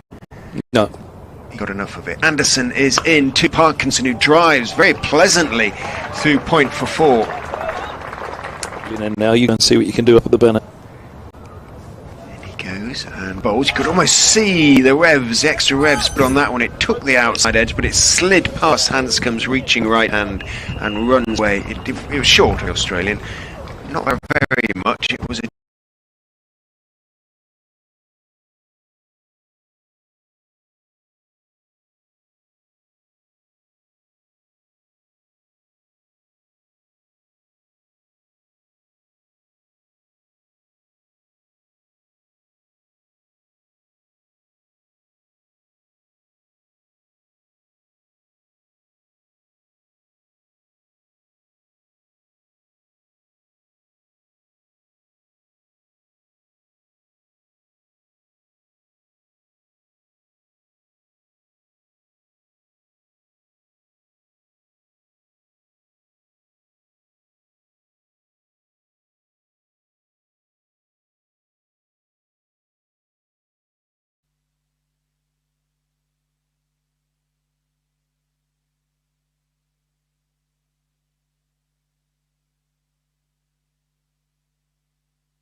Good afternoon from the Uptonsteel County Ground for the third and final time today, second day of this LV Insurance County Championship fixture between Leicestershire and Middlesex.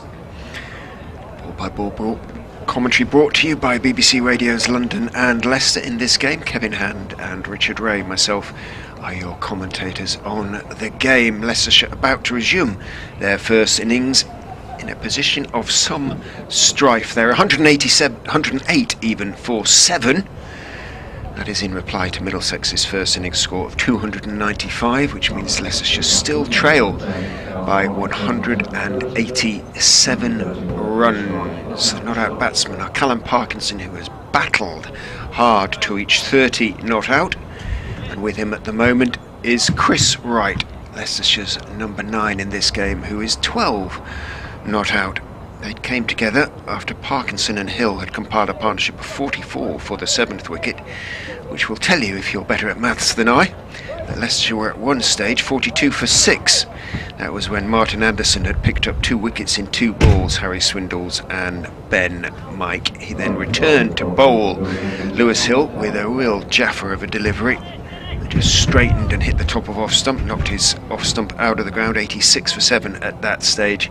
As I say, Parkinson is battling away, and Tom Helm is going to resume for Middlesex from the pavilion end. In he goes and bowls to Parkinson, who turns him neatly off his hip out towards square leg. Should pick up 3. He's thinking about it. They do turn for the third. Wright is working hard, makes his ground comfortably. The throw from deep isn't the greatest, and John Simpson, Middlesex's wicketkeeper, has to run away from the stumps and leap away to his left, and then even then isn't able to take the ball cleanly. So 3 for Parkinson from the first ball of the session. He moves on to 33, Leicestershire onto 111 for 7.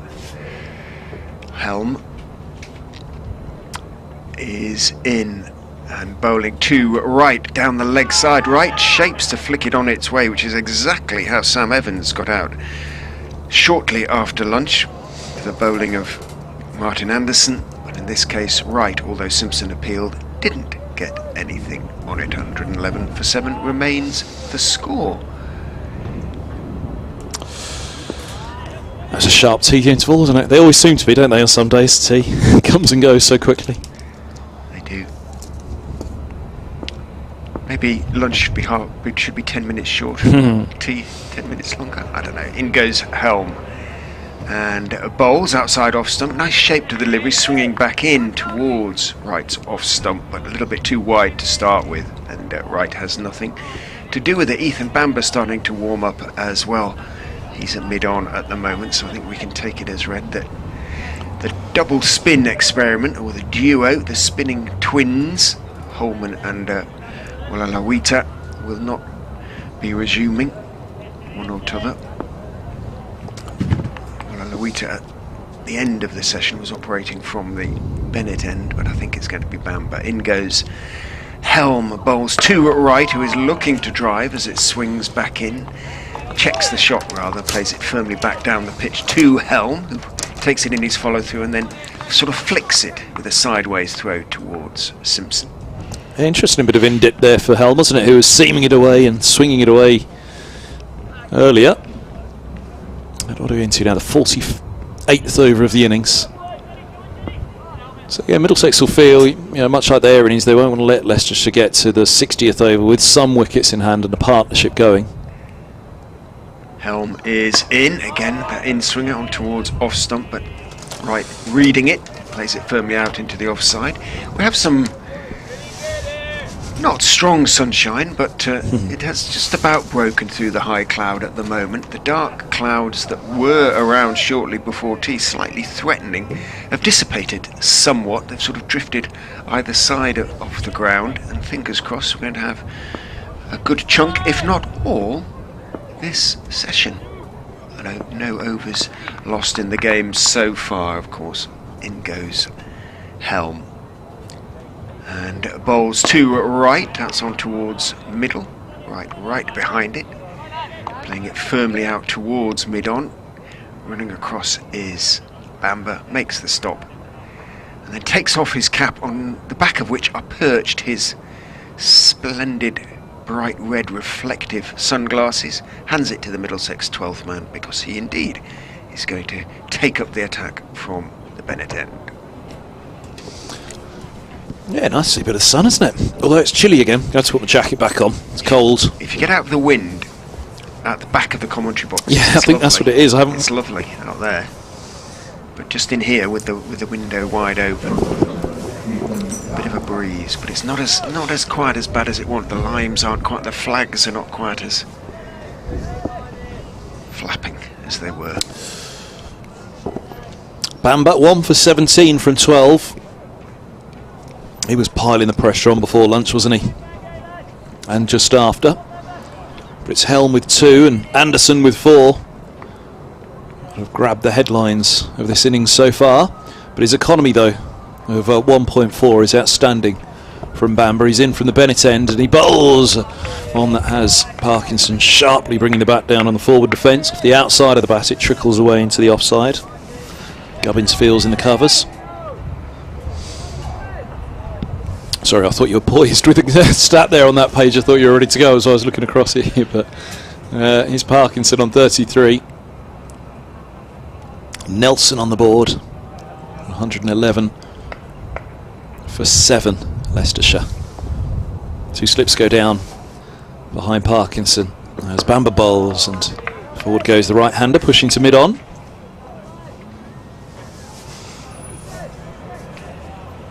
It's interesting, actually, bearing in mind we had the collapse in between lunch and tea yesterday by Middlesex. So it wasn't a devastating, almighty collapse, but it was 5 wickets nonetheless in the session. Then the collapse to 43 for 6 here for Leicestershire. But 30 overs from stumps tonight. We are effectively going to be halfway through the match at the close this evening as forward goes Parkinson, looking to drive on the up in the offside, only as far as cover, and by that I mean halfway through the innings. As you said, quite possibly Middlesex will be started tonight, quite possibly Middlesex will be a good few down tonight, so maybe we'll be a little bit more advanced through the respective innings at the halfway stage of the game. But it was certainly at 43 for 6 this afternoon. It was a fair bet that not only would Middlesex be batting tonight, they'd be batting for quite some time as well. At which point Leicestershire were very much looking to come back at them. Here's Bamber, he's in, bowls, and forward goes Parkinson, pushing back to mid-on. It feels as though this ball, which should be a little bit softer now, is just not quite zipping as much as it was. But Bamber and Helm, I'll say that tentatively before these two get into a little groove, perhaps after tea, and rubbish that. Well, so much damage has been done by the Middlesex seamers already that it's going to be very hard for Leicestershire to sort of drag the game back too far. John Simpson standing up to the stumps to Bamber again. Parkinson batting out of his crease. Bamber bowls and punched through point. Lovely shot by Parkinson, trapping down hard on that ball with a back foot punch, and Gubbins heads out rapidly to retrieve, but it's a big old boundary out there and they have run 3. Does Hanscom look disappointed by something? Not so, I don't think. He went to meet Gubbins' throw. Gubbins holding his back as he threw there, so he's struggling a little bit. I won't say that, he's in great nick this summer. He's another one. He's been unfortunate with injuries over the years. Lower back issue, perhaps. He's still got his hands on it. The major injury that I remember of Gubbins through his career so far was a hamstring injury. Just stretching it a little bit. Yeah, he is, isn't he? Let's hope he hasn't tweaked something. Bamber's in, square legs drop back as here's a bouncer. To right, gets underneath it. A very good bouncer as well, and very well ducked as well by Wright. Because it wasn't that far over the top of the stumps, was it? 114. 114 years, yeah. 114 for 7. Wright 12. Parkinson 36. Here on BBC Radio Leicester and BBC Radio London. Leicestershire fighting hard. Deficit of 181 with 3 wickets standing. First and foremost. Again, as I say, I think it's more mental because I don't think it will be in play in this match, but at least to get past that follow-on would be one thing for Leicestershire. But even a hat-trick delivery now from Helm. I can't believe that Middlesex for a moment on a turning pitch would invite the follow-on and invite batting last themselves on the match. Tom Helm in from the pavilion end, bowls to Callum Parkinson, the in-dipper again. It is played by Parkinson off middle out towards mid-on. Women's teams announced domestic signings in the 100 arrives from the ECB.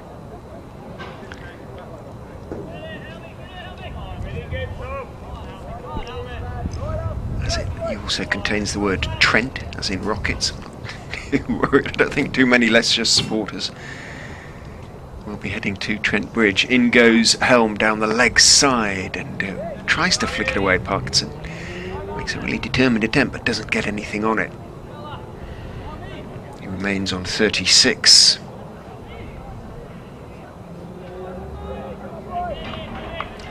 Alicia Presseland and Teresa Graves have joined Trent Rockets. You'll be pleased to know. I'm sure they will be pleased to know too. In goes Helm, just the 2 slips as he bounces in and bowls slightly short, turned with the one hand off the bat by Parkinson off his hip down towards square leg, certainly off the top part of the bat. So not off the middle, and it trickles rather towards backward square. Just the one then for Parkinson, moves on to 37. 115 for 7, BBC Radio's London and Leicester. Richard Ray and Kevin Hand, your commentators. Middlesex on top by a margin at the moment. Trying to ram the advantage home is Tom Helm, turned off his legs by Chris Wright out towards mid-wicket. Is that the 12th man on again? Running across from square leg out towards mid-wicket. There's so many Middlesex 12th men that I'm not quite sure which one it is.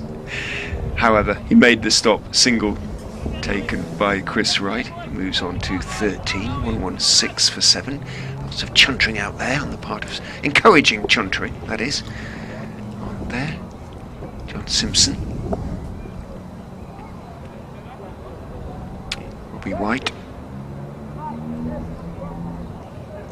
Sam Robson. Behind the stumps. Now Eskenazi is running across from backward point to... short-ish mid-wicket. No, conventional mid-wicket. He waited for instruction at short mid-wicket, but he's gone back a little bit. In goes Helm, bowls to Parkinson, who plays it more or less straight to Eskenazi. Probably saved a single then by that move. Hanscom. 116 for 7 remains the score.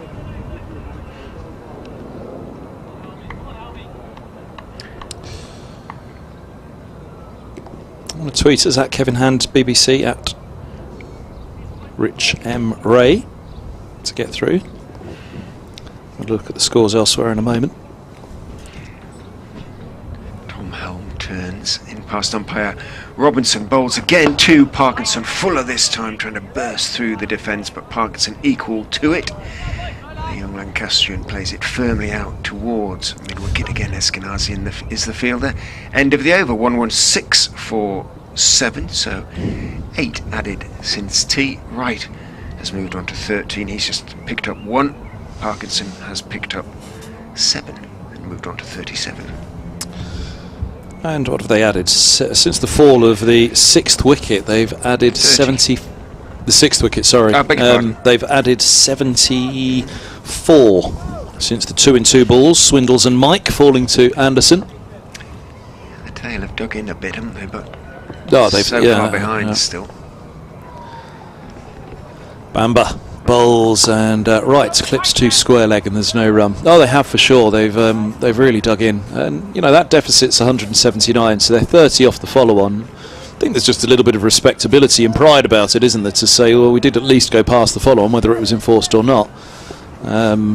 It's a little bit of a mental barrier in the match as well, isn't it? Oh, we didn't even make the follow-on, and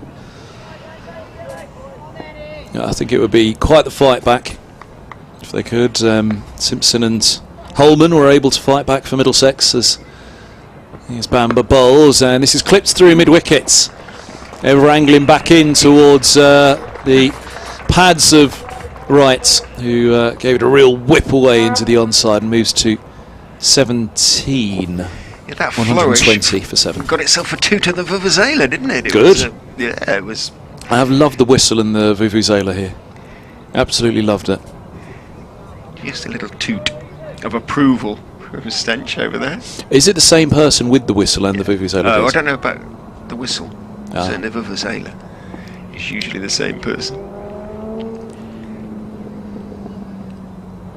Here's Bamba bowls. That's hit uppishly by Wright to mid-off and nearly offered the chance down to Hanscom, the Middlesex captain. He was well through that shot, wasn't he? Just about checked it in the end, I think. Only just.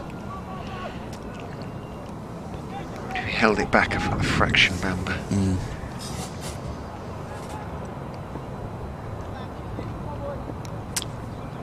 Bamba 1 for 24. Midway through his 14th over. Here he goes to Wright. Wants a young pup of Middlesex himself. He runs this one down to long leg for a single. And moves to 18, 120 for 7. That'll be interesting actually to have a look and see how old Wright would have been in 2007 when he left. So he must be 40 now. He's a similar age to me. Is he not? No. Is he that much younger?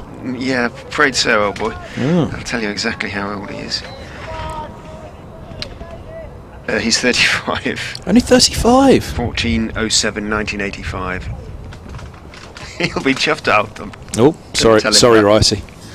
Here's a length ball driven away by Parkinson. A little edgy, open face though. And he'll pick up 3 here down to the vacant third man. 1-2-4 for 7 Leicestershire as Parkinson moves to 40. So I reckon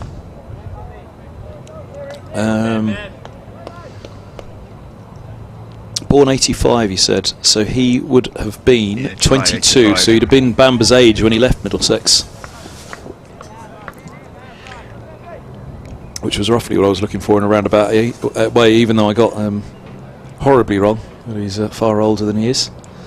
Bamba's in, bowls, and this ball's pushed away into the offside defensively by Wright, and there's no run. 124 for 7. Wright 18, Parkinson 40. Has Wright ever got a first-class ton to his name? No, 77 is his best score. He is a batsman of that calibre, isn't he? That to say, you know, if he hits the end of his career and didn't get a first-class century, and say, oh. Possibly. Yeah, look, listen, I've seen Charlie Shrek make a first-class half-century, so anything can happen. Anything can happen. Charlie Shrek, there's a blast from the past. How long ago did he leave? About 4 years now, I think it was. 3 to 4 years. Oh, he's about to hit 36. That makes me feel a little bit better about Wright's 35. Yeah, he's still going to be... don't worry, mate, I'm going to pass it on. Middlesex thinks you're 40. Tom Helm is continuing from the pavilion end in to Parkinson outside off stump, played firmly out into the covers. Update coming for BBC Radio Leicester. Leicestershire 1-2-4 for 7, which sounds bad, but it looked an awful lot worse when they were 42 for 6 when Harry Swindles and Ben Mike were dismissed off consecutive deliveries from Martin Anderson.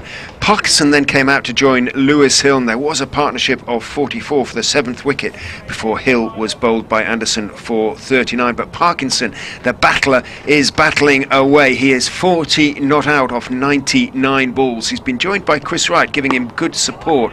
Wright is 18 not out. They've moved on to 124 for 7 then. Leicestershire, they're still 171 behind Middlesex on first innings, but they are at least now showing a little bit of fight and spirit in front of another good crowd here at the Uptonsteel County Ground.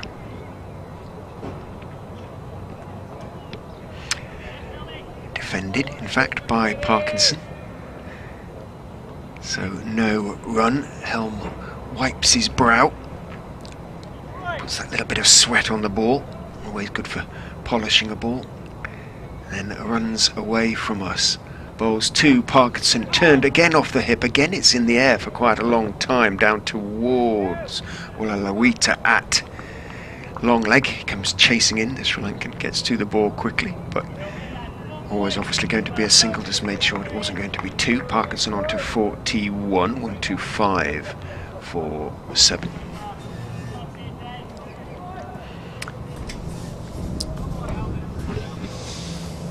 Partnership creeping up, came together with a score on 86. Tom Helm, very politely, I like that, asks his Anderson to move from mid-wicket to square leg, but he said please. I don't often hear that. It was good. I like that. Naturally polite young man. In goes Helm and bowls down the leg side, and the ball takes off rather as it's attempted to be taken by Simpson. Bursts out of his gloves, but It was to no deficit in terms of runs because Robson cleans up. raised well, Tom Helm. Another family that tunes in, so I have to say There that. you go. Well done, Mr. and Mrs. Helm. You're a very polite young man. Mart, he says, please just move a little bit around. In fact, he's moved him again from square leg. Oh, he's just to messing him sort now. of leg gully. He was lulling him with the full sense of security, saying please. He's just toying with him. Well, there have been a few played in the air through that area, so it makes sense as Helm is in to Chris Wright again down the leg side. Wright tries to flick it on, doesn't get anything on it, taken by Simpson.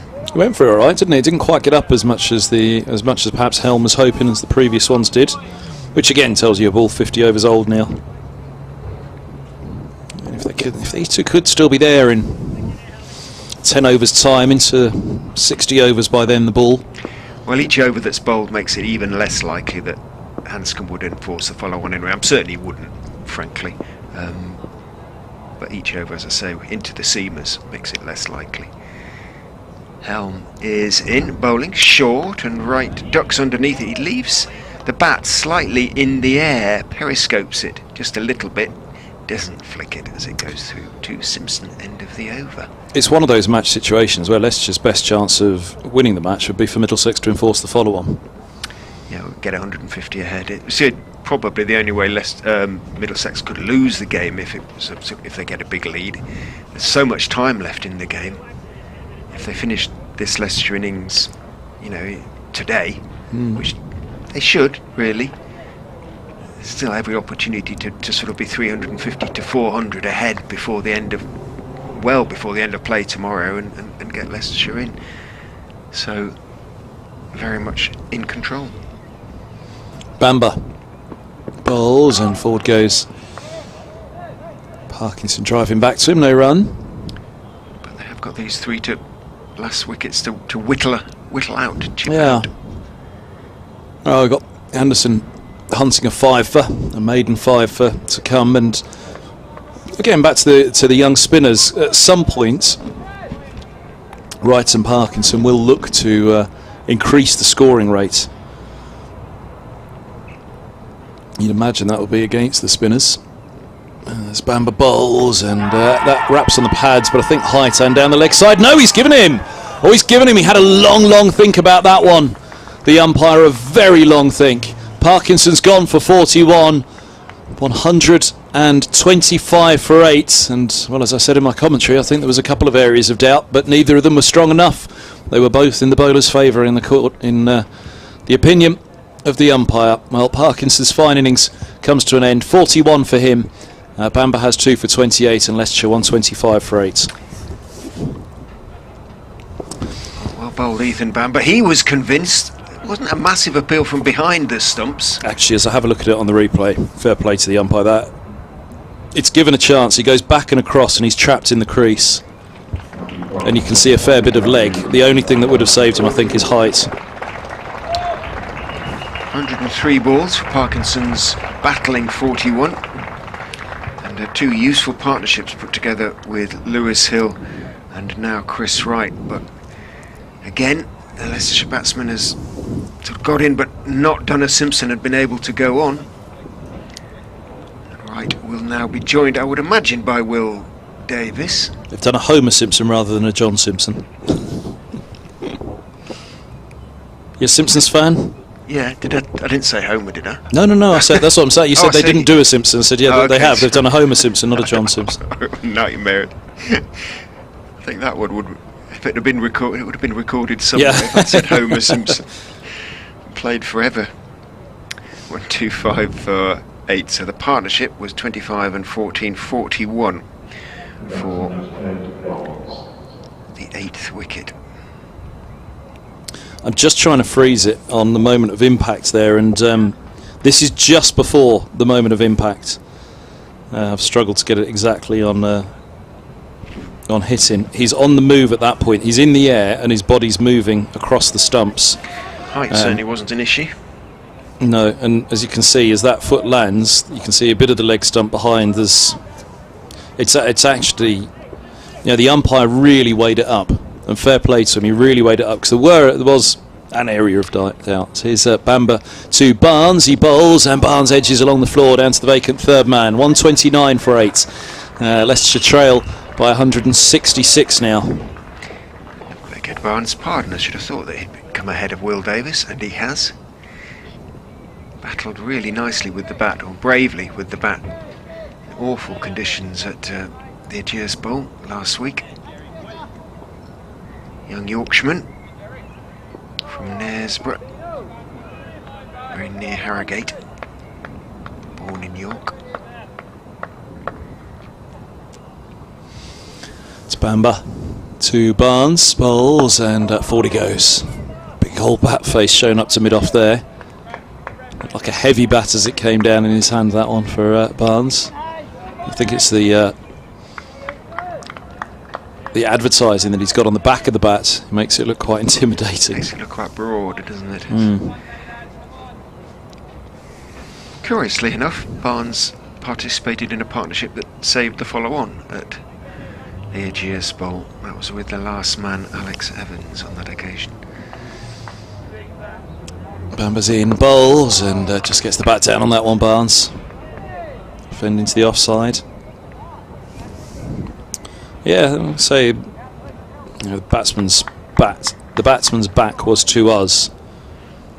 I think because he went back and across, perhaps I felt it bounced more than, you know, the length of it. I should probably have a look, see where it pitched, and see if it kept a tad low actually on him, because he did. You sound a bit woody as well, but no, fair enough. I think he just could have been forward, couldn't he, looking at it? To be on the hop on the back foot in the crease to that one, going back and across as forward goes. Barnes, 129 for 8. Certainly my initial impression was there's going to be a couple of elements of doubt in that one, but yeah. It was just the length of time. I mean, Parkinson was literally at the other end by the time the umpire raised his finger. Umpire Newell at that end. Quite like that though.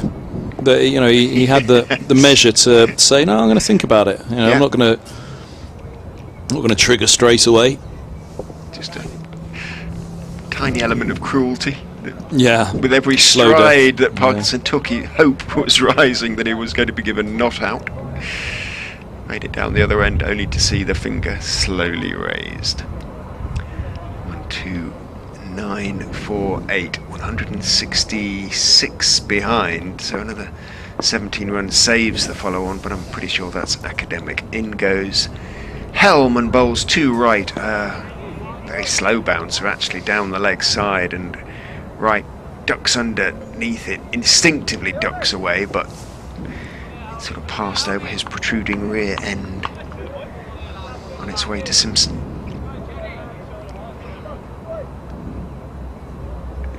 Felt horribly to get moment of impact. I must have tried at least 50 times now. I'm surprised you haven't given me a clip around the ear and told me to give up.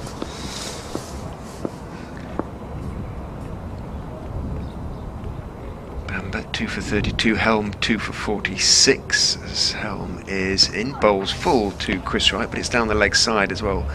Wright tries to turn it on its way. There is that man at, well, he's moved round to a sort of wide leg slip now.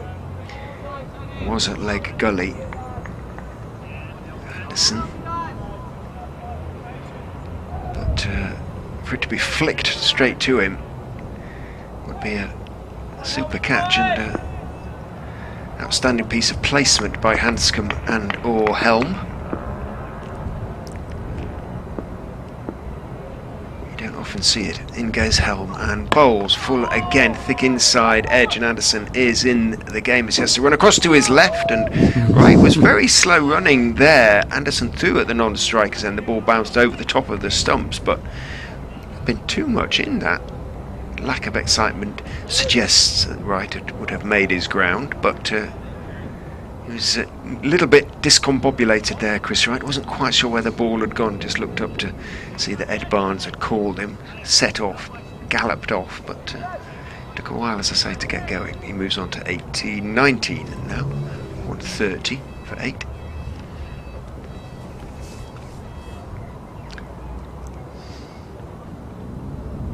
Helm is in to Barnes, who rather shuffles it out off middle and leg to mid-on. He was in position a little bit, almost too soon, looking to turn his wrists on it. Again, an indication of a slight lack of pace in the pitch. Putting them all on the stumps here, isn't he, Helm? You miss, I hit to the tail ender. 17 not out Barnes made at the Ageas was his best score in first-class cricket, but this is only his 5th game, so he hasn't had that many opportunities. Wonderfully open stance, isn't it? Helm is in, bowling to him, turns it neatly enough off his legs. Will definitely pick up a couple. Chasing back is Eskenazi from mid-wicket to deep square. What I should say, not open stance, it's slightly open, but a wonderful leg stump stance from Barnes. You don't see it so much anymore, do you? Big Leeds United supporter, Ed Barnes. Inherited, but a lot of people in that sort of area of North Yorkshire are Harrogate, Knaresborough, Wetherby, of course. Leeds United based up there. Helm is in, bowls on off stump on this occasion, off middle, and Barnes is solidly forward, solidly enough. Back down the pitch to Tom Helm. He's looking at fraction weary, understandably enough. 16 overs, 1 maiden, 2 for 49. His figures. He's ploughing up the slope as well. I was wondering whether he was putting them on the stumps, looking for that wicket and just saying, go on, miss one, give me a wicket before the end of the spell. No sign from the skipper yet, but that's it for Helm.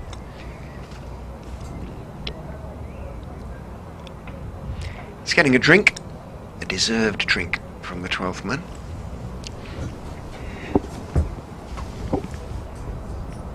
Hanscom and Bamber in conversation now. Mention it because it's worthy of note, but what is it now? Just 14 to avoid the follow-on. 2 wickets standing, but a follow-on that we both remain convinced would not be enforced. Some guys that'll dearly like some runs as well, because there'll be a few batsmen in this Middlesex lineup that won't see action again until mid-July. So here's Bamber, bowls, and this ball's run away down to 3rd man for 4 by Wright. Thickish edge, but an angle bat and soft hands. He moves to 23, 136 for 8, including the captain, Hanscom. Will have his feet up for the month of June, the way the fixtures have come down. He's actually scored well over 3,000 first-class runs, Chris Wright, which makes it more surprising, as you mentioned. He hasn't got a first-class century or close to one. He waits now as Bamber bowls, and that's on the pads. I think that one's gone. Oh, 9 down again. They went up for that one. Right, how much he moved across on it, but trapped in the crease for sure. 136 for 9 it is then, and Wright's gone for 23, and not wholly sure on that one. Going down. 136 for 9. Yeah, he didn't really move across. Again, he's that front foot there. You can see a fair few of the stumps as that hits. Again, you might have just gone upstairs and said umpire's call, but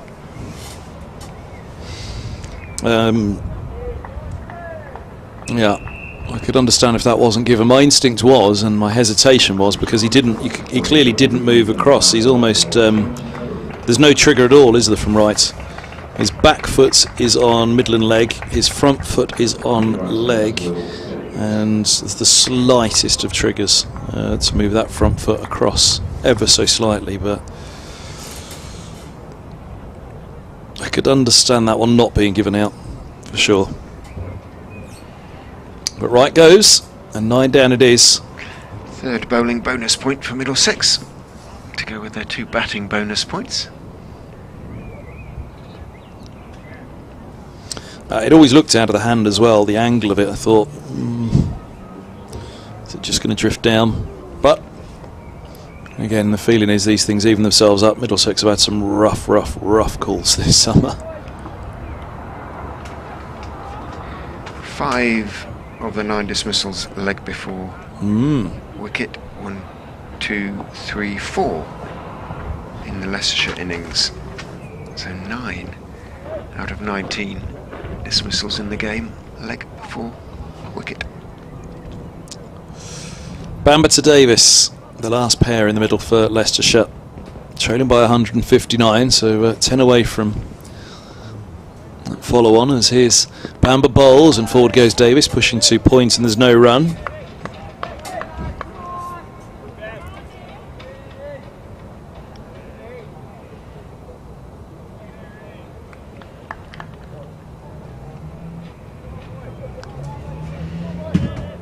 Hanscom could make us look very daft here by enforcing, couldn't he? But well, yeah, he could, but I mean, it would be yeah, it'd be some decision to decide to amazed really. to bat last themselves on this track as Bamber bowls and up on his toes.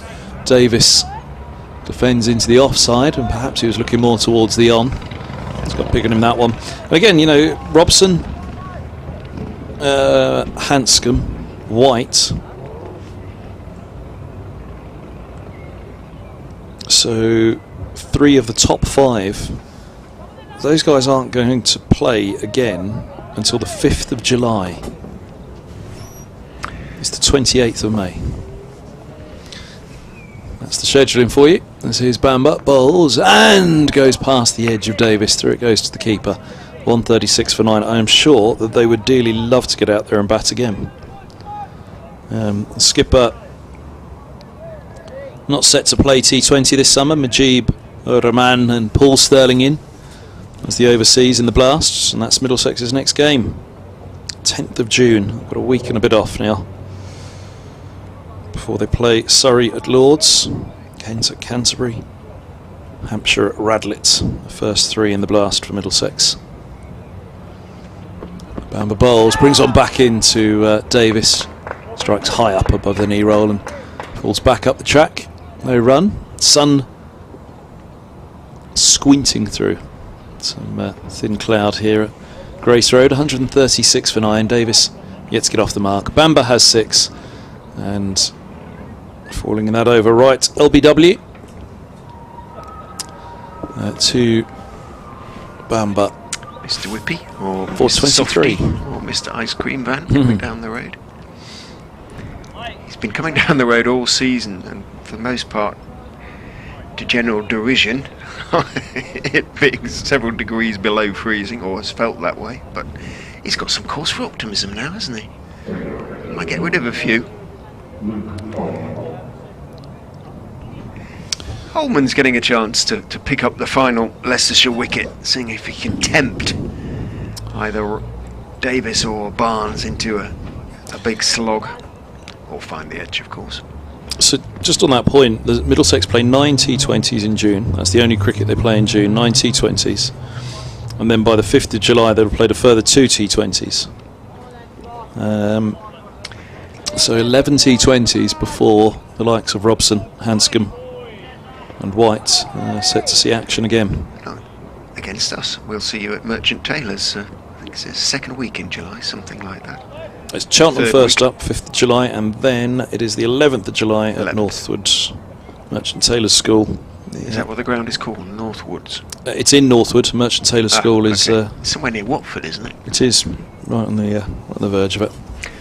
Holman is in and goes straight through and bowls Ed Barnes, and so that is that. Luke Holman has his wicket. Barnes plunged forward, played perhaps for a little bit of spin that wasn't really there, and it clipped, I think, the top of looks like the top of middle, really. And anyway, the bails are off and Barnes is on his way. Leicestershire are all out for 136, a deficit of 159. Barnes door wide open. He's just had a word, Peter Hanscom, with the umpire. I suspect who was asking him what to do, but the way that Hanscom is jogging off, the batsman went jogging off first, suggests that definitely the enforcement has not been made. Leicestershire will have to bowl again.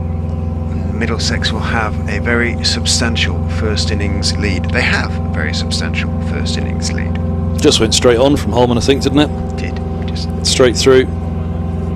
Which led to that terrible line from me. Barnes door wide open. Oh, very good. makes note for future reference. Sorry, I missed that one. Busy chuntering. Well done, Holman. It's a clap on the back from his teammates down there, and the bowling unit come off pretty happy with themselves. 136. Funny, isn't it? Because last night there was the chat that how disappointed should Leicestershire be by what Middlesex recovered to.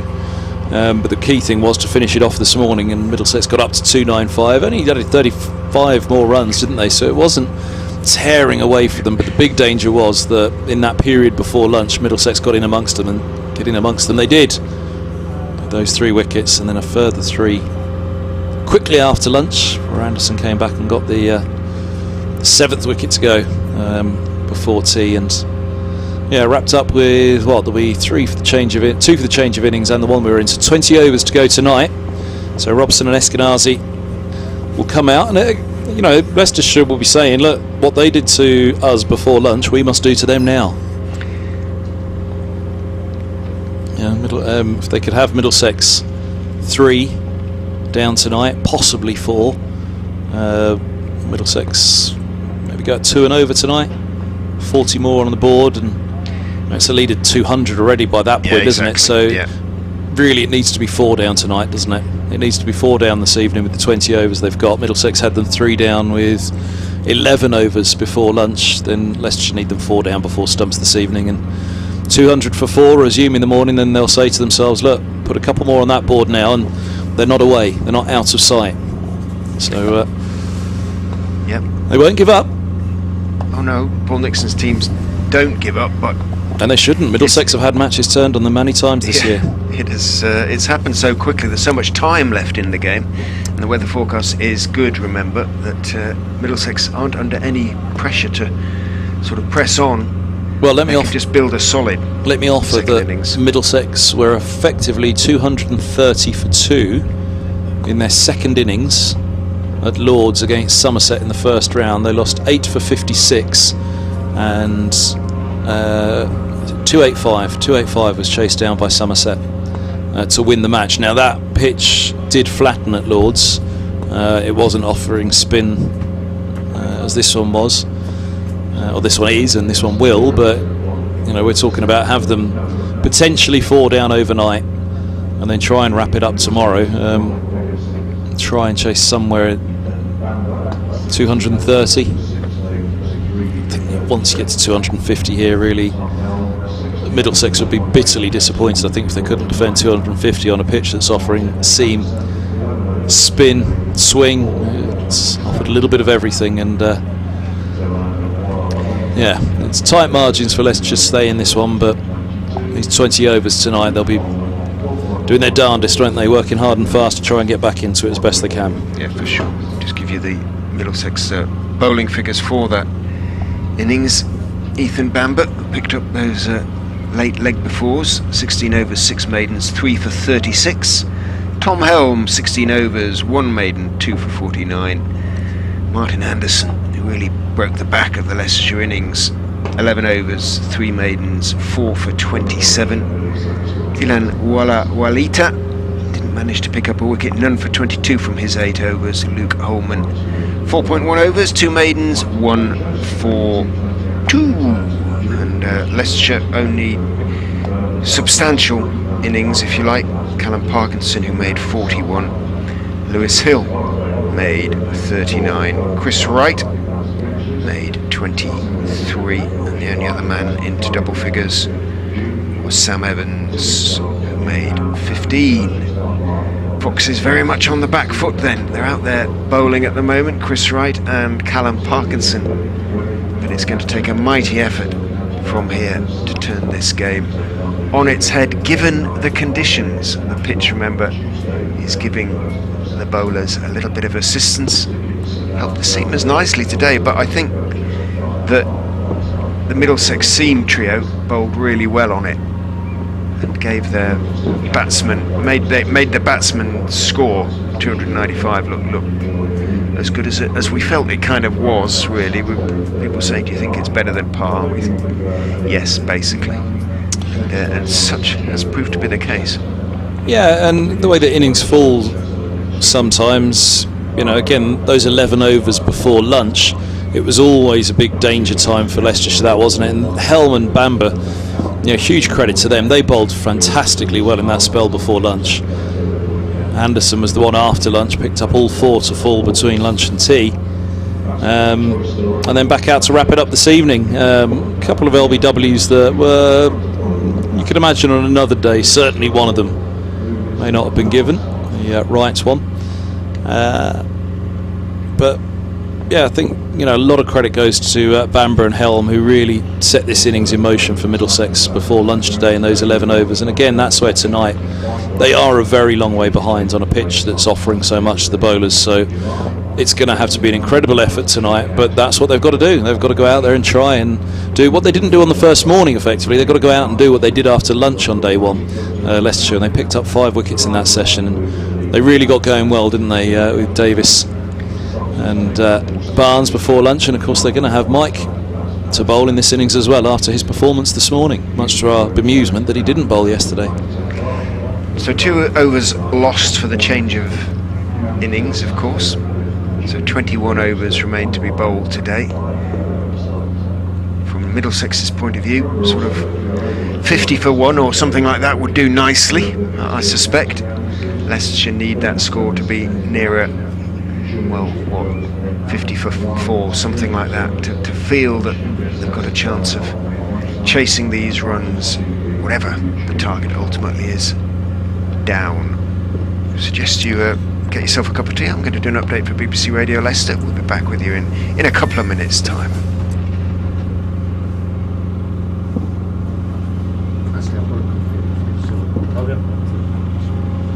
Yeah. Yeah, probably, yeah. Oh, is that? Sorry, I didn't notice. Lemon ginger one. I didn't notice, thank you. I might have taken it back home actually at the end of the season. Yeah, don't worry. Fletcher and Billy go for the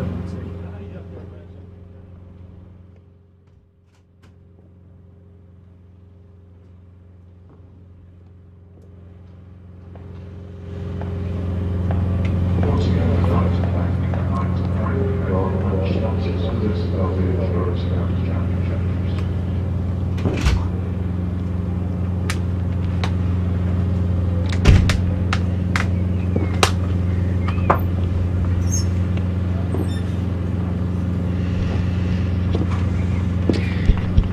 I keep trying to get into chamomile to try and help myself sleep. Do you have troubles with that?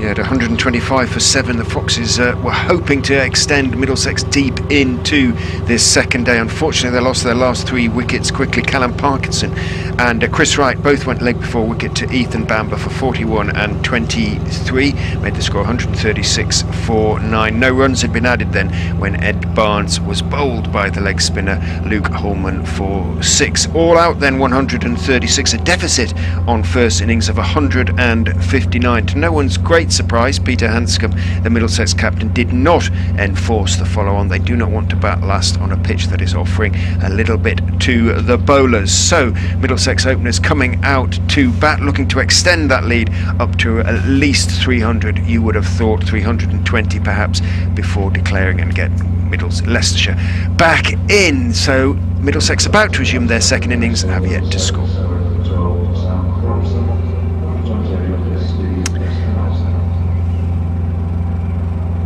And back with you on commentary, Kevin Hand and Richard Ray. You heard the brief summary there for BBC Radio Leicester. Out come the Middlesex openers, just getting their feet moving, little dances, getting ready to go. Well, it's Sam Robson, of course, and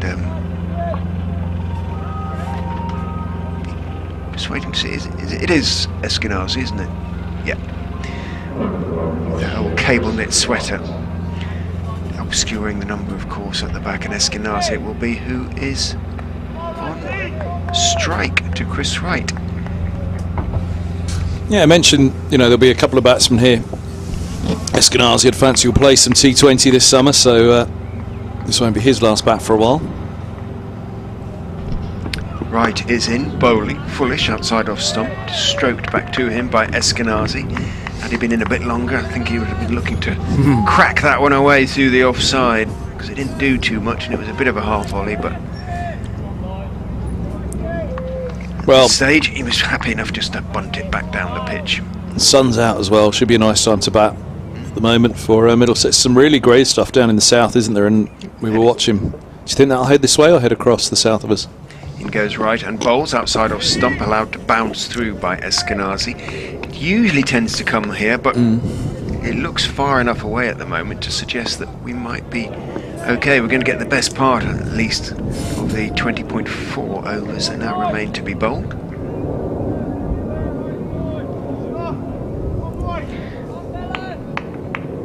They've been off for an awful long time in Worcester, so it might just head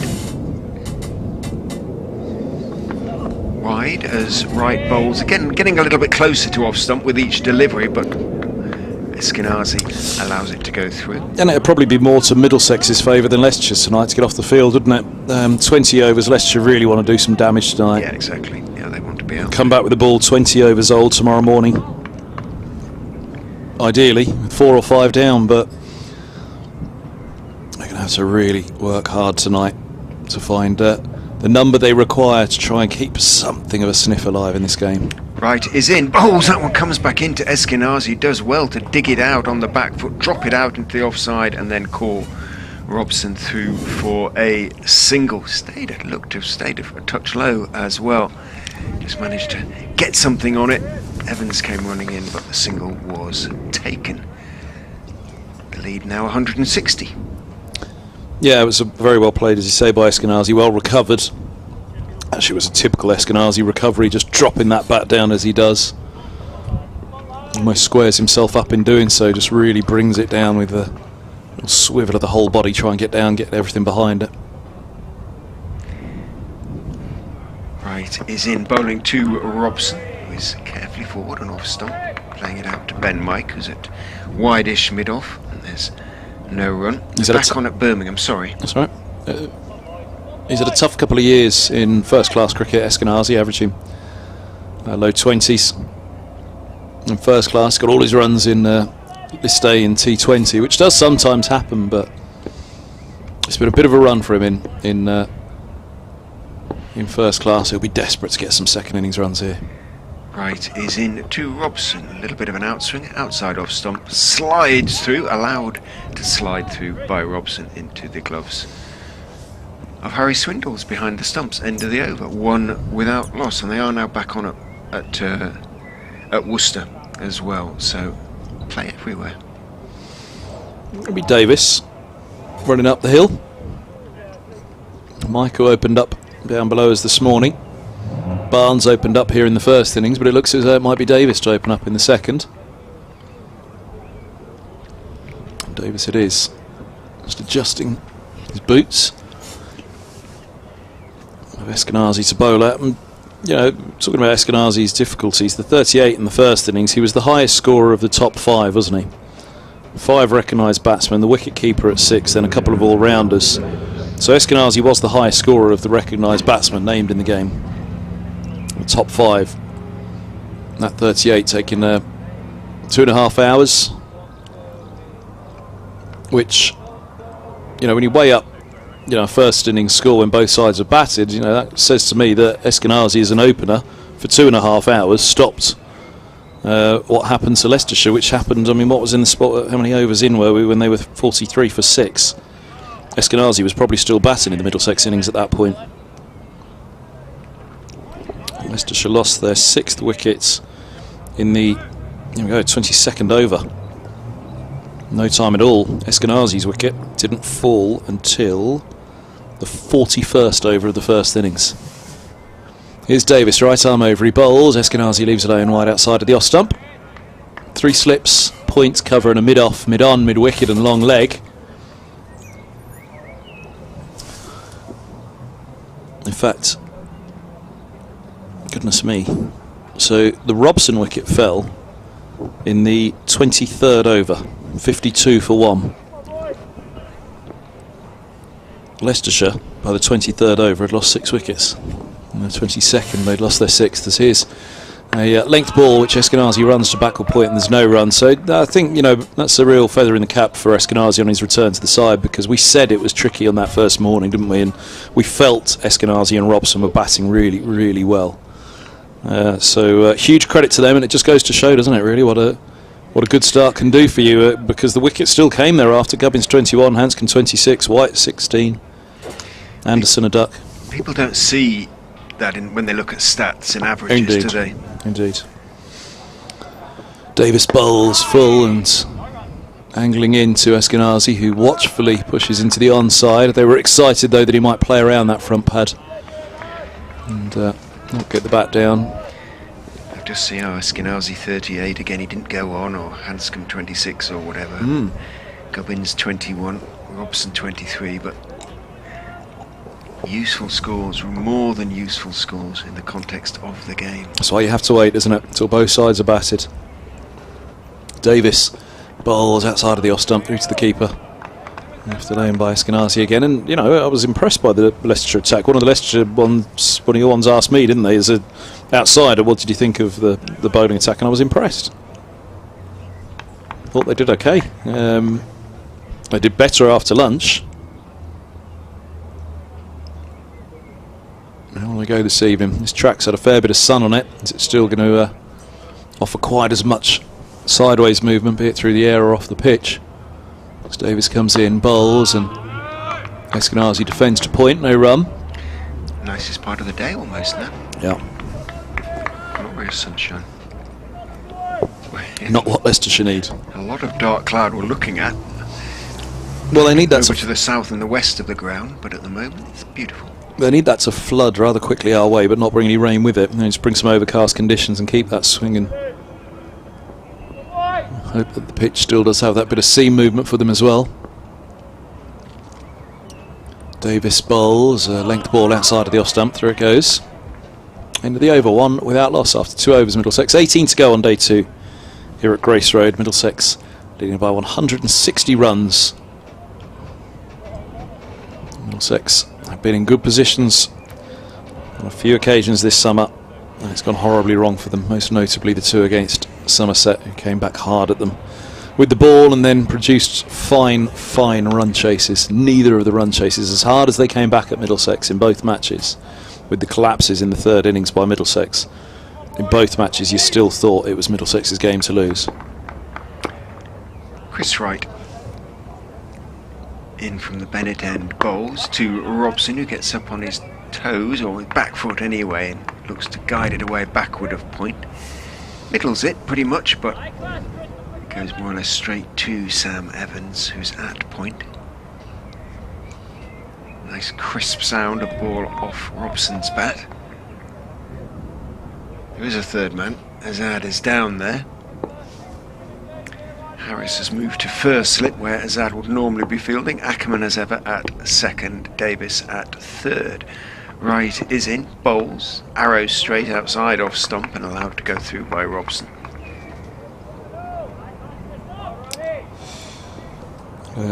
Inquiry on Twitter, which came from, oh, hold on a minute, press that button, do this one. Fred Nathan, you mentioned the red ball players not playing the white ball stuff. Are we going to be seeing Owen Morgan turning out for us this summer? Yes indeed, he's skipper, the T20 side. Right is in, edged just wide of first slip.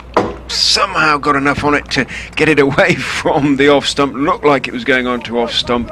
Flew to just to the right of Harris's right hand. He didn't really react. He points with his toe where the ball landed, just in front of, well, about a yard in front of him. Maybe Ackerman might have reached out a left hand, but somehow it was ignored by everyone, essentially. Harsh as it is to say, that was more Ackerman's catch. That was second slip's catch.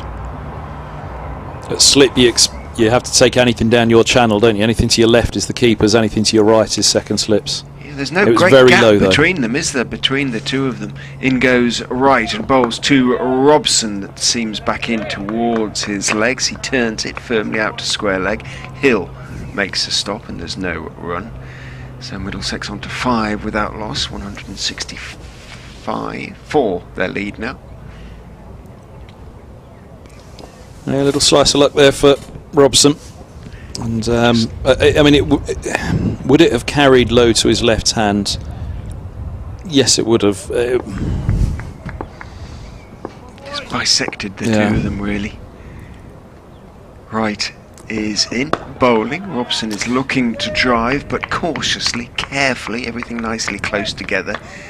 Doesn't put his weight into it, and Ben Mike is able to get across to his left and make the stop at wide mid-off. It was at an angle that, or a line, that it was absolutely the limit for second. If he'd have got there, we'd have been screaming great catch. But just for the benefit of those who aren't watching the stream, listening on radio, that that was the line that it was at. Right, in, bowls, just outside off stump. Robson defends, crouching almost, bending at the knees as he pushes it out into the offside. End of the over, 5 without loss. Middlesex after 3 overs of their second innings. 4 of those to Robson and a single to Steve Eskenazi. Does he prefer Stevie still? Stephen. He went for a while as Stevie, didn't well, his he? Twitter bio still, his Twitter handle still says Stevie, yeah. But apparently he wants to be known as Stephen, so... Hey, grown up a bit now. Yeah.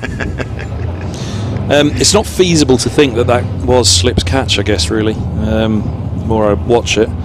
But again, that's not to wholly hammer Ackerman. There's a little bit of a gap there at the angle that we're looking at. A little bit of a gap, and that's where it's got through. That second just wasn't quite tight enough to first. It's a ball outside of the off stump. Davis to Eskenazi, left alone. Started Davis's second over. Threaded the eye of the needle. Yeah. And it's that kind of match situation now that chances like that need to go to hand and need to be held for Leicestershire. Also, asks Fred on Twitter, might we see Hanscom overseas if there are travel issues? Well, it's certainly got to be a possibility, hasn't it? I mean, Sterling's there first up for Middlesex as Davis bowls, and forward goes Eskenazi, pushing into the offside and no run. Then the New Zealand Daryl Mitchell comes in after Sterling, and Majib's there the whole time. But if Mitchell or Majib there's a travel issue, then you'd imagine that Hanscom may well be able to step in. I missed a few tweets myself, apologies about that. Brunty confirms that Charlie Shrek left 4 years ago. He knows this because Bertie, one of his Welsh Springer Spaniels, I'll come back to that in a moment. Davis bowls and forward goes Eskenazi, defending into the onside, no run. He's 4 years old now, and when he was a puppy he used to bark in alarm whenever Charlie came charging towards us while chasing a ball towards the boundary, well, where we were sitting. I think anybody would cry out in alarm to see Charlie bounding towards them. Big old mop of hair he had, didn't he? Flopping away there. Working himself. It took a while to get his gallop going. Where did he come from? He was somewhere else first, wasn't he, Notts. Shrek? Notts. Davis bowls, brings it back in towards the off stump of Eskenazi, who has a very straight and proper bat, pushing the ball back to Davis. Cornishman, of course, Charlie Shrek. Yeah, that's what I was thinking. I knew there was some sort of southwest link there. And did he have a stint at Gloucestershire? I think he did, didn't he? I'll double check there rather than. I was going to say I'd have to look that one up, I'm afraid. Or was it indeed Somerset? Have a look. There are times when I knew these things, but Pretty sure. once they leave, that's it. Pretty sure I commentated on him down there. Davis bowls, just full of a length, just outside the off stump. Happy to feel bat on ball. Eskenazi leans into that one over the top of it, pushing it into the offside, and there's no run. He was a Shrek SCH, wasn't he? Yes, he was. Memory serves. And his counties were. No, just Shreck. The C was Oh at yeah, the it end, was. if Yeah, you yeah. know what I mean. Yes, thank you.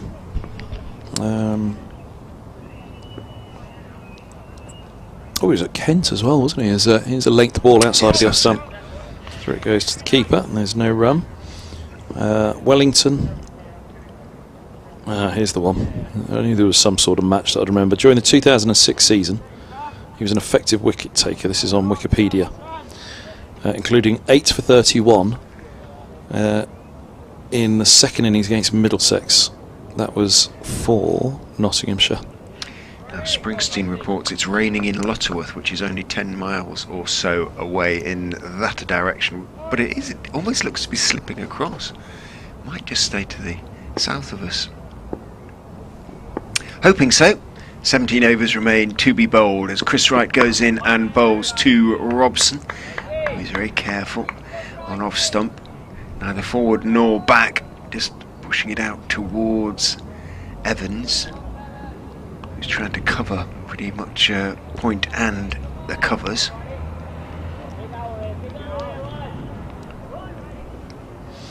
Five without loss. It's a subdued Uptonsteel county ground now, understandably so.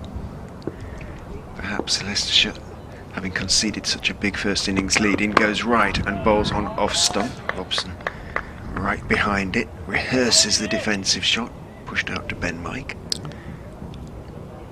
Where the Wellington link came from for Shrek, would it have been his captain at Nottinghamshire back in 2006, Stephen Fleming? Stint with Wellington, then with Kent, and then Leicestershire. Yeah, possibly. Magnificent captain to Unless it was watch. Wellington Somerset, of course. No, it was. I suspect not. Yeah. In goes Wright and bowls, slightly short of the ideal length, and he can stay on the back foot, Robson, and defend that one. Again, out to Ben Mike. And Di Davis, a big lead at the end of the first innings, may not guarantee you won't lose the game between these two teams at Grace Road, as he recalls 2018. I should therefore then, shouldn't I? When Leicestershire had a nearly 200 lead at the end of the first innings and still lost. Middlesex getting 380 in the last innings. That's the one. So a 200 lead. Jeepers. In goes Wright and bowls again short of a length. Robson looking to force off the back foot. It comes back at him a little bit. It cramps him up just a touch, and so he can't get it away in front of Evans on the offside. Remember, Richard Scott was the coach for Middlesex at that point, and midway through that game, all hell was breaking loose from social media and emails and members. Middlesex, 2016 title winners, relegated 2017 and 2018, languishing really in Division 2, and they came back and won that game. Wright is in. Fuller this time, driven by Robson, but a neat, sharp piece of fielding on the second bounce by Chris Wright in his follow-through. However, a desperate game down at Kent followed. The pink ball trial, day-night game, and that was the end for Richard Scott. I do remember talking to Angus Fraser at the end of that game that was the Fisher County ground at that stage, now the Uptonsteel County ground. Grumpy old Gus turned up at last then. That last day of this side. In goes Wright, bowls a bouncer. Saw it coming, I suspect there. Robson just leaned away from it, taken two-handed above his head. by Harry Swindle's end of the over. A maiden over for Chris Wright, Middlesex 5 without loss. He said that to you, or you said that to him? No, he said that to me of Middlesex. Ah, turned up at last, yeah. Turned up at last then. Did you know Gus from your days in the papers? Yes, absolutely, yeah. I shared a few press boxes with him when, on the rare occasions, he was because he started obviously at the became the Independent's main man, didn't he, in the end? But did a few county games early on. Davis in, bowls to Eskenazi, pushing back. There's no one. Was it always the Times for you in terms of the Guardian, Nationals? The Guardian. Sunday Times for Formula One, but the Guardian for Yes, of course. Cricket mainly. Occasionally did cricket for the Sunday Times in the early days. Sometimes it wasn't easy. They used to want 900-word reports when you hadn't been there for a day and things like that.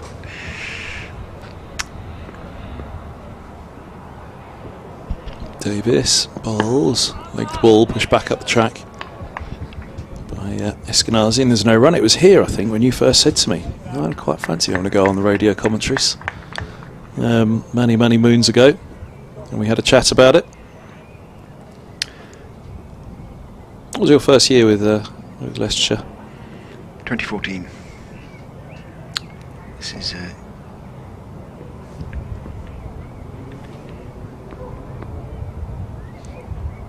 Davis to Eskenazi, bowls just full of a length, resisting. Once more Eskenazi just patiently waits on the ball to come to him, defending into the offside. Yeah, I've got to count them by fingers now because it's funny, isn't it? It's seasons rather than years. My 8th season, can it? Crumbs. I know this is championship game about 105, of which 13 have been won.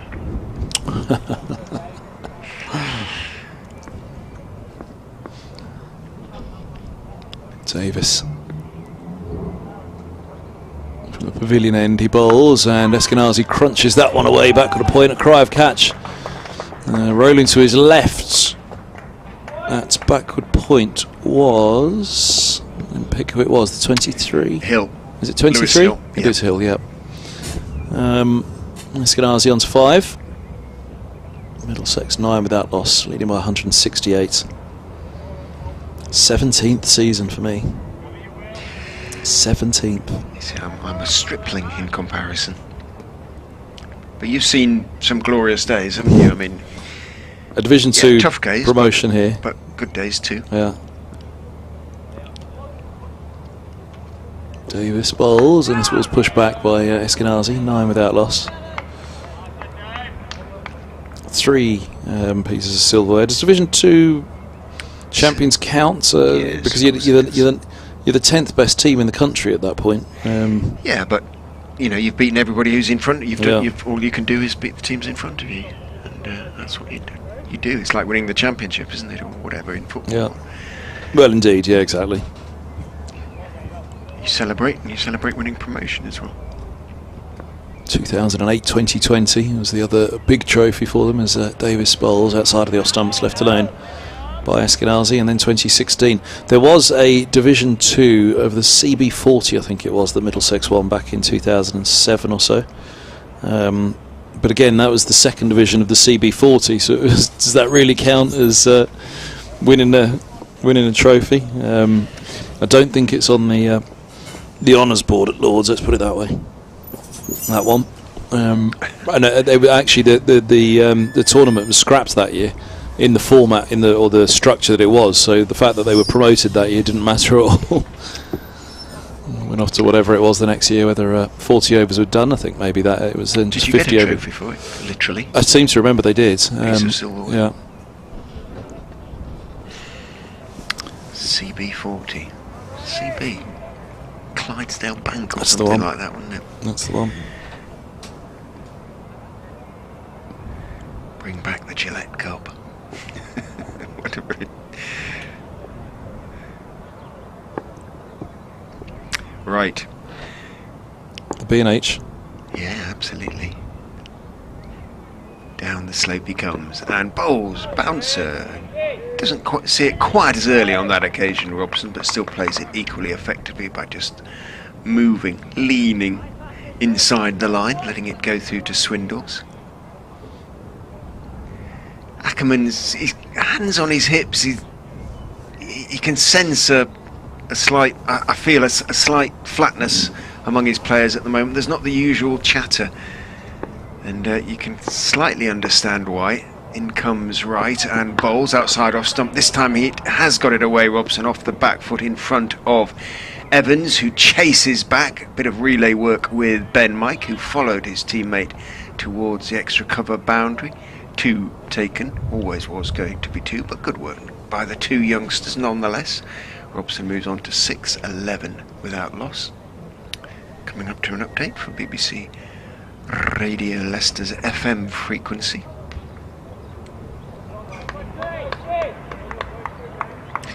What's FM, Grandad? Yeah. Radio. Right, hair bouncing is in. Bowls to Robson just at the last minute. It's just a whiff of outswing there, but it hasn't moved for the Leicestershire seamers as much as the young Middlesex trio got it to move. Well, I say, you just kind of wonder that the sun's out this evening. Again, it's had another day, hasn't it? The pitch. Key thing this morning is it just felt as though it quickened up a little bit.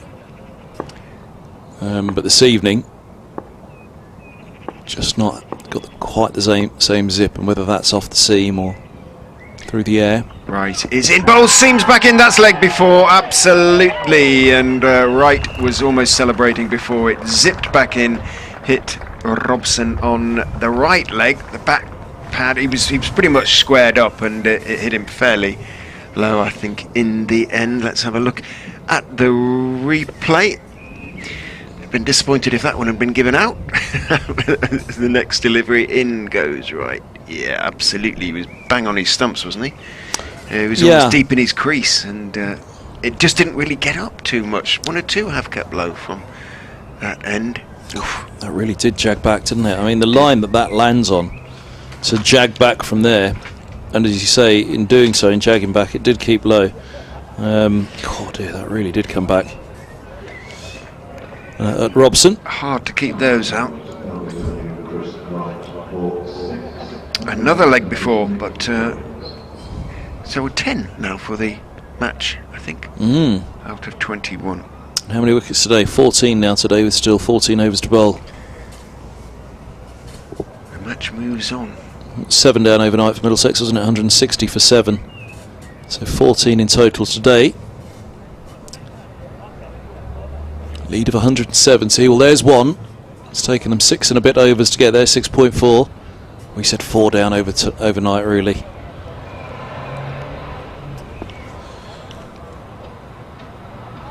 Gubbins, who got 21 in the first innings, 124 in the second innings at the Oval. Leicestershire not needing to get that here. A nice little run with the bat at the moment, Gubbins. Effectively 170 for one, remember, Middlesex. But they'll feel if they can go bang bang, try and bowl themselves back into contention. In goes Wright and bowls to Gubbins, who cuts off the back foot. Lovely shot from Gubbins, beautiful piece of timing, and that's going to run away from Lewis Hill down towards the manual scoreboard and over the ropes. What a lovely shot that was from Nick Gubbins, first ball up, got up on his toes. The left-hander got on top of the ball and cracked it away hard down. Strike rate of 400 for Nick Gubbins. Updates coming in a second, they tell me. I better be careful of your update then before I start a point. Is it a long point? Forgotten what it was now. Okay, it goes Right. And bowls to Gubbins, who's looking to turn that one off his legs. Well, Leicestershire have at least picked up their first wicket of the Middlesex second innings, just as you come to me. Sam Robson palpably leg before wicket to Chris Wright. The ball jagging back in. The pitch giving the bowlers plenty of assistance. Robson gone for 6 makes Middlesex 11 for 1 in their second innings, which sounds good, but unfortunately, remember, that makes them effectively 170 for 1. That was their first innings lead, 159, the follow-on not enforced. If they can pick up a couple more wickets, 2 or 3 more before the close Middlesex wickets, then Leicestershire might feel that they're playing themselves back into the game, but they have an awful lot to do to get themselves into a position of genuine contention, given how much the pitch is doing. Middlesex 15 now for 1. Here's Davis starting his 4th over. Bowls to Eskenazi on 5. This is full and clipped in the air, and he's going to get away with it. Leading edge from Eskenazi. Had closed the bat face, looking to work through square leg, and the leading edge ended up looping just out of reach, just over the head of the mid wicket, and Eskenazi moves to 17 for 1. It's been a tale of the match, really, hasn't it? Keep that bat face open for the moving ball.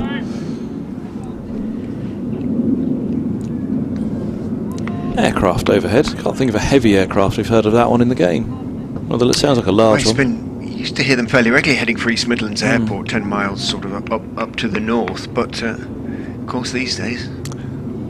Davis bowls, Eskenazi defends into the offside, and there's no run. The point I was going to make, which will probably make the commentary of that wicket now, was I was just saying it hasn't zipped about quite as much this evening, but then that one really did go. It did. Didn't really get up either. Yeah. Nightmare for Robson. Nothing well, to do about again, that might be part of it. They talked about it perhaps getting a bit dusty and breaking up, and if it breaks up, then that does bring the bounce of the ball into play, doesn't it? And if it is seaming about as well, keeping low, then there's the potential for that. But equally, that makes Leicestershire's task all the harder in the final innings.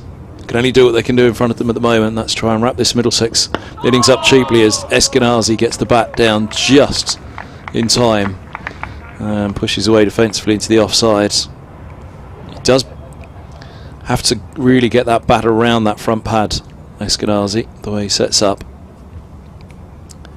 17 for 1. You've just seen the picture we got from Derek Payne, which is Middlesex leaving a mess on the outfield in 2019. Derek had obviously grabbed a picture of it. 2011? 2011, my apologies, yeah. The promotion from Division 2, and the win of the Division 2 title, as here's Eskenazi defending to Davis, back up the track. A few bottles of champagne. Champagne bottle. I couldn't see what they were in the tweet, but I've now made the picture bigger. Brilliant picture. What's the score in the background there? 127 for 5. Gareth Berg hitting the winning runs, if memory serves. Great picture. Yeah, I remember being at Canterbury when Durham won the title for the first time. I just missed out in the year before. A few bottles of champagne around then. 3 slips catch down. Davis bowls. Eskenazi picks him up just short of a length, and sat up for him a little bit.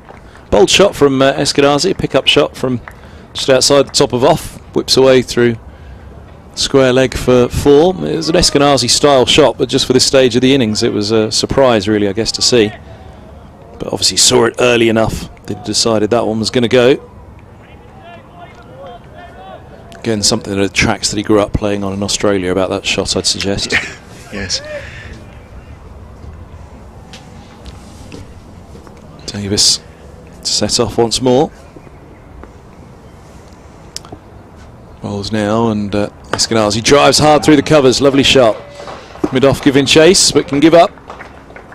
25 for 1. Eskenazi's on to 15. 184 the lead for Middlesex now. It's not happening for Davis at the moment. 10 off that over, and Ackerman needs to probably make the change sort of quickly. He's bowled 4 overs for 14, but compared to the way he bowled in the first innings, it's again, it just doesn't have that same zip, does it? I mean, he's unlucky because obviously that ball that chipped over mid-wicket could have easily been a very different over for him, couldn't it?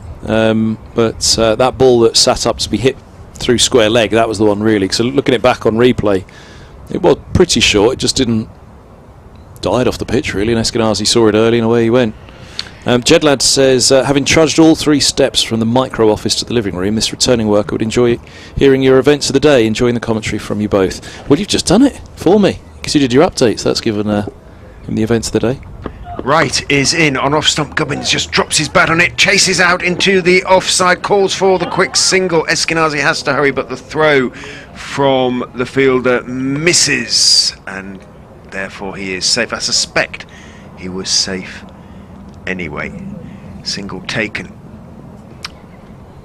Gubbins moves on to 5, 26 for 1. Suddenly the electronic scoreboards got fast. I don't know whether it's a different operator, but somebody's got used to it. But Lewis Hill, the fielder, whose throw got it away quickly, but it wasn't sufficiently accurate. Right into Eskenazi. Bowls. Eskenazi gets one that seams back in, thick inside edge onto the pad, drops it down to short leg, wonders where it is, thinks there might be a quick single.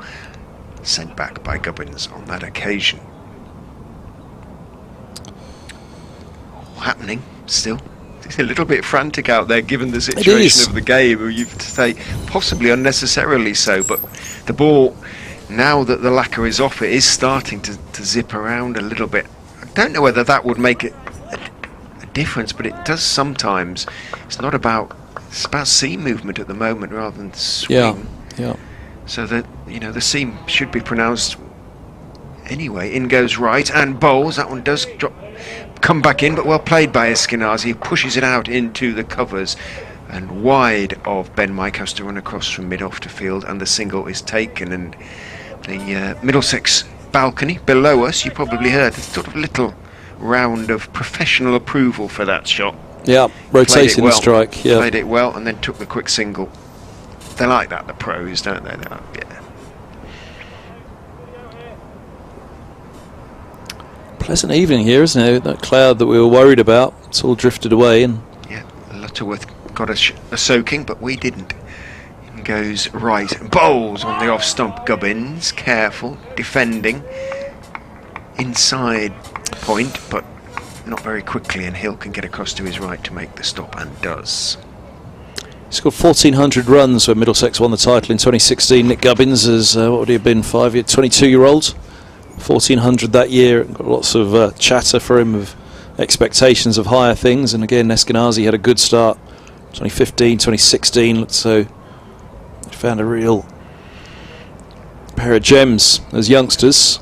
Fast forward 5 years and they're just heading to that senior statesman age of 27, 28.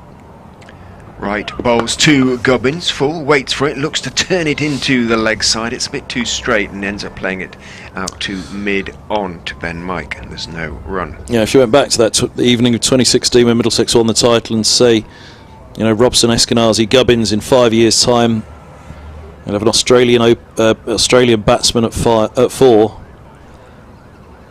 Back then, the couple of youngsters, these two, Robson, you'd have known he'd have been over 30 by that point. You think, oh, that's a tasty looking top 4. Right, is in, bowls. Gubbins has to defend, has to cover up there as it shapes back in a little bit from middle towards middle and leg. Defends it out into the leg side, and there is no run. Shall we give your correspondent a little bit more of a sort of run through? Yeah, by all means, I'll just finish on that one. Yeah, sorry, no, it's fine. Just to say, but Eskenazi obviously has been dropped this year for 5 games or so after playing the first 2 as captain. And Gubbins has really, had a good year so far for Middlesex in tough conditions. But again, injuries have been unkind to him, and he wouldn't have had the weight of runs he'd wanted to continue that move towards what he would have hoped, and many would have hoped would have been a move towards the England side. But good to see the two of them out there at the moment, and they'll both be desperate for runs tonight as Davis turns to bowl. 2 slips crouch down, and Eskenazi defends into the offside, and there's no run. Are you fancying the day recap for Jed, or? Yeah, well, 260 for 7 Middlesex. It seems a long time. It was a long time ago at the start of the day. They lost the last 3 wickets quite quickly in adding 35 to that. Tom Helm was caught behind off the bowling of Ben Mike for 17. Ethan Bamber, likewise, a really good catch that one by Swindle, diving away to his right again off Mike, who didn't bowl yesterday, but he got a lot of movement today. And then Wheater was bowled by right leg stump for 6, 295 all out. Davis to Eskenazi, defends into the onside. Angling back in. Middlesex then struck quickly when Leicestershire began their response. Hassan Azad caught by Eskenazi at third slip off the bowling of Ethan Bamber without scoring. 2 for 1.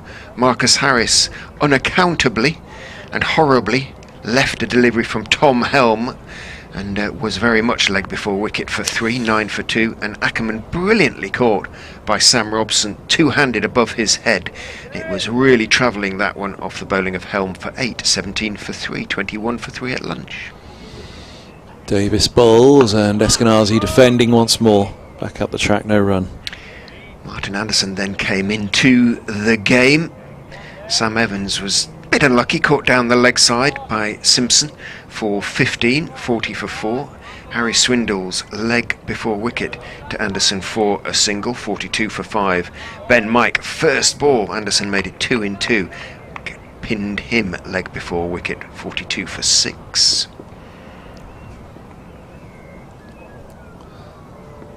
Off goes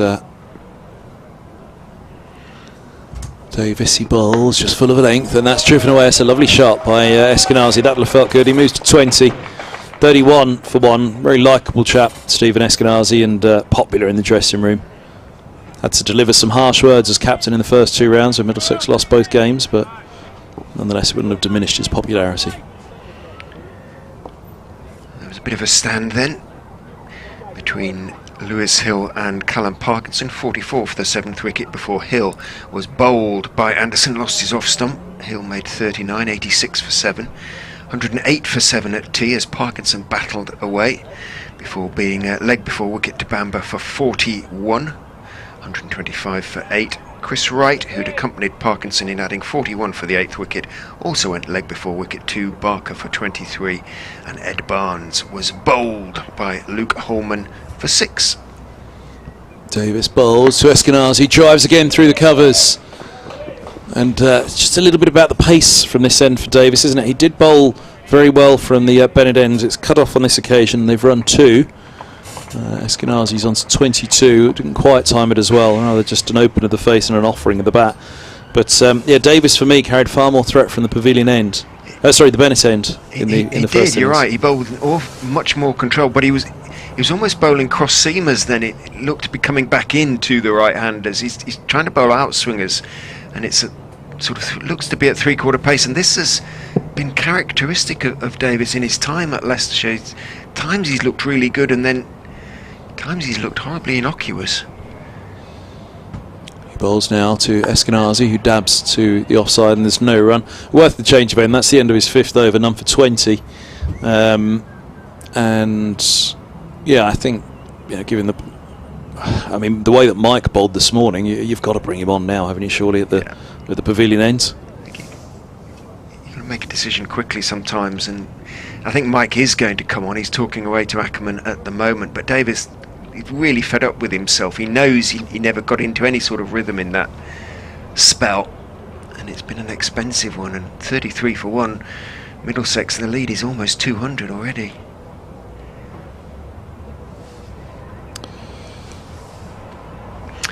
Right, though, we'll continue. I would assume 5 overs, 1 maiden, 1 for 13 for Chris Wright.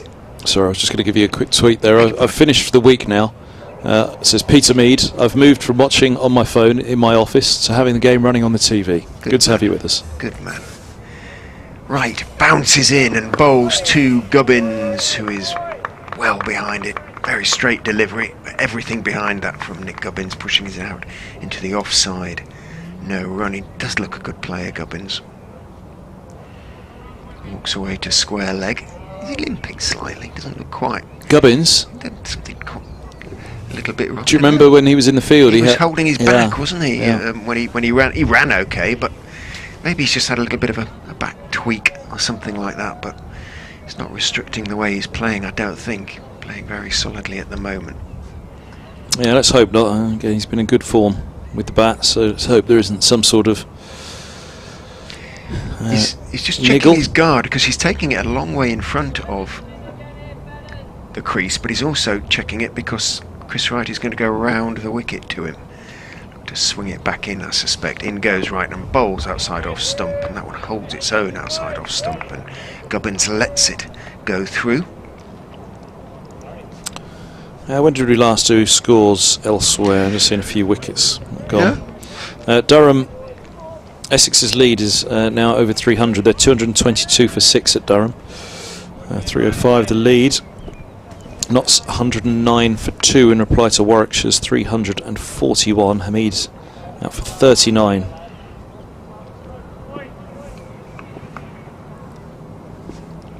Right. Those to go. Turns in past umpire Robinson, bowls to Gubbins, who forces off the back foot, and a good falling stop to his right by Lewis Hill. Doesn't stop the ball cleanly, but he makes Gubbins stay in his crease, and by the time he manages to clear up, Gubbins hasn't gone anywhere. Derbyshire 44 for 2, replying to Worcester's 421. Rain delay at the Oval. Gloucestershire 45 for 1 in reply to Surrey's 473. Oh, those pitches are... Yeah. Lancashire 341 for 6 in reply to Yorkshire's 259. So a couple have gone at least. Right is into Gubbins, who's forward on off stump. There's an appeal from Swindles on the basis might just have clipped the pad before it thumped into the middle of Gubbins' bat. Good chance he was outside the line of off, though, wasn't he? Yeah, there was. And Wright didn't appeal and just turned and walked back past the umpire. Wind has dropped right down. That smoke from the chimney is drifting almost vertically up again. Sussex 124 for 4 in their second innings. They lead Northants by 43 runs with 6 wickets standing. In comes Wright and bowls to Gubbins, who does get it away through the offside off the back foot on this occasion, all the way through extra cover. Hill is in pursuit. Gets his throw away, but too comfortably taken by Gubbins. He moves on to 7. 35 now for 1, the lead 194.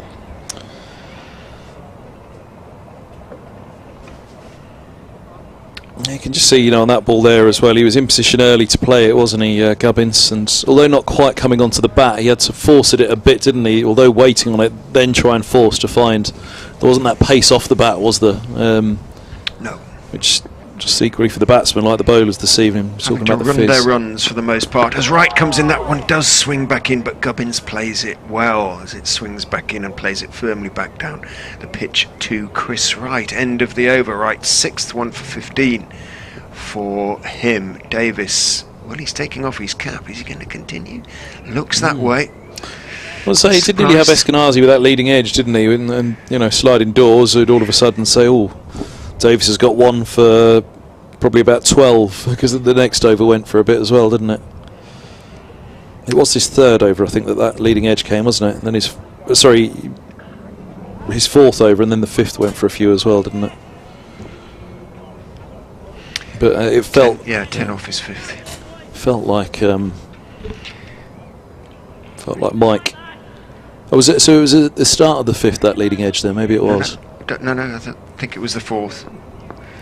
Here he comes. Bowls to Eskenazi, who defends from the top of off. Bowled or played. Mike is warming up. He's come to have a word with Chris Wright. Maybe he's going to replace Wright. He bowled well down here below us at the pavilion end this morning, Mike. I think I'd get Parkinson on before the close. There's 10 overs, 9 after this one. I was going to say two right-handers, of course. Gubbins is at the non-striker's end now, not Robson. Davis is in, bowls, bit of width, gets away with it as Eskenazi opens the face and it's fielded at backward points. Thought that one was going to be racing as well. Takes Eskenazi's aggregate to the match, or it doesn't take, 'cause he didn't go anywhere, did he? But 60 runs in the match for Eskenazi so far. Which, you hope for a few more. That's around his average, his first class average of 31. That's what he's got to do. He's got to get it up to mid-30s, hasn't he?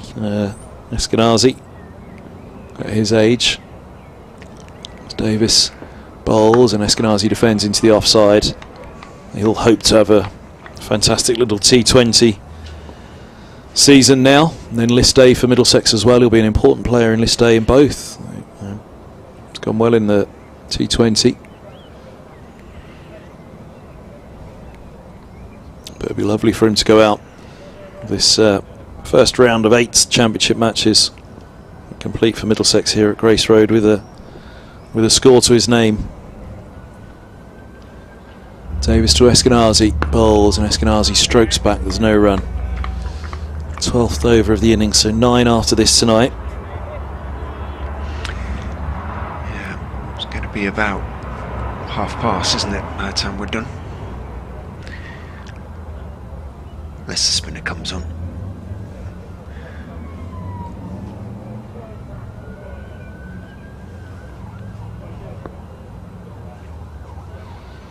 Davis.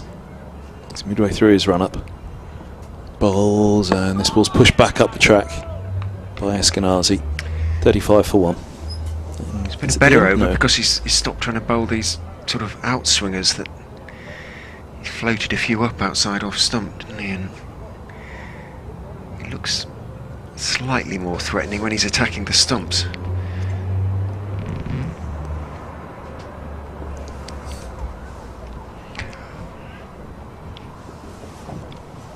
Gentle feel about it tonight. Most have stayed, but it looks as though a few may have cleared out. The committee tent certainly cleared out, hasn't it, on this Friday evening? Where have they all headed off to? This one short of a length and pulled away to mid-wicket. I think it carried mid-wicket low to his left. Looks a little rueful as he stands up, perhaps rueful that the fact that it just didn't carry. Eskenazi moves to 23. We've seen him play that shot for 4 through square leg. Ed Barnes, the fielder. The camera will have picked it up, but it wasn't a particular cry of catch from anywhere, was there either? No. It is going to be Mike by the looks of it as well. He's taking his cap off down below us, so he's going to change ends in the second innings, as we'll see a replay now of that Eskenazi pull, which again dropped short enough in terms of where it pitched. We can't tell from that replay whether it carried, but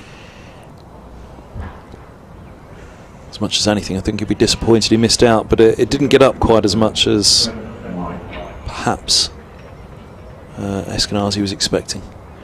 36 for 1. Looking around to see if anybody else is warming up. Parkinson's down at long leg. Well, that may well be the reason to send Mike up to the Bennett end so that Parkinson can have this end before stumps tonight and try and get involved. Yeah, possibly. We said minimum 4 down tonight, didn't we? But Mike bowled nicely from this end this morning, didn't he? he did, that's the thing, it's a shame, and you know.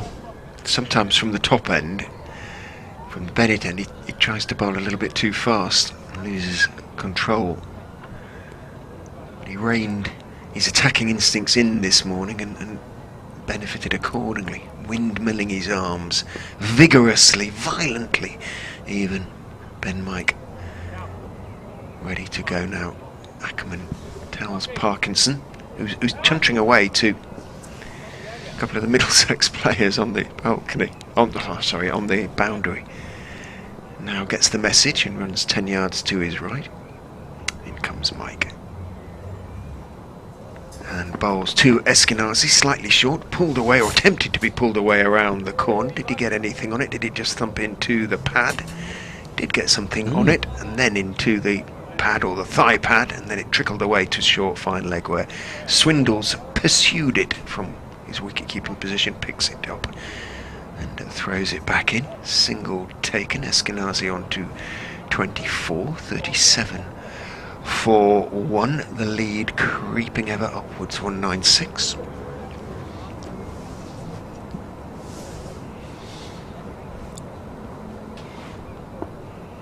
Just the 2 slips for Mike to the left-handed Gubbins. He'll be looking to push it across him or just swing it back in.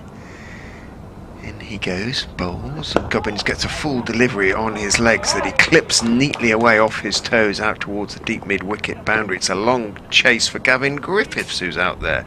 I guess on for Chris Wright. He picks it up around about 3 or 4 yards inside the rope at the deep mid-wicket boundary. Throws in, but Gubbins picks up 3.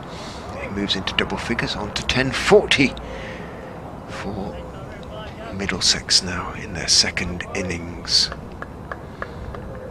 That lead just about to touch 200. It's we said tonight off these 20 overs, 4 wickets at about 2 and over, maybe 40 for 4 at stumps, 40 for 1 with 8 overs to go, and the lead about to touch 200. It's a lot to do. Mike is in, bowling outside off stump, the outswinger, but started wide, went wider, ignored by Eskenazi. Little Money Spider attempting to spin a web, a bit too windy for it. On that window's going to be closed. Young Spider, in a roundabout, what do you reckon? 25 minutes time, something like that, 20 minutes time. Leicestershire, as I say, do not bowl their overs particularly quickly. Is it 8 or 6 overs? 8.3, isn't it? 8.3, yeah. You're optimistic. 25 minutes. Yeah, well, unless Parkinson gets through a few. Possibly. Mike is into Eskenazi, who's reaching for a very wide one indeed. It did extremely well to get the bottom of his bat on it, and rehearses a shot for a delivery that would have been closer to him. He couldn't get it through the offside because he was reaching so far for it. Bottom of the bat, and Evans, moving to his right from backward point, made the stop. Come on, Benno, shouts somebody. Talking about third names and second names actually, as Mike comes in, bowls to Eskenazi. That's a straighter delivery, but you heard the call of no as Eskenazi on the back foot played it out to backward point again, straight to Evans. Benjamin Whitworth, Monroe, Mike. Good names, no? It's a real ring to it. Do you know where from? Have you inquired? Well, his dad, Greg, played for Nottinghamshire, so yeah. I think it's a family name. Names. Oh, I didn't tell you what Luke... we probably got interrupted by a wicket or something, didn't we, earlier? What Luke Holman had said about his middle names. That Wanted we to were know which inquiring. first, didn't we? Well, you said about... Oh, go on then. Go on then. No, it's all right, go on. Mike is in. And bowls. That's a better delivery on off stump, greeted with a solid defensive press forward from Steve Eskenazi, end of the over, 40 for 1. Yeah, I said that we were inquiring about the middle names, and he said, which one? I said, Kurt. We'd found out it was your grandfather's name, or... he said, oh, not Barnaby then. I said, no. He said, they nearly called me Barnaby. I was going to be Barnaby Luke Kurtz Holman. And he wasn't best impressed. He was glad that it was Luke Barnaby rather than Barnaby Luke. It's funny you should say that, because it was one of the names I put forward for my first child. Oh, was it Barnaby? My wife vetoed it. Are you glad she did? Yeah, probably am. Okay. I wonder who vetoed it in the Holman household. Who put it forward? Because I liked the name Barney from one of my favourite childhood books was Stig of the Dump, and the chief protagonist, other than Stig, of course, was Barney. He was the hero. Colin Parkinson's coming on now. Speaking of heroes, yeah, Leicestershire need one. Yeah, in deep need of a hero. No, the hero with the bat, wasn't Could he? be a good song, that, couldn't it?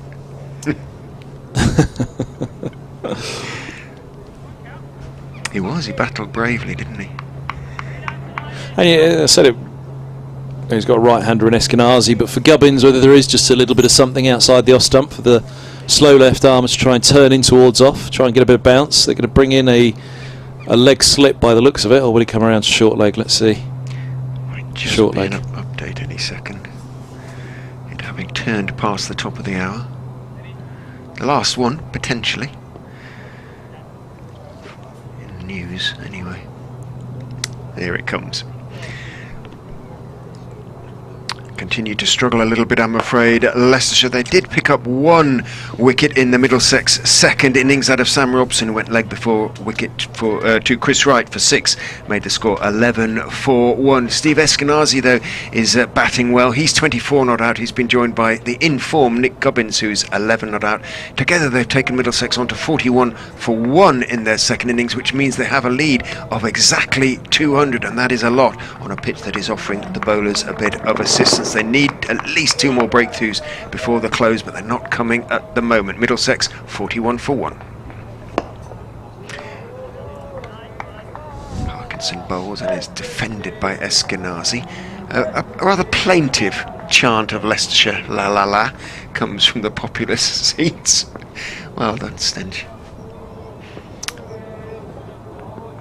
Parkinson is in. A little paddle sweep attempted by Eskenazi. I think he got a little bottom edge. It's going to run down to fine leg for 4. Good shot by Eskenazi. Probably a little bit finer than intended, but 4 runs. Yeah, Eskenazi's he's looked to be positive. He's played a lot of shots, hasn't he? For his 28, there have been a few player misses. Those hooks and pulls that have hit a fielder. But, so it could be even further on than a strike rate of 57 this evening. Parkinson is in, bowls to Eskenazi, reaches forward, gets to the pitch of it, just pushes it out to Will Davis, who's at short extra.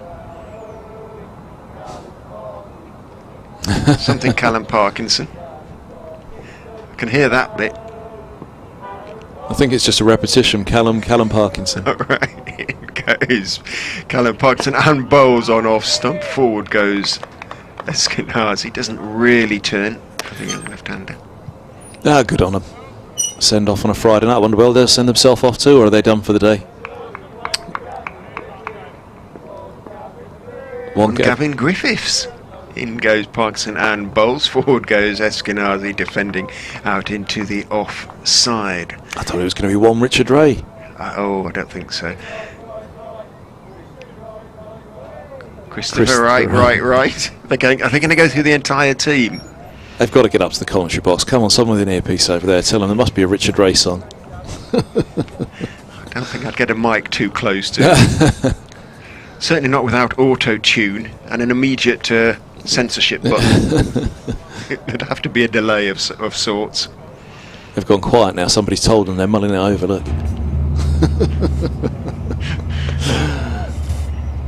45 for 1. Middlesex leading by 204. Boy, oh boy, they need some inspiration here, Leicestershire tonight.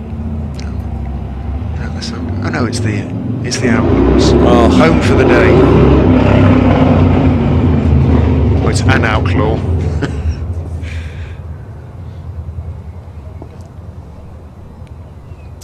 Here comes Mike. His second over. He bowls to Gubbins. Right arm over to the left-hander and wide one. Ooh, barely pitched that one on the crease. Just about gets away with it from a very, very sympathetic umpire. Umpire Robinson thinking of it's already a late one. Yeah, indeed. Hasn't really troubled us in this match, has it? And it's the first one in the match I can think of where the umpires had to think, oh, is that wide? Can't really think of another.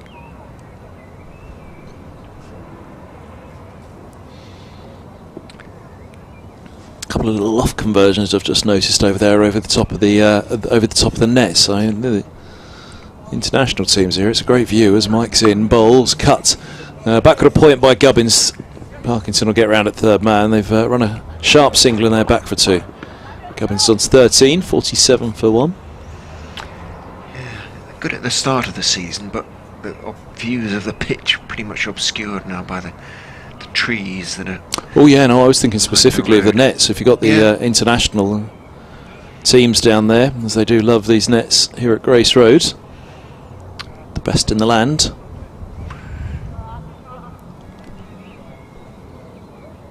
Be a wonderful place for a cricket lover to watch on at some of the pros going through their paces. A bit like those extensions at Hove, those houses behind the far end of the ground.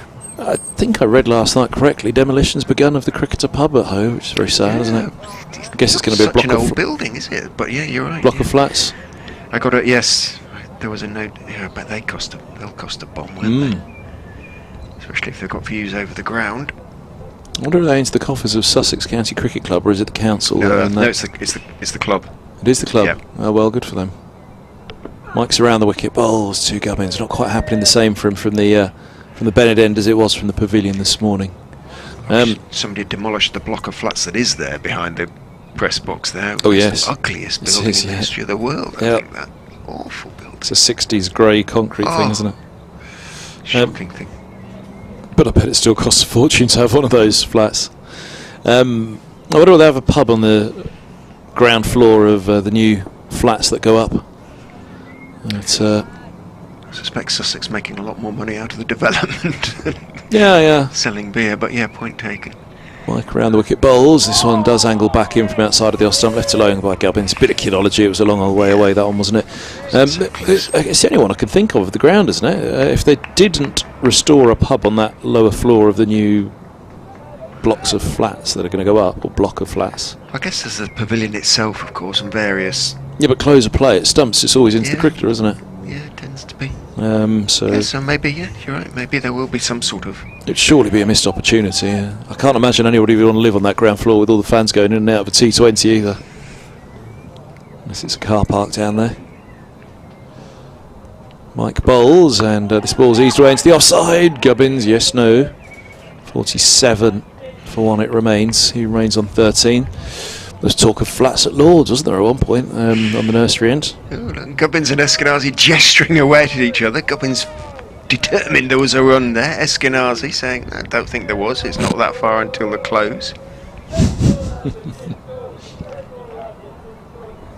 Let's all have a disco, says Sten. Giving it everything. Oh, I suppose that's in relation to the in-out sort of run or not run. Mike bowls, Gubbins leaves alone, full outside of the off stump. Do you see what I mean, though, about him trying to bowl more quickly from that top end and loses a bit of control, whereas from this end, from the pavilion end this morning, it was slightly different conditions, but he wasn't trying to push it through as quickly. And he bowled well to Simpson as well. Yeah. Because, you know, Simpson was in and well set, right? It was Helm and Bamber and Wallaluita, the tail enders, but Simpson was very well set, wasn't he? And he bowled beautifully to him as well. Simpson wasn't able to get it away, just the 35 runs added this morning, and Simpson left stranded on 95. Wonderful knock from him, though. It was.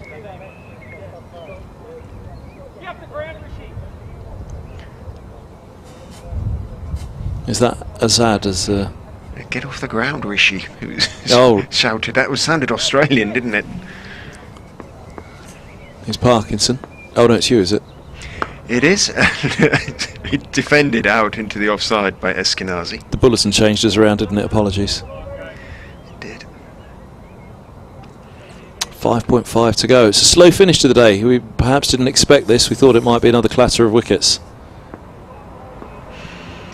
In he goes and bowls and advancing down the wicket, getting to the pitch of it and driving is Eskenazi. Doesn't middle it. Davis, though, diving across to his right at short extra, can only deflect it back down towards mid-off, and so a single is taken. He's erring on the side of positivity tonight, isn't he, Eskenazi? Working nicely for him, though. In goes Parkinson to the left-handed Gubbins, and Gubbins back, defending it, pushing it around the corner towards Ed Barnes, and this time Eskenazi immediately, it might have been Eskenazi's call actually, given it was behind square on the leg side, calls Gubbins through for the single. Both batsmen go. Guess he feels he's in as well tonight. Parkinson back round, fullish onto leg stump, clipped out into the leg side, and again the quick single is taken. The scoreboard turning nicely for Middlesex. What a day this has been for the visitors to the Uptonsteel County ground. The first 3/4 of an hour notwithstanding. Will be spotted. In goes Parkinson over the wicket to the left-handed Gubbins, who's forward on off stump. No run. No, sorry, I was saying 50 up. It came up on the board. Actually, it fooled me because I was thinking it was the 50 partnership when it flashed up like that. 39 these two have added so far. After the dismissal of Robson, got an unplayable delivery from right. In goes Parkinson flat and onto the leg stump, trying to turn it away as Gubbins thumps into his pad. Rehearses a much more violent pull. Yeah, Eskenazi into the 30s for the second time in the match. 38 in the first innings. If he was to come out of this match with an aggregate of 40, an aggregate, sorry, of 80 and an average of 40, then you know it's above his career average, and it's well above his average of recent years in first-class cricket. So I wonder, is that on his mind tonight? Look, 5 overs to go tonight. There's no need to stand still. We've got lots of wickets standing. I'm in. You come back in the morning, get a Butte first up, and all of a sudden you've blocked out tonight for no further runs. The team are in a good situation. He's in. This could be interesting against Mike. If Mike serves up some loose stuff here, could well bring a wicket. A bad ball quite often does.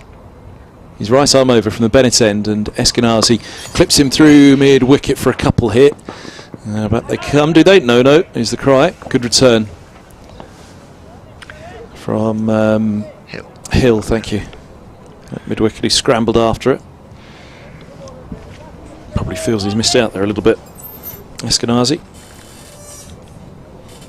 51 for 1. It was a leg stump half volley, but again, we have been told just be careful on this pitch. There's not much reward for your shots. That was those are the words of Luke Holman this morning. He scored his highest first-class score yesterday as Mike bowls a bouncer down the leg side to Gubbins. 4.4 to go on day 2. Middlesex 51 for 1, leading by 210 in their second innings.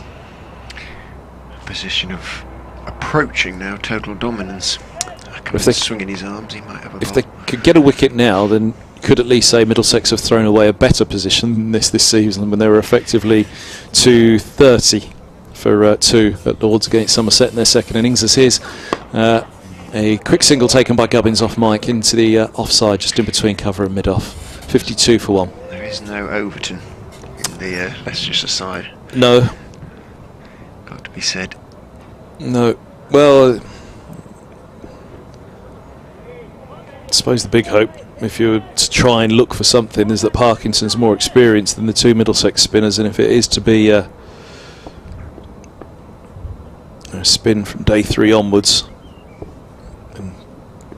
can Parkinson force a collapse as Mike bowls? Eskenazi defends into the offside.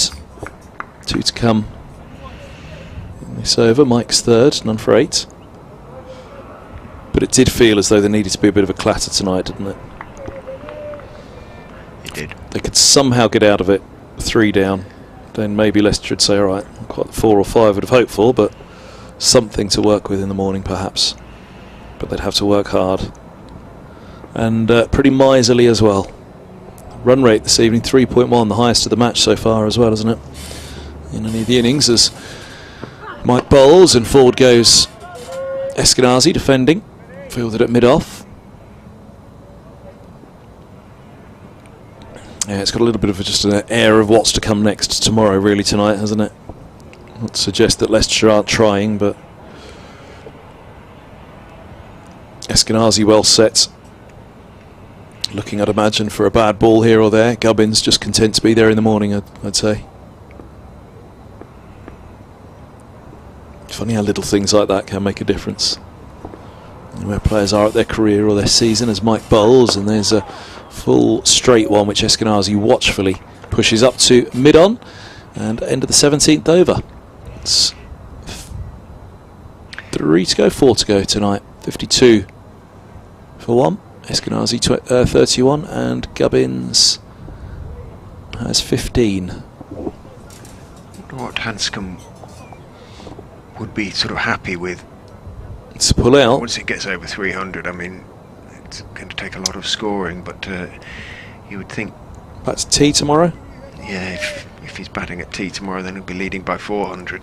You would imagine close to it. I'd have thought they'd do that. Tea tomorrow, 400. The forecast's good, isn't it? Parkinson over the wicket to Gubbins. He's stretching forward, hits him on the pad, but hits him outside the line of off stump. I can tell you that because we are in such a perfect position. Looking That's been lovely. Over the head of umpire Newell, directly down the wicket at Nick Gubbins.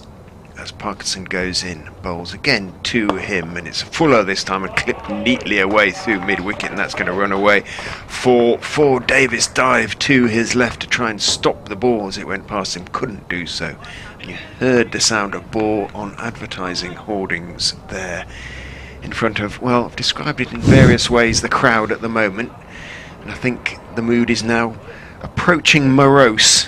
the Uptonsteel County ground, grim perhaps, with the exception of Stench, who's giving it everything over there alongside the meet. In goes Parkinson, bowls, and again clipping out towards mid-wicket. Harris, though, it can move across to his left from deepish mid-on, as in a few feet back from where he might otherwise be.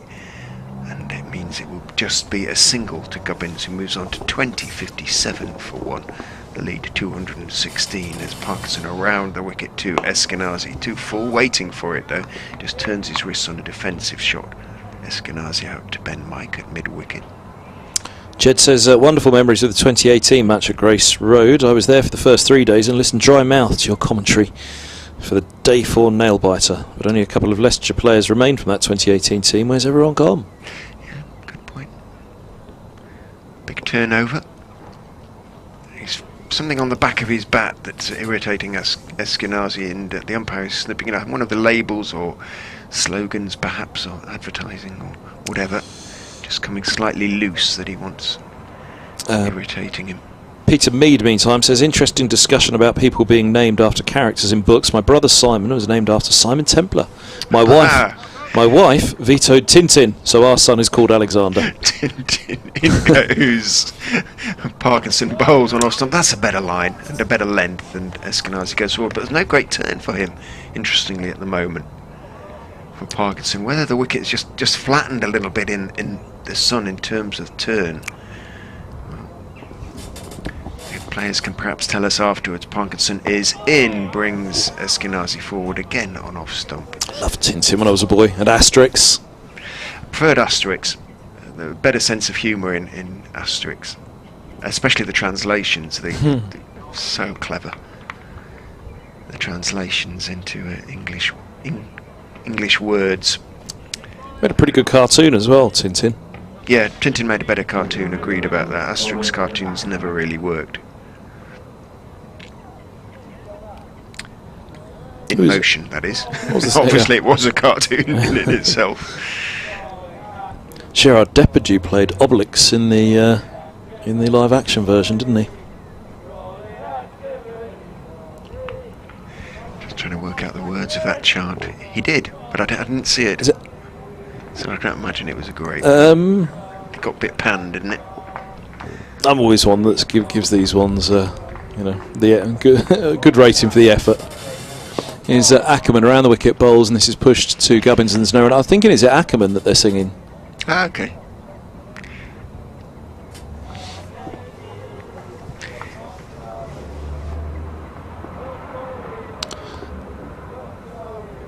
Around the wicket comes Ackerman. He ripped that one. Gubbins defends into the onside. There's no run.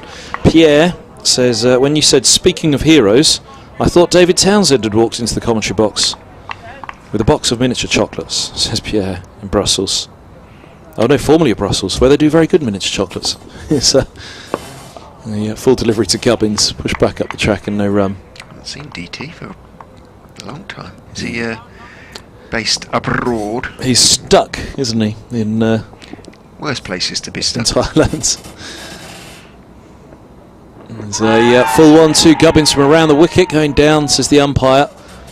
Gubbins backed up to it, hit him on the pads, but Gubbins trying to work through mid-wicket square leg. Well, it wasn't going over. No. So Let's have a look. His front foot is he's got a really open stance. Back foot's on middle, and sliding down, perhaps. I think that was still the ball before, but his stance the same. Back foot on middle, front foot very open, outside leg as Ackerman bowls, and Gubbins defends a full one again. Not a long way forward. I think keen to get the bat down on it rather. Yeah, oh yes, sliding down. I think Gubbins keen, to use his bat rather than his pads there and not let that pad get stuck. Playing around it. As forward he goes to a full straight one, defends to cover.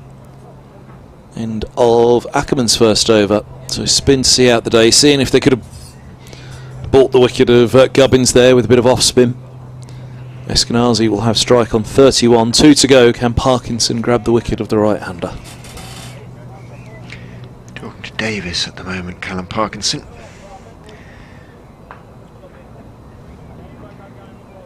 Davis is close-ish in at extra cover. Now having a word with Chris Wright. Leg slip and slip for Parkinson, who goes in around the wicket to Eskenazi on off stump. Eskenazi just forward. I think he might just be thinking about the close now with 11 balls to go. And we are set fair for those 11 balls. We've been very fortunate.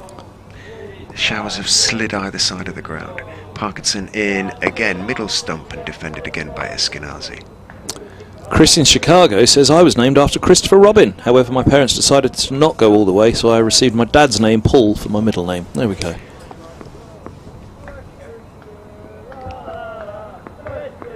Parkinson bowls, squared up a little bit, thick outside edge. A little nod of the head from Eskenazi to Parkinson, a nod of acknowledgement. I was named after 2 Irish saints, Kevin Patrick. There you go. So, Irish, what? How far back? My parents are Irish. Oh, in goes Parkinson and Bowles, so you have the advantage of a, should you wish it, if you have it, of an Irish passport. I've had it for some time. Yes, indeed. The decision now is to think, actually, should I get the British passport for when coming back here and exactly. jump the queues that way? Parkinson is in, forward goes Eskenazi on off stump, out into the offside. Is no run. Davis is the fielder. St Kevin's bed, i.e. his graveyard, is about an hour south of Dublin. St Patrick needs no introduction, surely.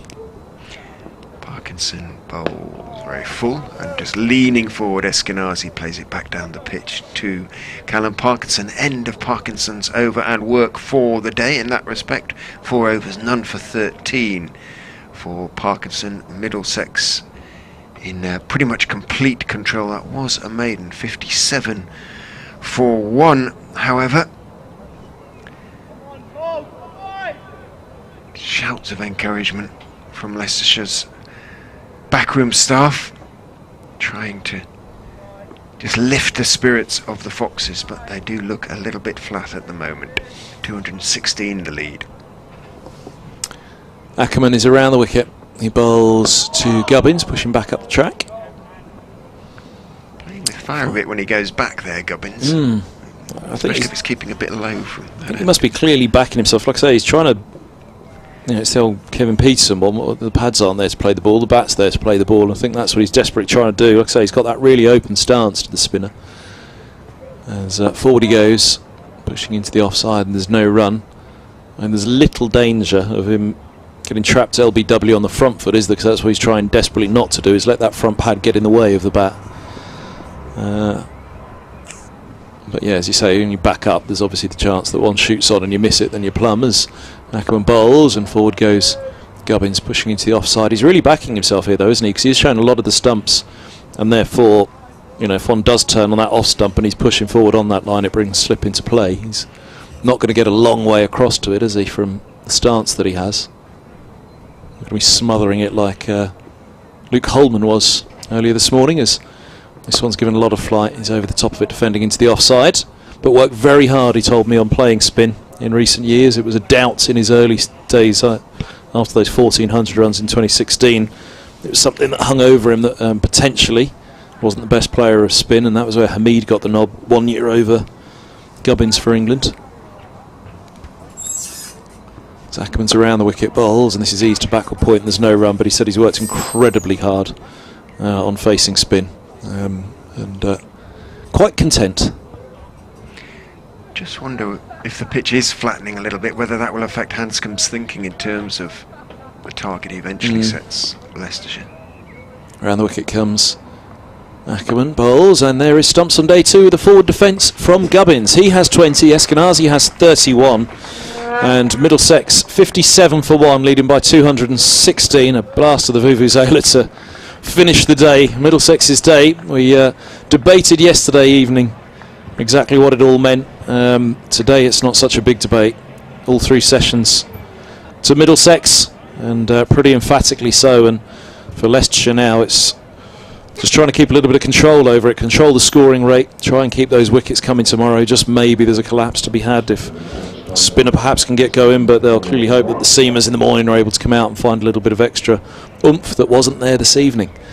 So that's going to be an interesting one, to how the pitch plays out over, well, particularly tomorrow for Leicestershire, and then the final day if it does take the spin that Middlesex were hoping for when electing to bat first. Well, thank you for being with us throughout this second day of the Specsavers LV Insurance County Championship match between Leicestershire and Middlesex. Ball by ball commentary brought to you by Kevin Hand of BBC Radio London, myself Richard Ray, BBC Radio Leicester. We'll be back with you 10 to 5 to 11 tomorrow for what probably will be the pivotal day of this county championship match. You never quite know, but the conditions forecast are very good. It is supposed to be sunny and warm tomorrow. You'll hear me do a little update for BBC Radio Leicester, the last of the day. But for the moment, for the time being, from the Uptonsteel County Ground, it's a very good night. Once again, it's been a pleasure to welcome you back to the Uptonsteel County Ground today. Please respect everyone around you by leaving the ground by maintaining social distancing and ensuring you're aware of the facts. I look forward to Thank you.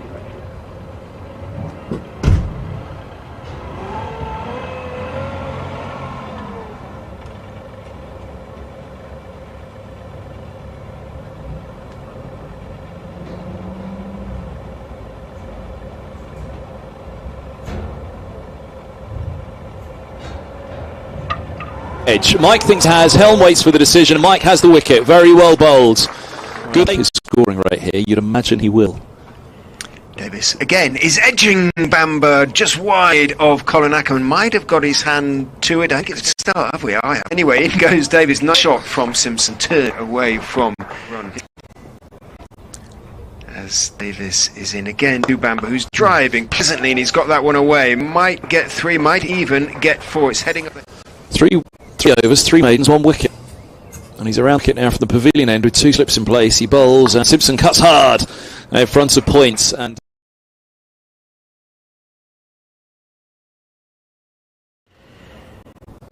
he bowls now. It's swinging and edged and taken. A fine catch by Swindles at leg. Can play okay. In goes right and bowls to him. Clips in the air over mid wicket.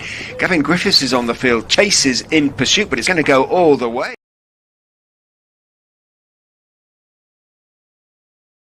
Who is in and bowling now? Bowled in! Wallaluia loses his leg stump, I think it was, in the end. And poor John Simpson is.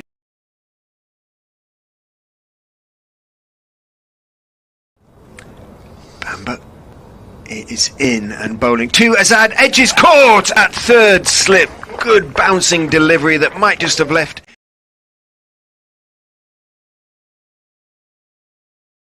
He's left zone and he's plum LBW got off into a terrible position. He bowls and this ball's run away down to third man with an angle back by Ackerman to get him off the mark, potentially with 4 and a Leicestershire. As here's Helm, he bowled and it's edged. Oh, and a brilliant catch! Absolutely brilliant catch by Robs at second slip, high up above his head. He got both hands to it. Helm bowls and Hill edges and third man. That'll be 4 more. Holman's giving that enthusiastic chase again. This time he can't give up. And Hill off the mark. 6th ball, 21.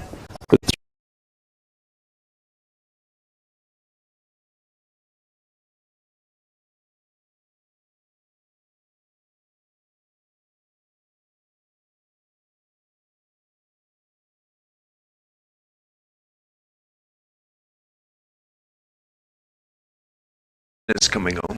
In goes Bamber and bowls, and that's going to be 4 down the leg side. I think it just flicked pad. No, he got a little bit of bat on. I'll stick by my suggestion. 295 is a potentially match score. Here's Hill bowls, and that's driven through the covers. Lovely by Hill. And 4 runs.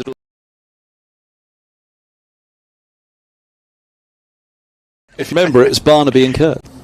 This one's full down the leg side. He's got him a strangle. Oh, Anderson did.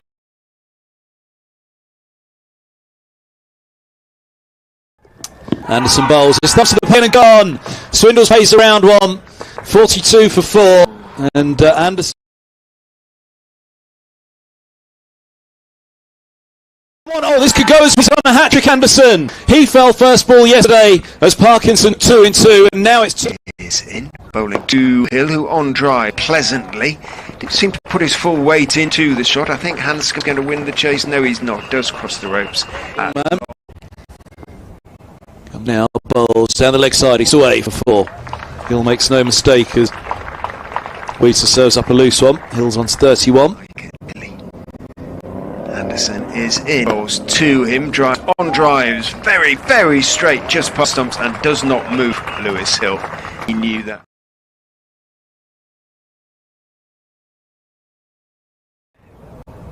In bustles Anderson and bowled him! Hill went forward and off stump is out of the ground. Unfortunately, that little partnership for the 7th wicket has just come to... No. He got enough of it. Anderson is good a score. 295 was. We felt it was well above par on the pitch, however, but Middlesex bowled really nicely, took 3 wickets in the morning session. Hassan Azad, Marcus Harris, Colin Ackerman all went early, 17 for 3 at that stage. There was a bit of a partnership then between Sam Evans and Lewis Hill. Evans was a bit unlucky, caught down the leg side, strangled is how the cricketers call it, off the bowling of Martin Anderson, but then Harry Swindles went leg before wicket. Ben Mike went leg before wicket to the same bowler off the very next ball. 42 for 6. Very hard to come back from that point. Hill batted very well again. He's been the best batsman of the season so far. He made 13 before he was bowled. Really good one from Anderson. The tail fought hard. Callum Parkinson never gives up, even the most lost of causes. He made 41 before being given out leg before wicket. Couple of iffy decisions the Foxes fans felt, that's for sure, watching for the first time, allowed back into the ground, of course, for this game. Chris Wright likewise leg before wicket to Ethan Bamber for 23. Then Ed Barnes bowled by Holman for 6. 136 all out, deficit of 159. There was never any chance you felt that Middlesex would enforce the follow on. They don't want to bat last on the pitch. Leicestershire did pick up a wicket. Sam Robson leg before to Chris Wright for 6, 11 for 1 at that stage, but Eskenazi and Gubbins have so far added 46 for the 2nd wicket. 57 for 1 in their 2nd innings. Middlesex have closed on a lead of 216 with 9 2nd innings wickets in hand. That is massive. They're going to get a lead of well over 300. It just depends how many Hanscom wants before he declares, really. I would anticipate he'll probably go through until around about tea tomorrow, lead of about 400, and Leicestershire will be right up against it. They're not going to win this game. Question is, can they save it? It's a good forecast for the next 2 days. The weather isn't going to help them, so it's been a tough old day in the dirt for the Foxes, I'm afraid. Metallica, how can that possibly be a house plant? Even I know that's a rock band.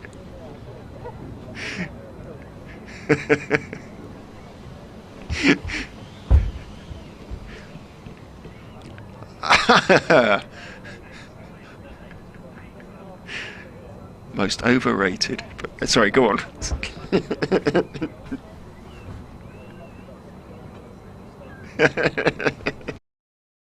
Of timing, and that's going to run away.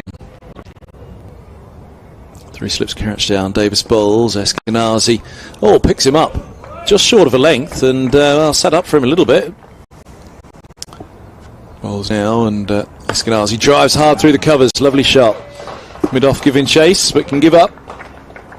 25 goes. You would anticipate 300 in the 2nd dig, and that's not going to be easy. If anything, it seems to have flattened a little bit today as the game has gone on, but the feeling is it might stop. There wasn't any real turn for Parkinson late on, and it was the seamers of Middlesex who did all the damage, getting it to come back in. As I say, the umpires were quick to trigger a few leg before decisions. There have been 11 in the game so far, out of 21, but that's partly because the ball is kept a touch low as well as seamed in, so it's going to be tough for the Foxes to save. Let's see, but it's what they're made of now. They've got to really dig in and give their best for the cause over the next 2 days. Big sigh, yeah.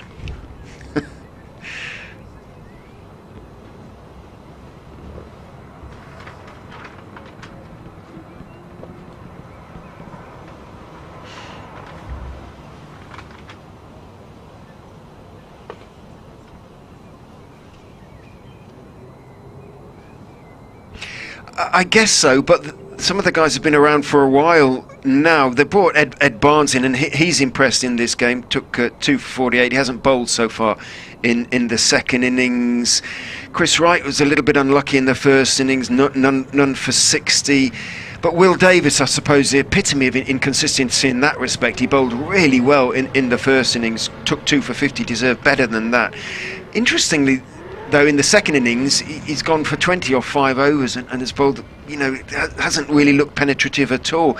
They didn't bowl Ben Mike on the first day. He bowled this morning and bowled really nicely to pick up 2 quick wickets. So he doesn't really know what to expect from his bowlers, I don't think, Colin Ackerman, and so he's not quite sure who to turn to, who's going to be in nick, and that makes it very difficult for the captain in those circumstances. And they anticipated a little bit more turn from the pitch. So yeah, it's been a disappointing game all round so far from the Foxes, I'm afraid.